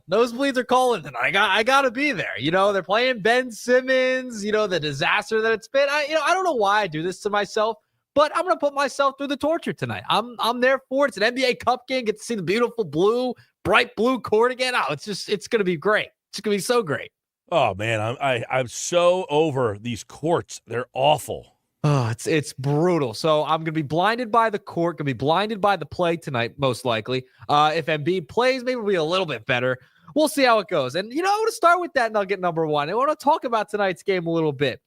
Ben Simmons is coming back to town, Mike. And, it's always a boo parade for when Ben comes back to town and he actually does step onto the court, which I think he will tonight. And I'm begging the question. You bring up the boos. I'm glad you brought it up because it teased me right up. Which boos are going to be louder? Are they going to be louder for Joel Embiid if he plays tonight or for Ben Simmons? Because they're going to be loud for Ben every single time. It's not going to be as strong as it used to be. But, does Embiid get booed tonight? I wouldn't partake in a booing of Embiid tonight. I won't partake. Yeah, I don't know about either one of them. Are people over Ben? He's like out of sight, out of mind. It's not like he's gone. Look, he has totally he's unplayable almost. He is so bad at this point. It's sad. It's a shame. And I don't know what fans are going to do to react to him. I was at the game last year when they played the Nets and he played. He actually played pretty well in that game, and he got booed pretty well every time he touched the ball. But is it going to be to that extent? I don't know. The Embiid thing, are they really going to boo the guy? Do you really want to go down this road now? Is it productive to go down the road to boo this guy? He cannot be traded. So why do you want to make this guy even more, disconnected from the team by doing that to him? I don't think he should be booed. If they boo him, I will not be partaking. I will not. Up in the nosebleeds, as much as you might hear me from up there, I will not be partaking in any booing of Joel Embiid. It's been a rough go to start this season. I get it. But my goodness, I don't think we should boo the guy. No reason to boo him right now. He's been a great player for this organization. And you have, I heard Josh use it earlier, folks. You have folks out there, Mike, okay, that want to trade him. At this point, they can't trade him. First of all, they cannot trade him until towards the end of the season. They can't do it. Okay, so he's on the roster this year, unless you want to go the Daniel Jones route. I don't even know if you can release the guy, but that won't happen. Okay, you can't get rid of him. He is here, and you want to try and salvage the season. You spend a lot of money on a lot of big time players. You give Embiid the contract extension as well. You have a rookie who's playing well. The East is really bad. The play-in's a thing. You should be fine to try and go for it this year. So you shouldn't boo him. Maybe you give him a standing ovation, all right? Maybe he needs one. Maybe he goes back to the standing O. I'm just kidding. I can't stand a standing O either. I think it's ridiculous. It's over the top. But I don't think he should be booed tonight. Ben Simmons, on the other hand, I think will be booed. I don't know how much of it'll be like during when he has the ball and things of that nature. I don't think it'll be as strong as it used to be. But I think Ben gets the louder boo because I don't think Embiid should get really any, to be honest. Well, just because you don't think he should get it is different than he will get it. And I don't know that that's the case or not. The fact that he's listed as questionable, I think is questionable. Why would he not be available to play tonight? They played 2 nights ago. He played. He was fine. He did. Towards the end of the game, he hobbled a little bit on that knee. There was a little bit of that thing. I don't know. I don't know. He is legitimately, he's going to be a question mark every game, it feels like, at this point. I just feel like this season, I was telling this to my girlfriend the other night. They lost. They're 2-12, and I'm looking at her, and I said, listen, it's like not a big deal right now because the Eagles are playing, but when that Eagles season ends, and if this team is completely out of it, it's going to be the first time since 2018 that you don't have the playoffs to kind of look forward to. And that's the whole thing. Like, people take for granted that every year, except for the bubble year, I don't think people really cared all that much because the team was kind of whatever. But you've been anticipated this team in the playoffs every year from 2018, 2019, 2021, 2022. That's something you look forward to with this team is, all right, is this going to be year they go for that run in the playoffs? And they give you, listen, you're a sports fan. When playoffs happen, you're invested. You want to watch playoff basketball. Whether they win or lose, that's disappointing, yes. But if they're irrelevant in February when football's over, that's something we haven't experienced here in quite some time. And I was looking at her and said, there's a real possibility that it's going to be a couple tough months for the old sports bash over here if the Sixers are completely – look, I go back to pre-process. I remember doing those shows. And let me tell you, it wasn't fun because now people either like the process or hate the process.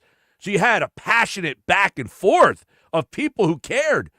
Back then, nobody cared. It was apathy. Apathetic towards the Sixers, whether they made the playoffs, they're the 8th seed, they're going to get knocked out anyway. Who cares? Okay, that's your attitude. We'll lose on purpose, and we'll try to get people excited. Mission accomplished. If they don't make the playoffs this year, oof, that would be rough. Yeah, and you have the play-in, too. Like, you have all these extra steps to get into the postseason. If you're that bad where you can't even get into the play-in, you're moving towards irrelevancy. I mean, that's where you're going.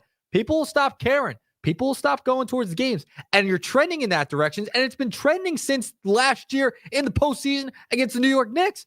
Remember the Knicks fans took over. People didn't care enough to even go see the Sixers play in the first round. When your owners have to buy seats, so it's not as many Knicks fans in the arena, I mean, that's a problem. That's definitely a problem. The Phillies had no problem against the Mets. It was all red. It was all red. The issue is the Sixers are moving towards relevancy, and if they don't make the postseason, my goodness, they're in a world of trouble. You can't be capturing the flag at this point. You just spent all this money on Embiid, Paul George, you have Maxey, and now McCain's coming along. Well, listen. You really want to go down that route? Listen, you can't legislate injuries, right? No. You just can't. So you're saying, well, you paid all this money. And this is what we were talking about earlier. People want to blame Sixers ownership and say that's it's their fault, yada, yada, yada.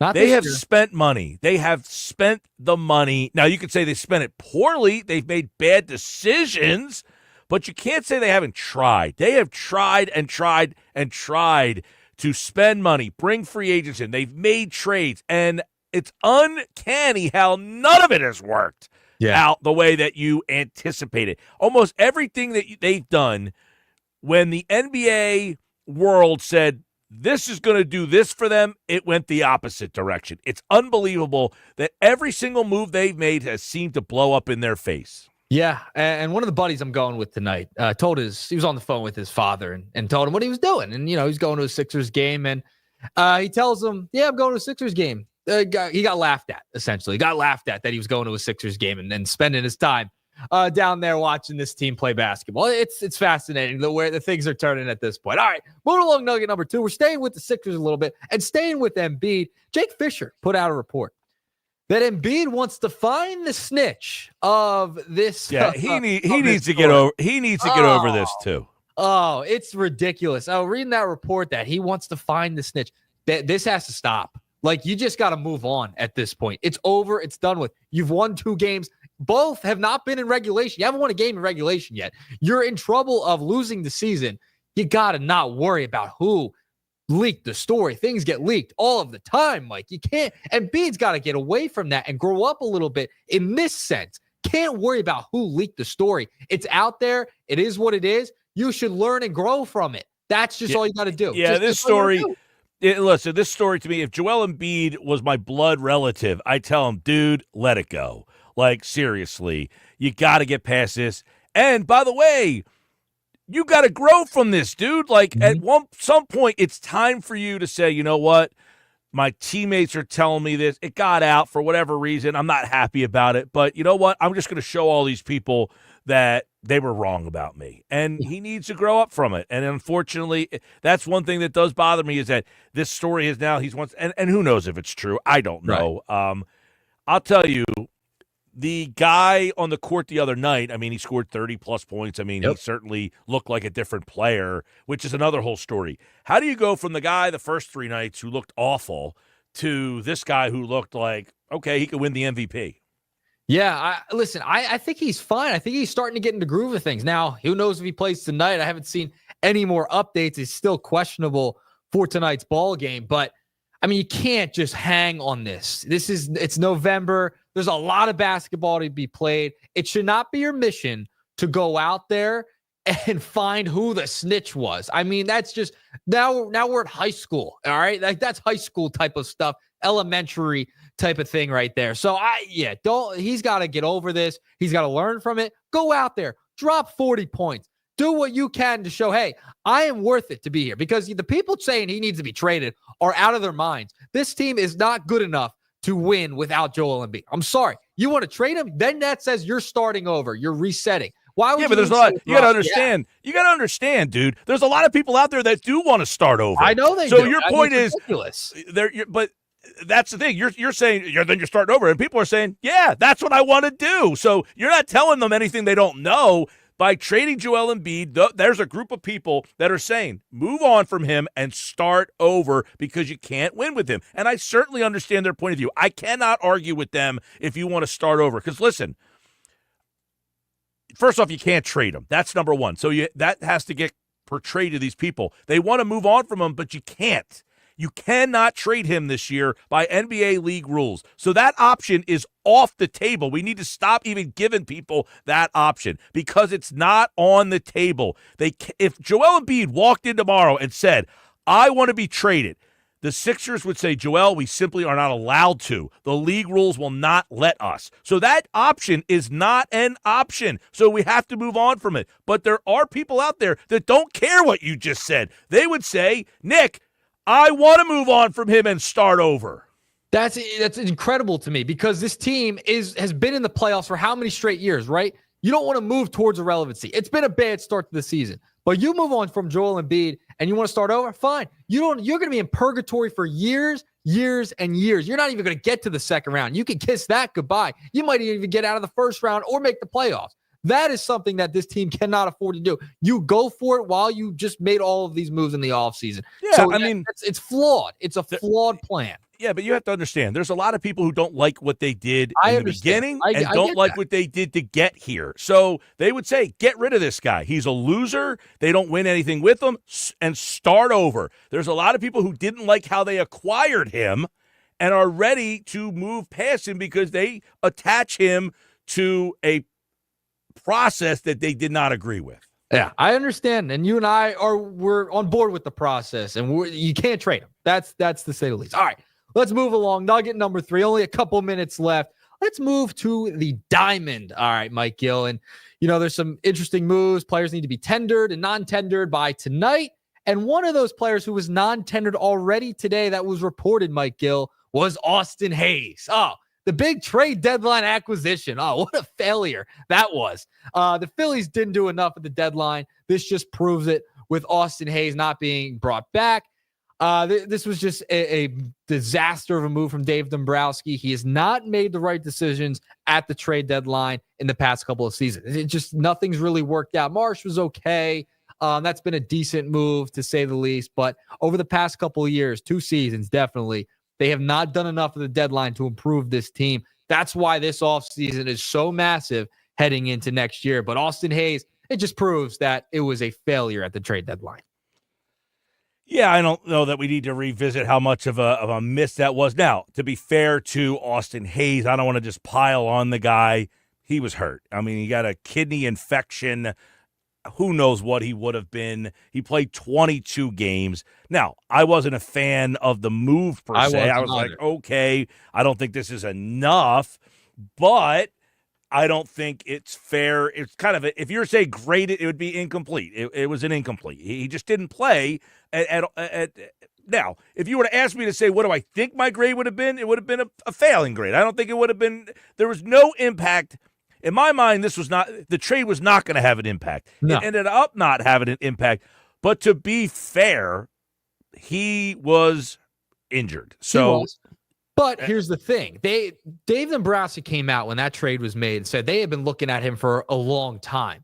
So if you were looking at him to add to your roster for a long time, to try and make that move to bring him in, why would you not tender him and bring him back?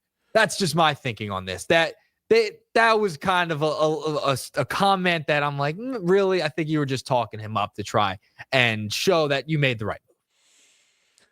Yeah, I mean, I guess it does signify, though, that they're looking like, okay, that's a nice move, but we're looking for bigger. Maybe, hopefully, because like if we're bringing him back, that blocks us from something bigger. So at least for me, reading the tea leaves on that is if we bring him back, that he's in the way of us doing something bigger. So we'll just kind of walk on from him, and as we try to do something bigger in the next, couple days, weeks, who knows? Yeah. I mean, and Major League Baseball free agency is the worst of them all. The stove's getting a little bit hotter, Mike. It's coming on. You turned it up just a little bit with the non-tender and tendering contracts and things of that nature. So it's starting. Hopefully it gets rolling here in the next couple of days, weeks, and months. We get it quicker. We get some more news. All right, before I go, nugget number 4, the new Kelsey late night show. They call it Late Night with Jason Kelsey. That's literally the name. They call it Late Night with Jason Kelsey.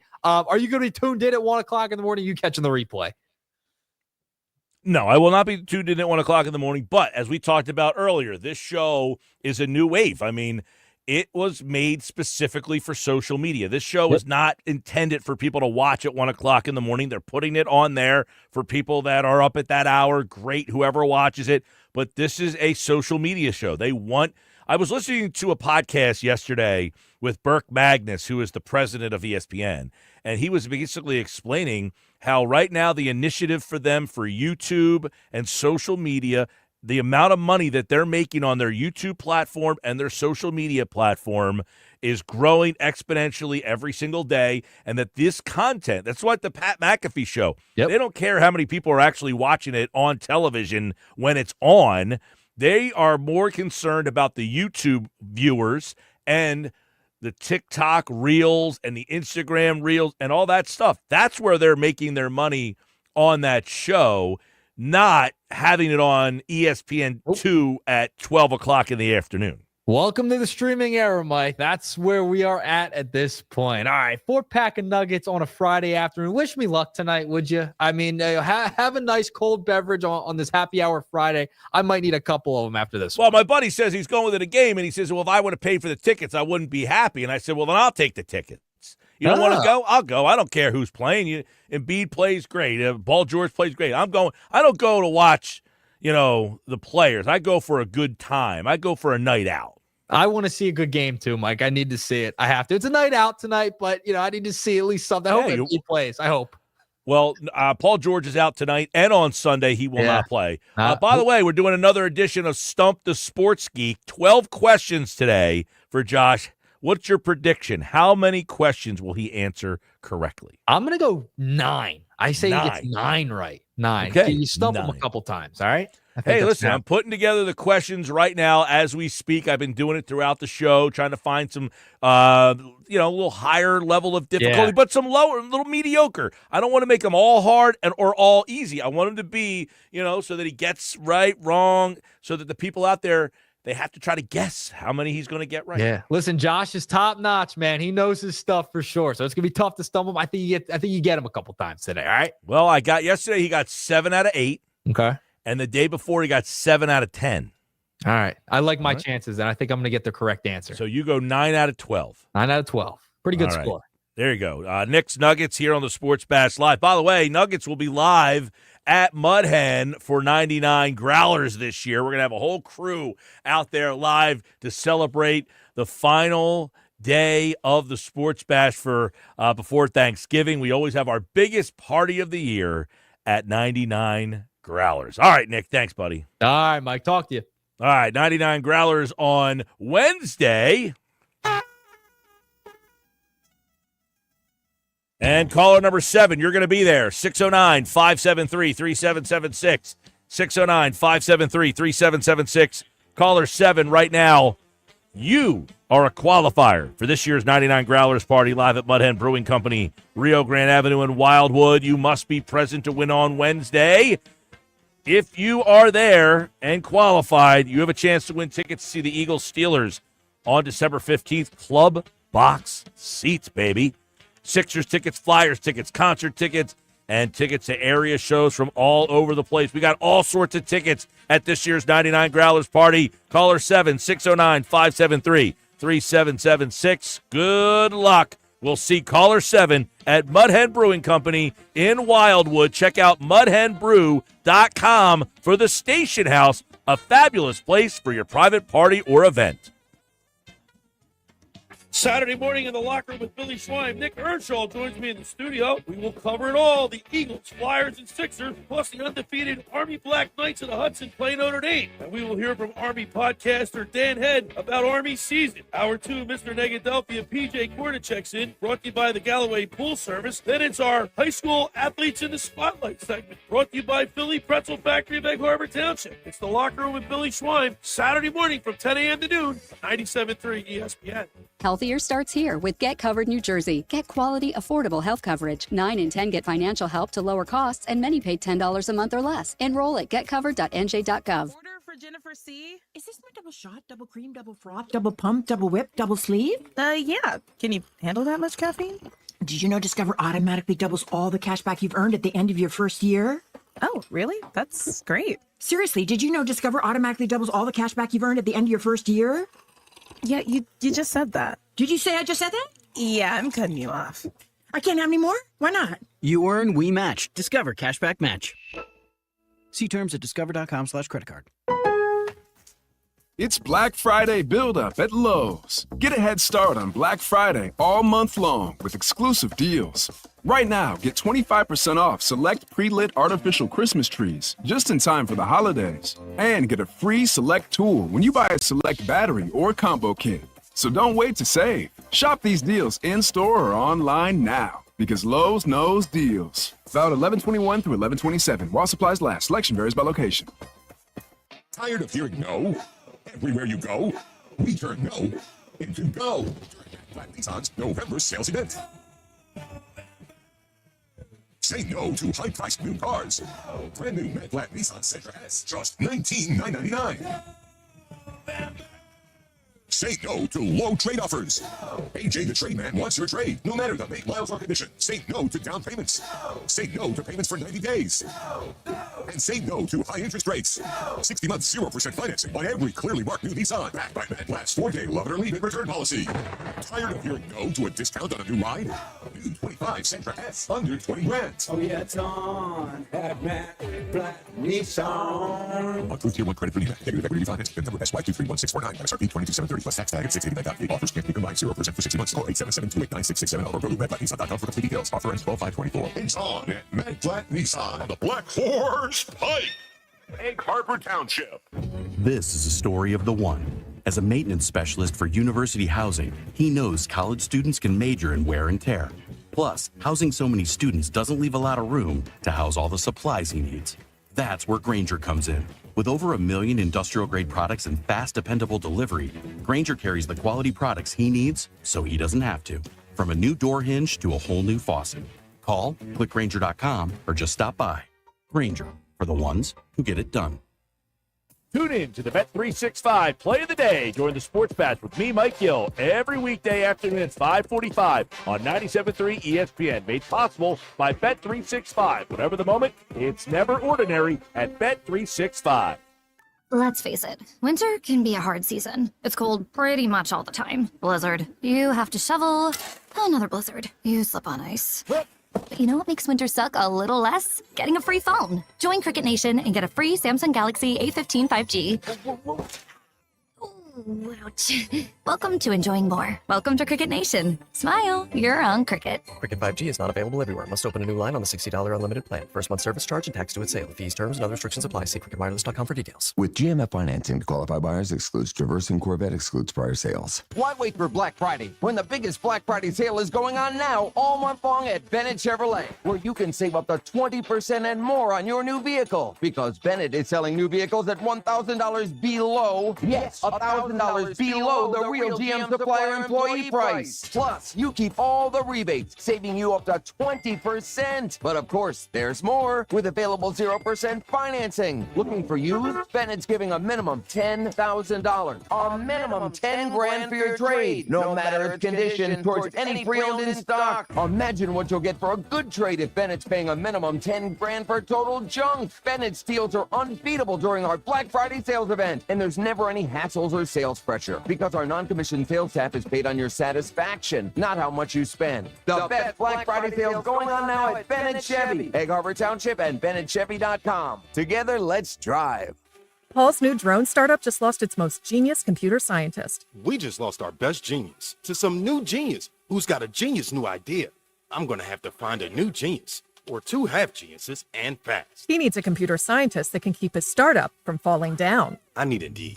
Indeed you do. When you sponsor a job on Indeed, it's easier for talented candidates to find it, which makes it easier for you to hire them. Visit Indeed.com/credit and get $75 towards your first sponsored job. Terms and conditions apply. Your business needs a network it can count on. Power's out. Comcast Business has you covered with Wi-Fi backup to help keep your business up and running, even when your power goes out. Everybody in the warehouse good? Lights are out, but the Wi-Fi's up. Let's power on. It's from the company with 99.9% network reliability. Break room, you good? Can't microwave my burrito, but Wi-Fi's fine. Let's power on. Power on with the leader in connectivity, Comcast Business, powering possibilities. Ask about Wi-Fi backup for your business, or get started with reliable internet for $59.99 a month for 12 months with a 2-year agreement. Plus, for a limited time, find out how to get an $800 holiday bonus prepaid card on a qualifying gig bundle. Don't wait. Call or go online today. Ins 12/15/24. Restrictions apply. New customers only with 150 megabit per second internet. EcoBill and autopay required. Equipment, taxes, and fees extra. It's the Get Holiday Ready sales event at Kindle Ford with low 1.9% APR for 60 months, plus $1,000 holiday cash on select Ford vehicles and up to 90 days deferred first month's payment. All offers with Ford credit financing through January 2nd, 2025. See Kindle for details. For work or play, you're going to find it on Kindle's huge 100-acre lot just off exit 10 of the Parkway on Stone Harbor Boulevard. Or shop right now at KindleFord.com. Home of the Sports Bash with Mike Gil, 97.3 ESPN. WENJ, WENJ HD, Millville, Atlantic City. This is the Sports Bash with Mike Gil on 97.3 ESPN and the 97.3 ESPN free mobile app. Now live from inside the Ocean Casino Resort Studio, here's Mike Gil. All right, 5 o'clock, Sports Bash.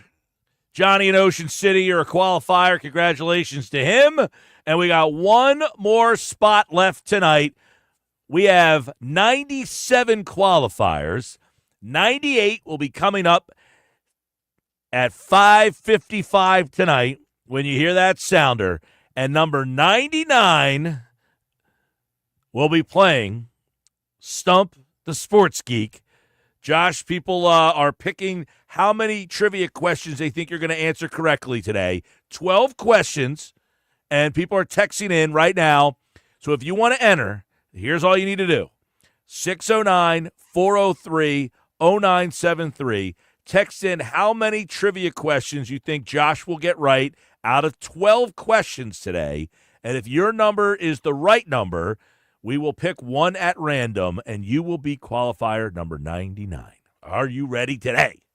I'm ready, and I think the audience is ready because there's no Pete G to give me any hints. No Pete G to give you a hint. Yeah, you ripped off he ripped off the people who had 6 yesterday. People were pretty mad about it too, man. Yeah? I saw a couple of people mad at Pete yesterday on the text board. They were like, come on, man. Well, we will be live on Wednesday. We're busy next week. Come out and see us. Monday, we will be at Ocean Casinos, of course, the Fanatic Sportsbook. We're there every Monday. Tuesday, we will be at Chickies and Pete's in Egg Harbor Township, and we will be at Mud Hen Brewing Company on Wednesday. So all 3 days next week, the Sports Bash is on location. And Friday and Thursday, by the way, I will be on location. I am calling Holy Spirit and Atlantic City, and that game will be on our sister station, WPG Talk Radio 95.5, and on the YouTube video stream on BFA Productions. So I'll be doing the play-by-play for that game as well. So I'm working all 4 days, or 4 of the 5 days next week. Yeah, you're staying busy, but that's normal for you. I'm looking forward to it. I love doing the Thanksgiving Day game. I'm looking forward to that. Get to see some people, get to be out and about. Hopefully the weather's all good. It looks like it's supposed to be all right. So what do we got for this game? So as you know, Mike, I listen to a lot of these podcasts because of my long drives to and from work, and I wanted to present to you some of the topics and keys that some of the national voices have been putting out there. So let's start with Michael Lombardi from the GM Shuffle podcast. So one of the topics that came up is about who are the Rams heading into this game, right? They're a 5-5 team. So who are the Rams? Well, Michael Lombardi says one of the matchups he is looking forward to is the Rams' defensive line against the Philadelphia Eagles. This Ram front's pretty good. I thought the Rams weren't as good defensively against the Patriots. Moved the ball up and down the field in that game, but for me, I think this is really a game about, can the Eagles control the ball and keep Stafford off the field? It's funny because he talks about can the Rams control the ball, and the Eagles control the ball and keep Stafford off the field. I think I'm conflicted on the fact that their secondary is not good.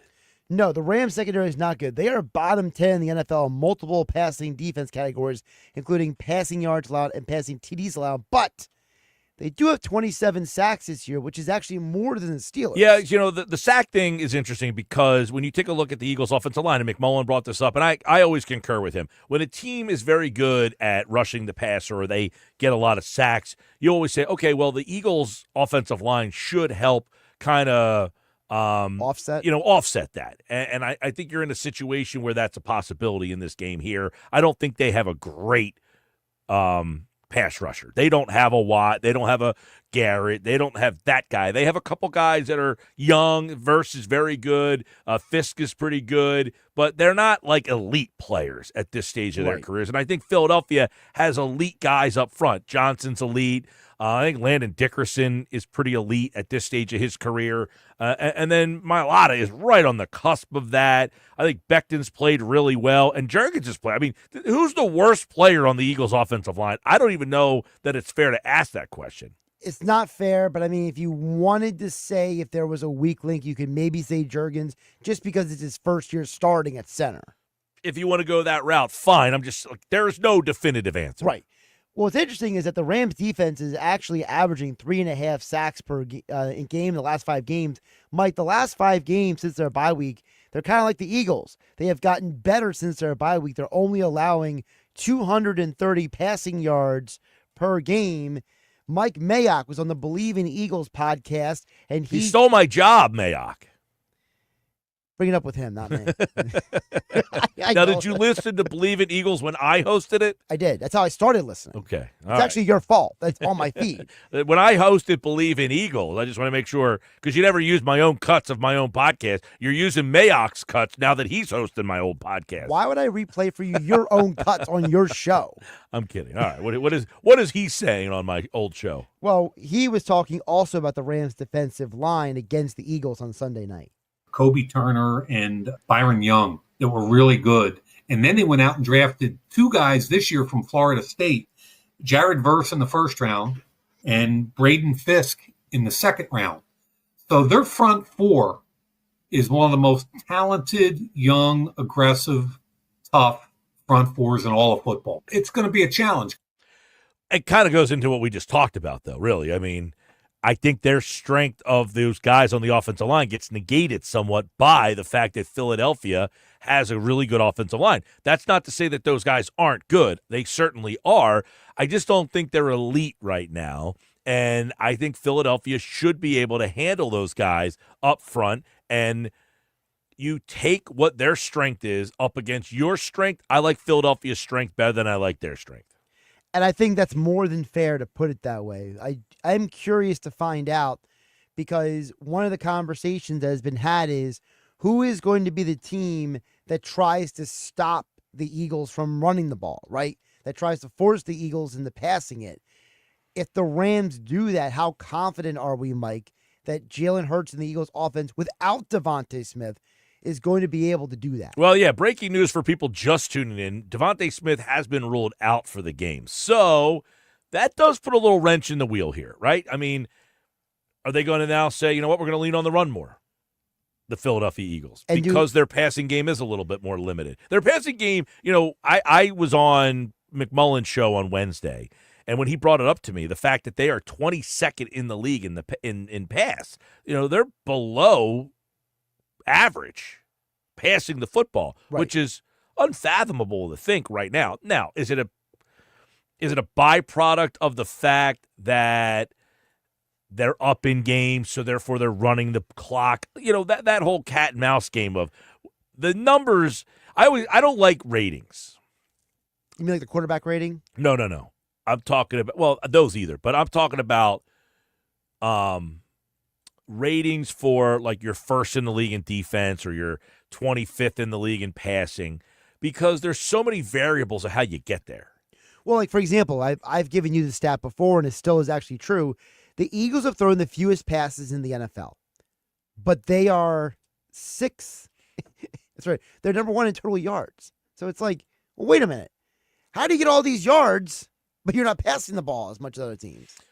Well, you're a really good run team. Right. So the yards count the same if you run the ball as you do as you know. Right. So to your you don't point, get double the yards for throwing the ball. You get the same amount. But no, my point is, okay, the Eagles have played a schedule that you're playing a bunch of defenses that are not the most talented. Sure. So, okay, you're the number 1 offense in the league, but are you the number 1 offense in the league because you're the best offense, or are you the number 1 offense in the league because you've played a bunch of teams that are not as good?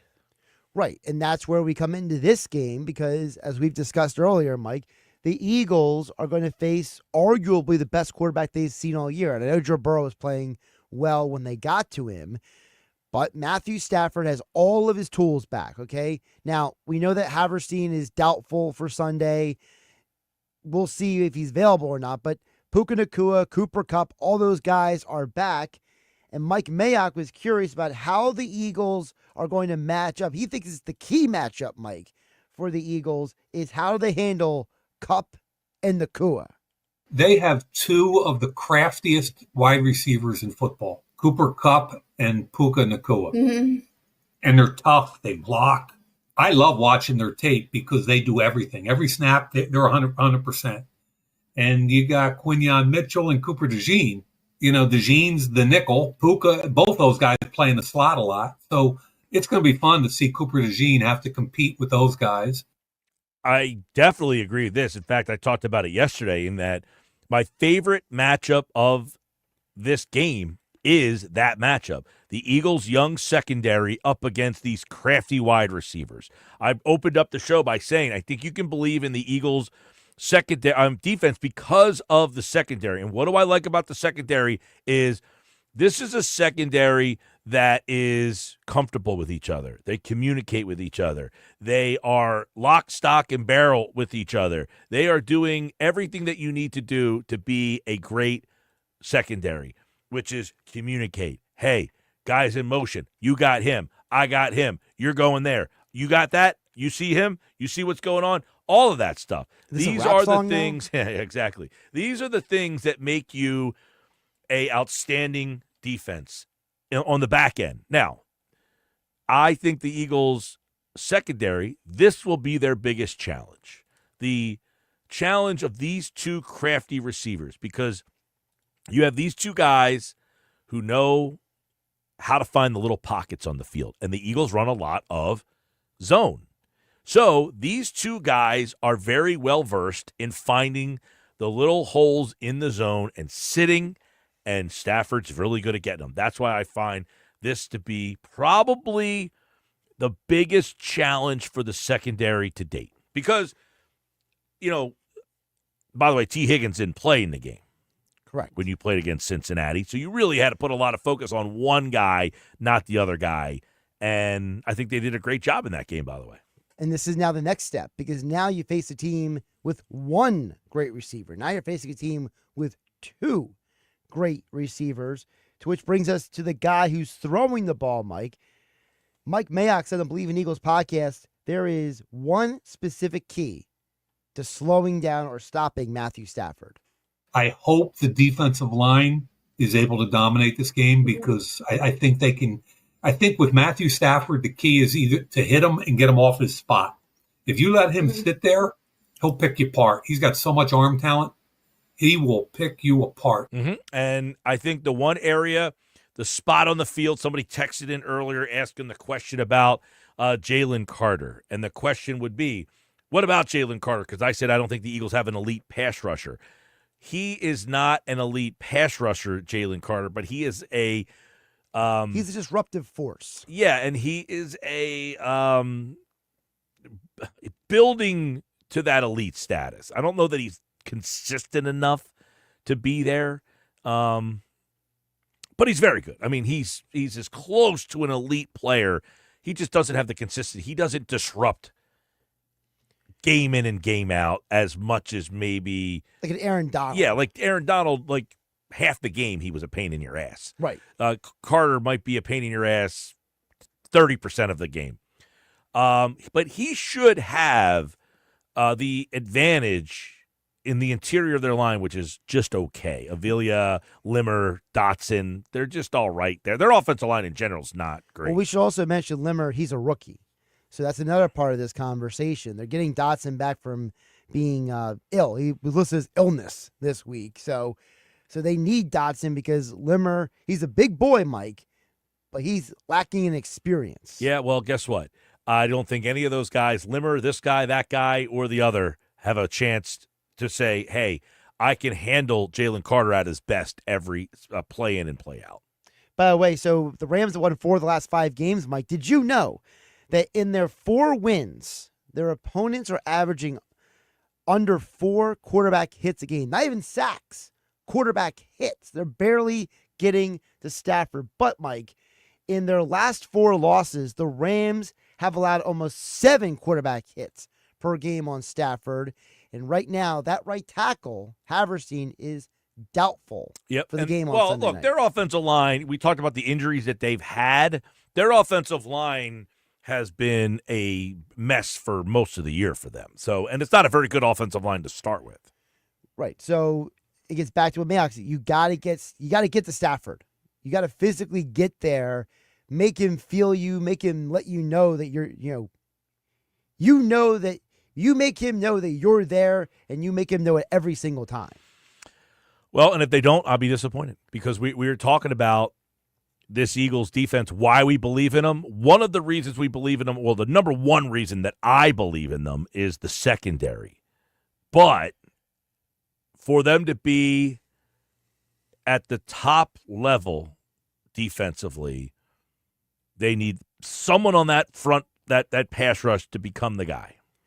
Now, I remember earlier in the show, Mike, you were talking to Erin Coscarelli from the Believe in Rams podcast, and she mentioned about how, the history of Fangio with Sean McVay. The Philadelphia Eagles are actually 3-0 against the Rams in Los Angeles in the Sean McVay era. But is there a wrinkle right now in the Rams offense? Michael Lombardi on the GM Shuffle podcast says the Rams have made a modification to the offense since the bye week. One thing I think it's really interesting to note about the Rams is the Rams have become more like the Patriots offense than they have actually the Sean McVay offense. If you really watch it closely and you understand what the Patriots do, they're not just running that wide, tight zone and wide zone. They're doing different things that more inclined to what Brady wanted to do. It's interesting how Sean has shifted without telling anybody how much he shifted.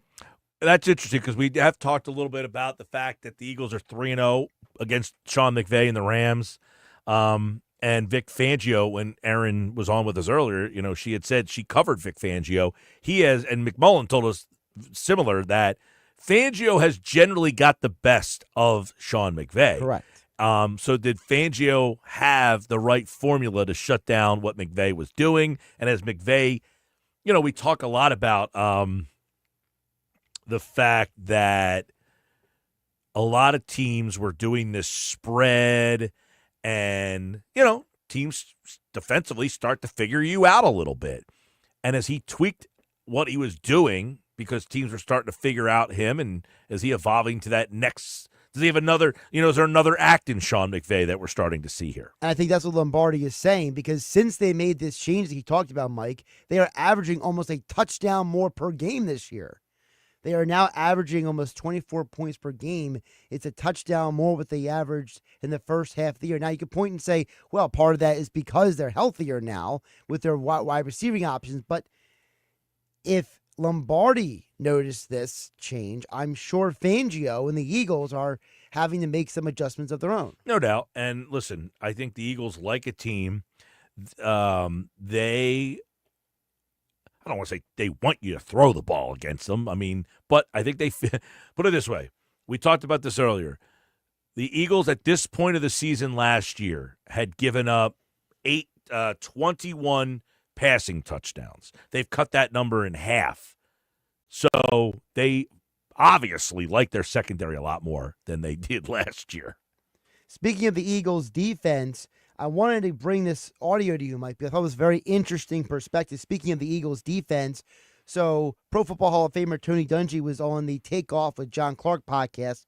He said that Fangio's defense that he's running, Mike, reminds him of Dungy's own defense that he used to run. Take a listen. Well, Vic is my era. He's old school. And I was the same way. I had Warren Sapp in Tampa and Dwight Freeney and Robert Mathis in Indy. And if you said blitz, they would look at you like, Coach, are you nuts? Turn us loose. Let us go. And that's what you want to hear as a defensive coordinator. That's what Vic is getting back to. Hey, these four guys, they can put pressure on. We don't have to play a lot of crazy stuff. We can get after the quarterback. Our DBs know that ball's coming out fast. That might be one of the most impactful bites ever for the blitz crowd.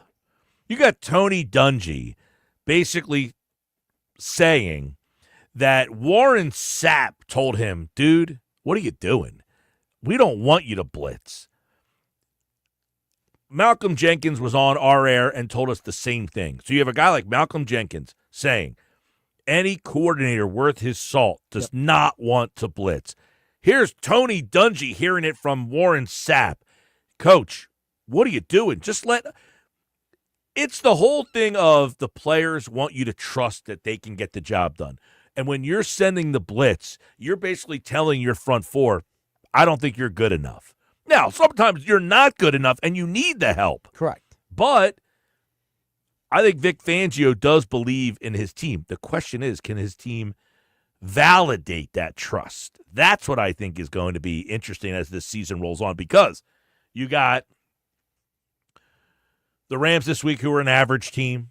You've got Baltimore next week, which is a good team. You've got Carolina, which is a rotten team.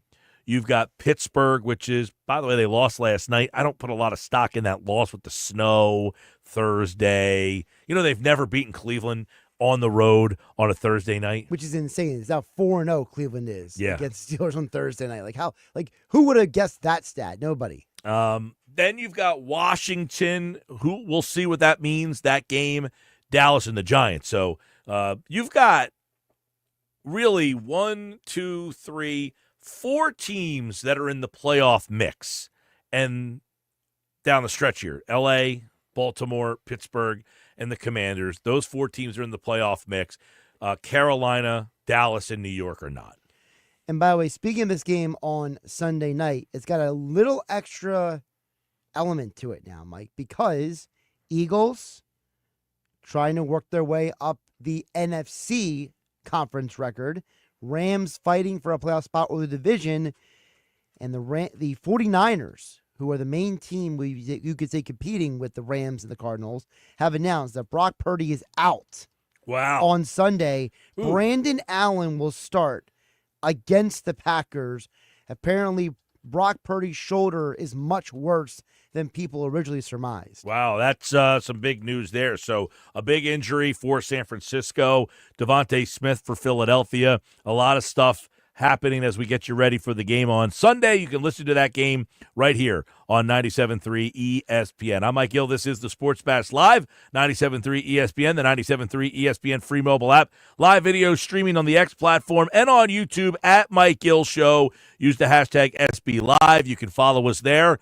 New edition of Flyers Files is out. Kevin Durso has the podcast on the Fly Guys. They play tomorrow, by the way, and you can listen to that game on Rock 104.1 and the Rock 104.1 free mobile app. They take on Chicago. A little 1 o'clock game over on 97.3 ESPN. We'll have Indiana, Ohio State. It's a college football game I'm really looking forward to. Plus, Notre Dame Army tomorrow night on 97.3 ESPN. We'll have that game for you as well, and a little late-night game, 10:30 USC, UCLA on 97.3 ESPN. Sunday, we got Dallas and Washington, Eagles and Rams, and if you're looking for the Sixers and Clippers on Sunday at 6 o'clock, that's on our sister station, Rock 104.1. So it's a busy weekend. We got 4 college football games tomorrow, Flyers on Rock 104.1, NFL on Sunday, and then we get into Thanksgiving week. All right, coming up, it is Stump the Sports Geek. How many questions will Josh answer right today? 12 questions are coming his way. 609-403-0973. Text us how many questions you think he'll get right out of 12, your name, and where you're from. And if you get that number, all the people who guess that number, we will randomly select one of those people, and that person will be qualifier number 99 for this year's 99 Bottles Party. Stump the Sports Geek is next. You're listening to the Sports Bash with Mike Gil. When I'm driving, I got a guy on the radio who talks to me. I can't see him, but he talks to me. On 97.3 ESPN. Tired of hearing no? Everywhere you go, we turn no into go during Black Nissan's November sales event. Say no to high-priced new cars. Brand new Matte Black Nissan Sentra S, just $19,999. Say no to low trade offers. AJ the Trade Man wants your trade, no matter the make, miles, or condition. Say no to down payments. Say no to payments for 90 days. And say no to high interest rates. 60 months, 0% financing by every clearly marked new Nissan. Backed by Matt Black's 4-day love it or leave it return policy. Tired of hearing no to a discount on a new ride? New 25 Sentra S, under $20,000. Oh yeah, it's on at Matt Black Nissan. Approved Tier 1 credit for NEMAC. Negative equity finance. VIN number SY231649. MSRP 22,730 plus tax tag at $689.8. Offers can't be combined. 0% for 60 months. Call 877-289-6670 or go to MattBlack.Nissan.com for complete details. Offer ends 12/5/24. It's on at Matt Black Nissan and the Black Horse Pike. Egg Harbor Township. If you have unfiled taxes or are in debt to the IRS, this is important news. Did you know the IRS has programs specifically designed to help people struggling with tax debt? Powerful tax assistance programs that can save you thousands if you qualify. No one knows these programs better than the experts at Optima Tax Relief, America's most trusted tax resolution firm, A-rated by the Better Business Bureau. Their award-winning team of tax attorneys and licensed professionals have resolved over $1 billion of tax debt for their clients. One call to Optima can start the process, helping to end your worries about wage garnishment, asset seizure, and other IRS actions. Make sure you're getting the best options to solve your tax problems. Call the experts at Optima today for a free confidential consultation. Call 800-559-8226. 800-559-8226. 800-559-8226. Some restrictions apply. For complete details, please visit OptimaTaxRelief.com. Something is happening here. Off the New Jersey coast, a new offshore wind project is generating nearly $2 billion in economic benefits for the state. We're generating thousands of local jobs, but the most important thing we're generating is trust. Look closer at Atlantic Shore's offshore wind, and you'll see that we're generating a clean energy future with a team that values safety, the environment, science, and a commitment to being a good neighbor.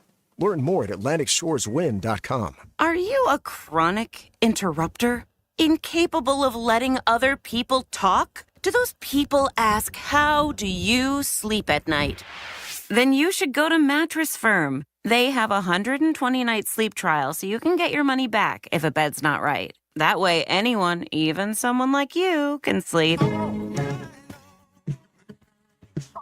Get matched at Mattress Firm. Sleep at night. Restrictions apply. See store or website for details.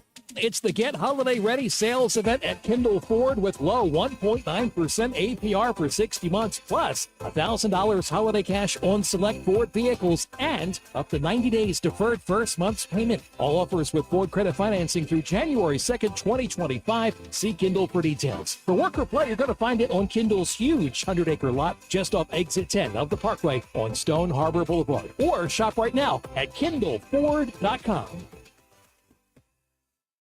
This is the story of the one who, as a maintenance specialist for a historic high-rise, knows that vintage charm historically needs constant attention. Which is why, when it's time to upgrade turn-of-the-century mechanicals, they turn to Grainger. With easy access to 1 million-plus products and the scale to deliver when and where you need them, the right tools and supplies are never far away. So the one can keep that vintage building running like new. Call, click Grainger.com, or just stop by. Grainger, for the ones who get it done. 97.3 ESPN has teamed up with Seize the Deal for incredible weekly offers from some fantastic local restaurants. Here's this week's big deal. Get a $50 gift card, good for use, at Bruno's Italian Market in Ventnor City for just $25. This great deal is on sale now at seizethedeal.com. Hurry, chances are this deal will sell quickly. For more info on this great deal, go to seizethedeal.com. SeizeTheDeal.com. This is the Town Square, New Jersey Info and Weather Network. Progressive Insurance presents the Sports Flash on 97.3 ESPN. NHL, the Flyers back on the ice Saturday as they take on the Chicago Blackhawks, continuing a 5-game homestand. Philadelphia has dropped back-to-back games. They're coming off a 4-1 loss to the Carolina Hurricanes on Wednesday, while the Sixers, they're back at it tonight at home against the Brooklyn Nets and are returning from a 3-game road trip. Philadelphia looking to snap a 5-game losing skid falling Wednesday in Memphis to the Grizzlies, which dropped them to 2-12 on the season. Now they'll play their next 3 games at home. The Eagles out in Los Angeles to face the Rams at SoFi Stadium Sunday night. Primetime game for the Eagles, who are 8-2 on top of the NFC East. Rams 5-5 and have won 4 of their last 5 games. Philadelphia has won 7 of the last 8 meetings against Los Angeles. And Yankee slugger Aaron Judge won the MVP in the American League on Thursday. He hit 56 home runs, 144 RBIs. He wins his 2nd MVP honor. I'm Tony Desiri, and that's your Sports Flash on 97.3 ESPN.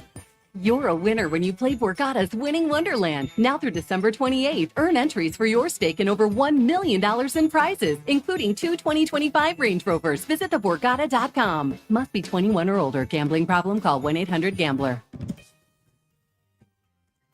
From the Town Square, New Jersey Info and Weather Network, I'm Chief Meteorologist Dan Zarrow. Let's talk about the end of soggy, sloppy weather as we dry out and clear out this weekend. Showers will taper off eventually tonight. They'll end completely by daybreak tomorrow morning. Low temperature dips to around 40. Clearing out and drying out tomorrow, partly to mostly sunny and still windy and blustery, high of 52. Sun and clouds on Sunday, high 54, going for 56 on Monday. Get weather 24/7 wherever you are. Download our free mobile app today. Here is an important safety message from the New Jersey Division of Highway Traffic Safety. I'm New Jersey Attorney General Matt Plotkin. Every year, too many lives are lost in alcohol or drug-related crashes. These are preventable tragedies, and it's time to take a stand. Let's make New Jersey's roads safer for everyone. We are all counting on you. We have the perfect solution for sitting in traffic. You come with me. The Sports Bash with Mike Gil on 97.3 ESPN and the 97.3 ESPN free mobile app. All right, 532 Sports Bash Live, 97.3 ESPN, the 97.3 ESPN free mobile app, live video streaming on the X platform and on YouTube. At Mike Gil Show, it is time for Stump the Sports Geek. Josh Henning is our resident sports geek. He has one chance to help somebody get into this year's 99 bottle. A lot of pressure. One shot, one chance. Don't blow it. All right, so we got 12 questions today. Here's your last chance to guess. 609-403-0973. How many questions out of 12 do you think Josh will get right? Let us know with your name and where you're from and how many questions you think he'll get right. If you guess that number correctly, you are now into the random drawing. We'll pick one person and that person will be our qualifier number 99. All right? Let's do this. Are you ready? I'm as ready as I'll ever be, Mike. Here we go. So there are 12 questions. Here we go. Question 1. What is the term for an achievement in hockey that involves a player recording a goal, an assist, and a fight in the same game?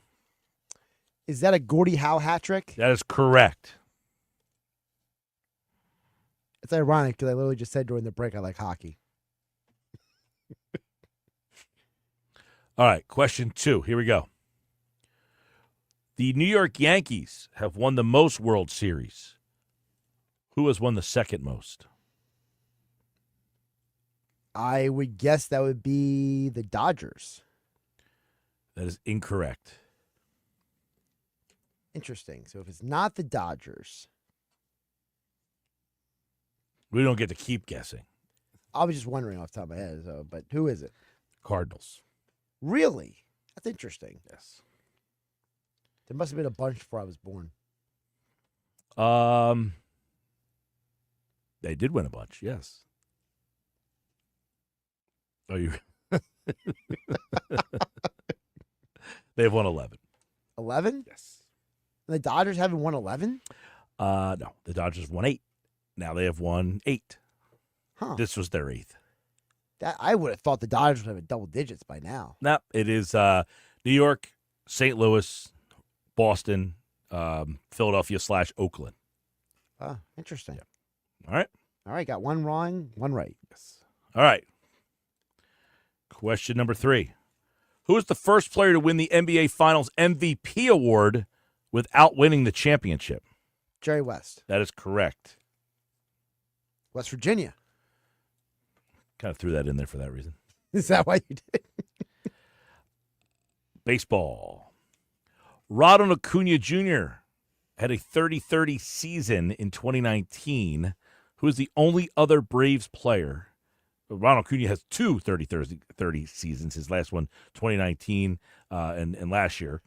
Who is the only other Braves player with 2 30-30 seasons? 30-30? 30 home runs, 30 stolen bases. Well, I have 2 guesses for this. So I have a feeling, though, this is where my overthinking gets in the way. So I'm going to go with Dale Murphy. Who was your other guess? Andrew Jones. Neither is correct. All right. Well, I would have been off anyway, either way. Ron Gant.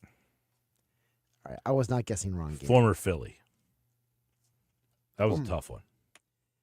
I would have never guessed Ron Gant had a 30-30 season, let alone 2 of them. Played for the Phillies. So did Dale Murphy, by the way. That's true.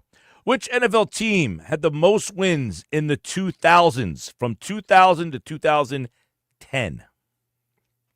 These are regular season wins. Yes, the 2000s up to 2010. What NFL team had the most wins?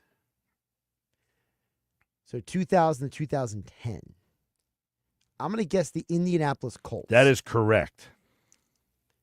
See, the caveat is Brady didn't start till 2001. So I'm assuming Manning had a head start on him. Which player has the most career Super Bowl touchdowns? Passing or receiving? Just touchdowns. Not passing. So total touchdowns. Receiving or rushing. Okay. Oh boy. I'm going to guess Jerry Rice. That is correct. 8 touchdowns. So we're 4 out of 6. That is correct. So right now, anyone guessed less than 6, you are out. Which is the first NBA player to be drafted straight out of high school?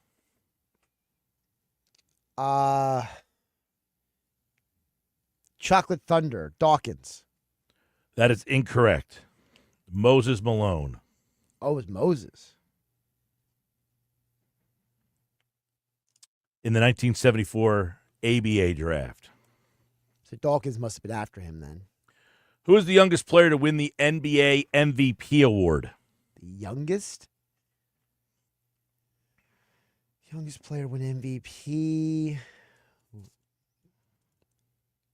Derrick Rose. That is correct. I almost got that wrong. I was going to guess Jabbar, but then I realized Derrick Rose was younger. 2011, it also basically kickstarted the process. That MVP, he got hurt in those playoffs. The Sixers ended up beating the Bulls. And because they won that series, they said, this is the best we're ever going to do. We're going to break this team up. And they traded for Bynum. Is that why you put that question in there? No. Who is the youngest coach to ever win a Super Bowl? Youngest coach? John Madden? Sean McVay, 36.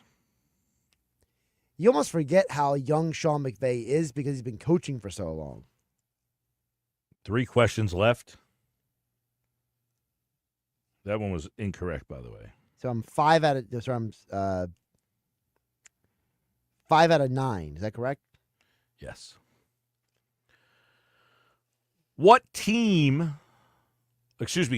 player is remembered for the tackle at the end of the Super Bowl game in 2000?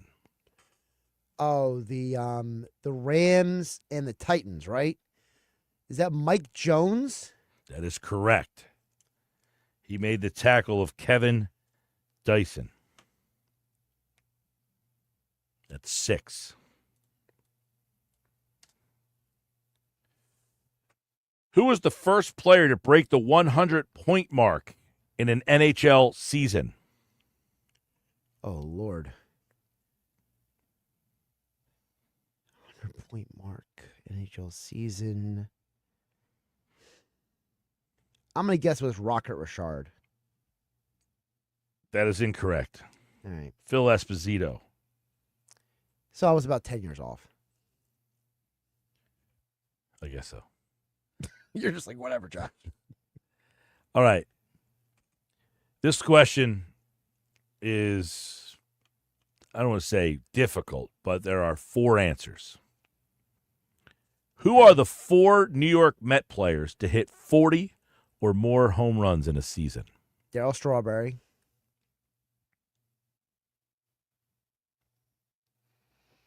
Pete Alonso.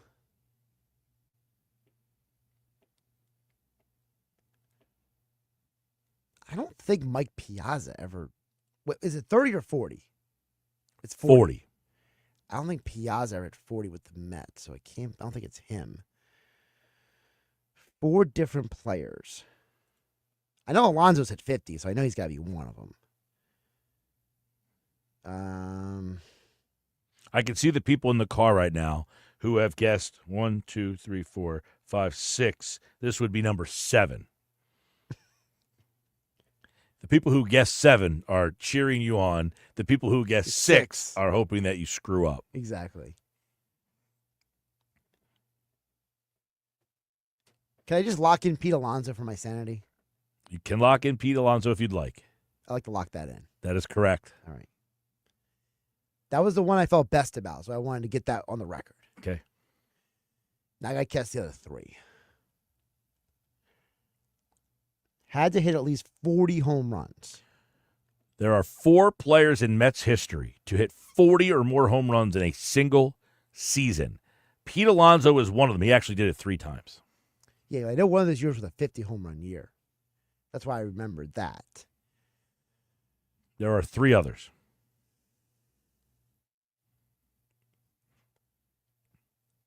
Man, I am having trouble with this one. My memory of Mets home run hitters is struggling right now. It's not a great franchise history here. That's true. I mean, I can think of more good pitchers than hitters in Mets history. Yep. The Mets have had some really good pitchers, not as always the hitters. And some of those great hitters were not actually home run hitters either. Yeah, Rusty Staub wasn't a known for his power. Keith Hernandez wasn't really known for his power. No.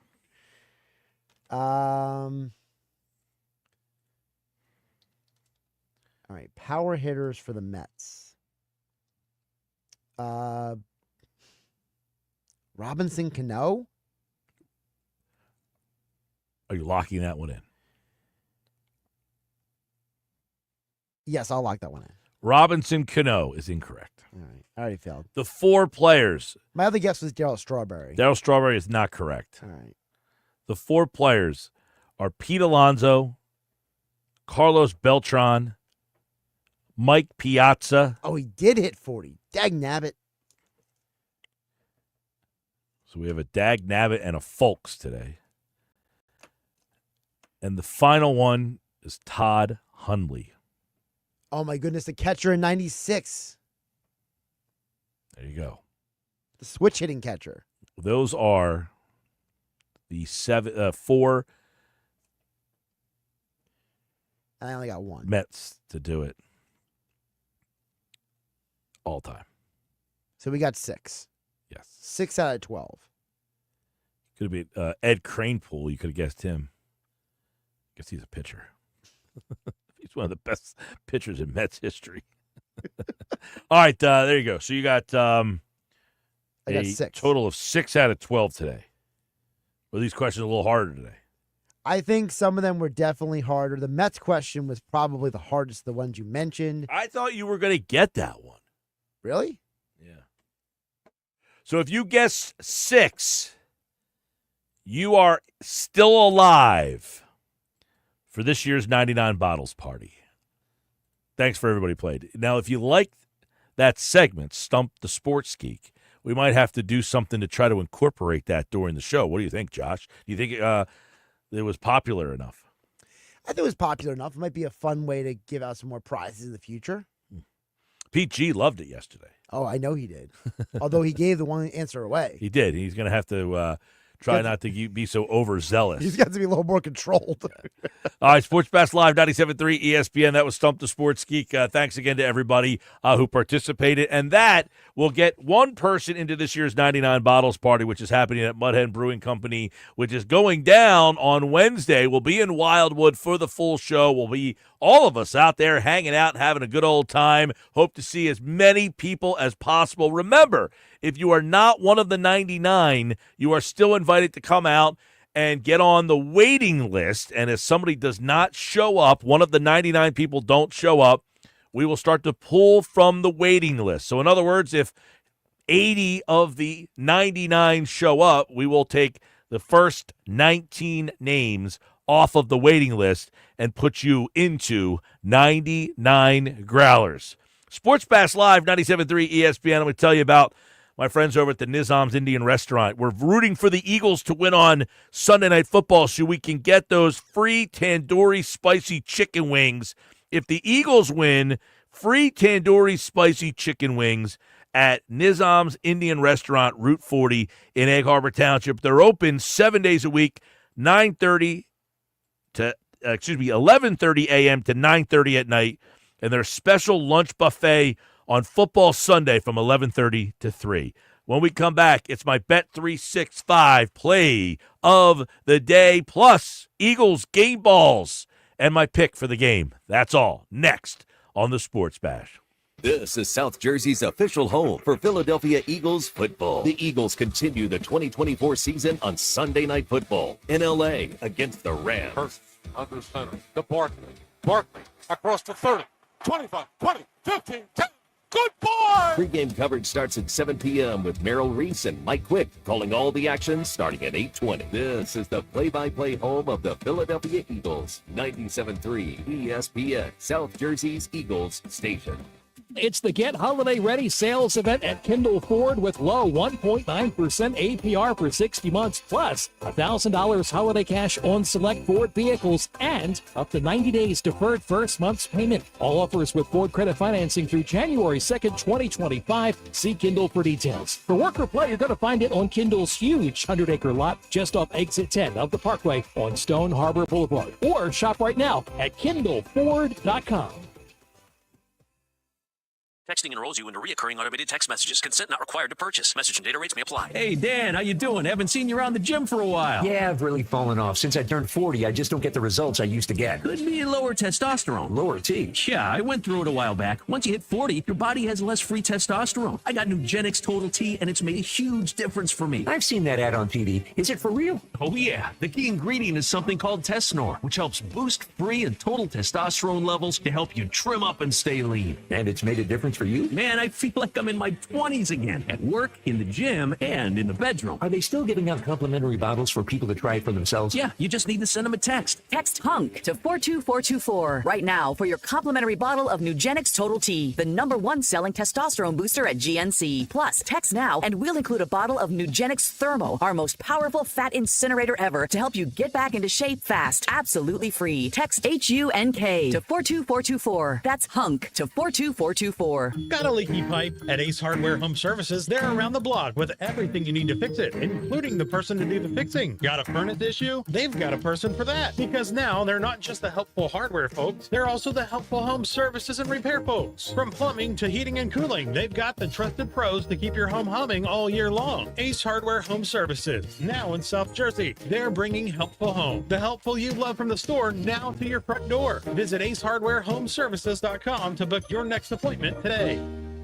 This Thanksgiving, Target makes hosting easy with our lowest prices of the season, like Good and Gather Premium Turkey for 79 cents a pound and quality green beans for 55 cents. Or classic stovetop stuffing on sale for $1.99 and delicious Favorite Day apple or pumpkin pie for only $4.49. Plus, get unlimited same-day delivery with a free 14-day trial of Target Circle 360 to make planning even easier. Save more on hosting. Happier holidays from Target. Restrictions apply. Tired of hearing no? Everywhere you go, we turn no into go during Black Nissan's November sales event. Say no to high-priced new cars. Brand new Matte Black Nissan Sentra S, just $19,999. Say no to low trade offers. AJ the Trade Man wants your trade, no matter the make, miles, or condition. Say no to down payments. Say no to payments for 90 days. And say no to high interest rates. 60 months, 0% financing on every clearly marked new Nissan. Backed by Matt Black's 4-day love it or leave it return policy. Tired of hearing no to a discount on a new ride? New 25 Sentra S, under 20 grand. Oh yeah, it's on at Matt Black Nissan. Approved Tier 1 credit for NEMAC. Negative equity finance. VIN number SY231649. MSRP 22,730 plus tax tag at 689.8. Offers can't be combined. 0% for 60 months. Call 877-289-667 or go to MattBlackNissan.com for complete details. Offer ends 12/5/24. It's on at Matt Black Nissan. The Black Horse Pike. Egg Harbor Township. This is a story of the one. As a maintenance specialist for university housing, he knows college students can major in wear and tear. Plus, housing so many students doesn't leave a lot of room to house all the supplies he needs. That's where Grainger comes in. With over 1 million industrial-grade products and fast, dependable delivery, Grainger carries the quality products he needs so he doesn't have to. From a new door hinge to a whole new faucet. Call, click Grainger.com, or just stop by. Grainger, for the ones who get it done. Medicare is making important changes in 2025. It's time to think about what benefits you need. AmeriHealth can help, with monthly premiums as low as $0. Dental, vision, and hearing. No referrals, plus prescription drug coverage. AmeriHealth has been serving New Jersey residents for 30 years. Visit AmeriHealthMedicare.com/help25 today. AmeriHealth offers PPO Medicare Advantage plans with a Medicare contract. Enrollment in AmeriHealth PPO Medicare Advantage plans depends on contract renewal. It's hurricane season.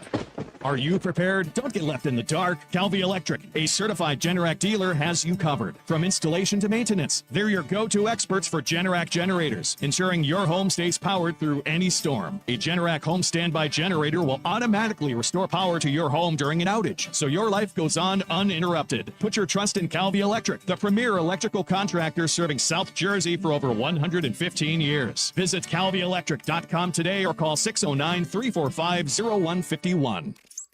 You're listening to The Sports Bash with Mike Gil on 97.3 ESPN and the free mobile app. All right, time for the Bet365 play of the day. It's brought to you by Bet365. Whatever the sport, whatever the moment, it's never ordinary. At Bet365, Josh, how did we do last night? I know the over N, the Steelers, was not a winner. And neither was the Raptors.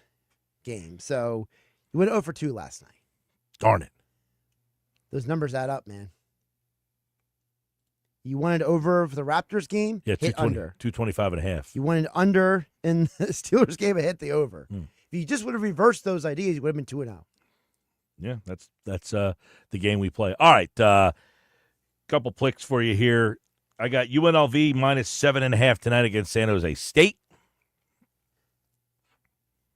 Kansas City, Carolina, under 42.5. I just don't think Carolina's going to score, is the thought there. Eagles, Rams, I actually like the under. Is that number moved? 48.5. So it's still the same.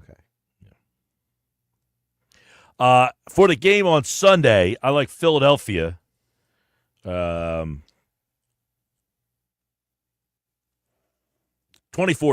sorry. 24-16. I got Philadelphia winning the game on Sunday. My game balls this week, I'm going A.J. Brown will be the big guy for the Eagles offense, and on defense, I'm going Jalen Carter.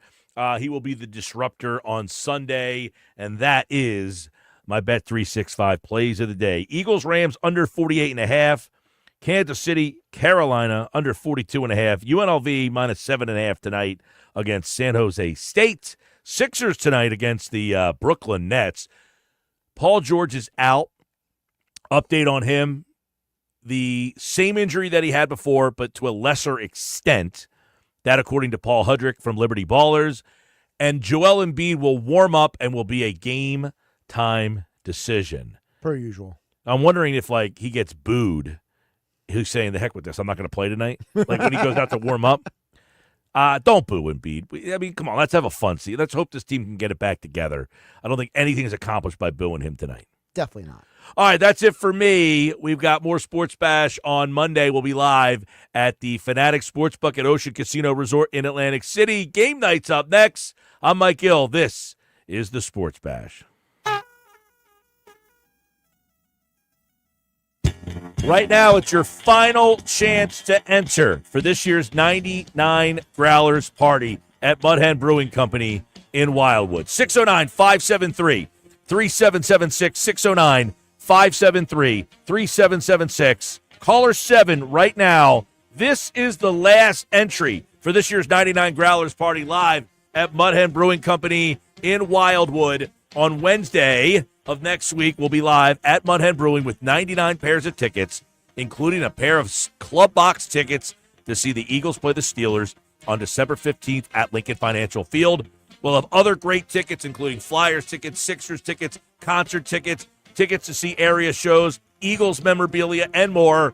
It's all happening Wednesday, live at 99 Growlers at Mud Hen Brewing Company in Wildwood. Caller number 7.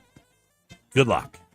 Sixers basketball tonight on 97.3 ESPN with the voice of the Sixers, Tom McGinnis, calling all the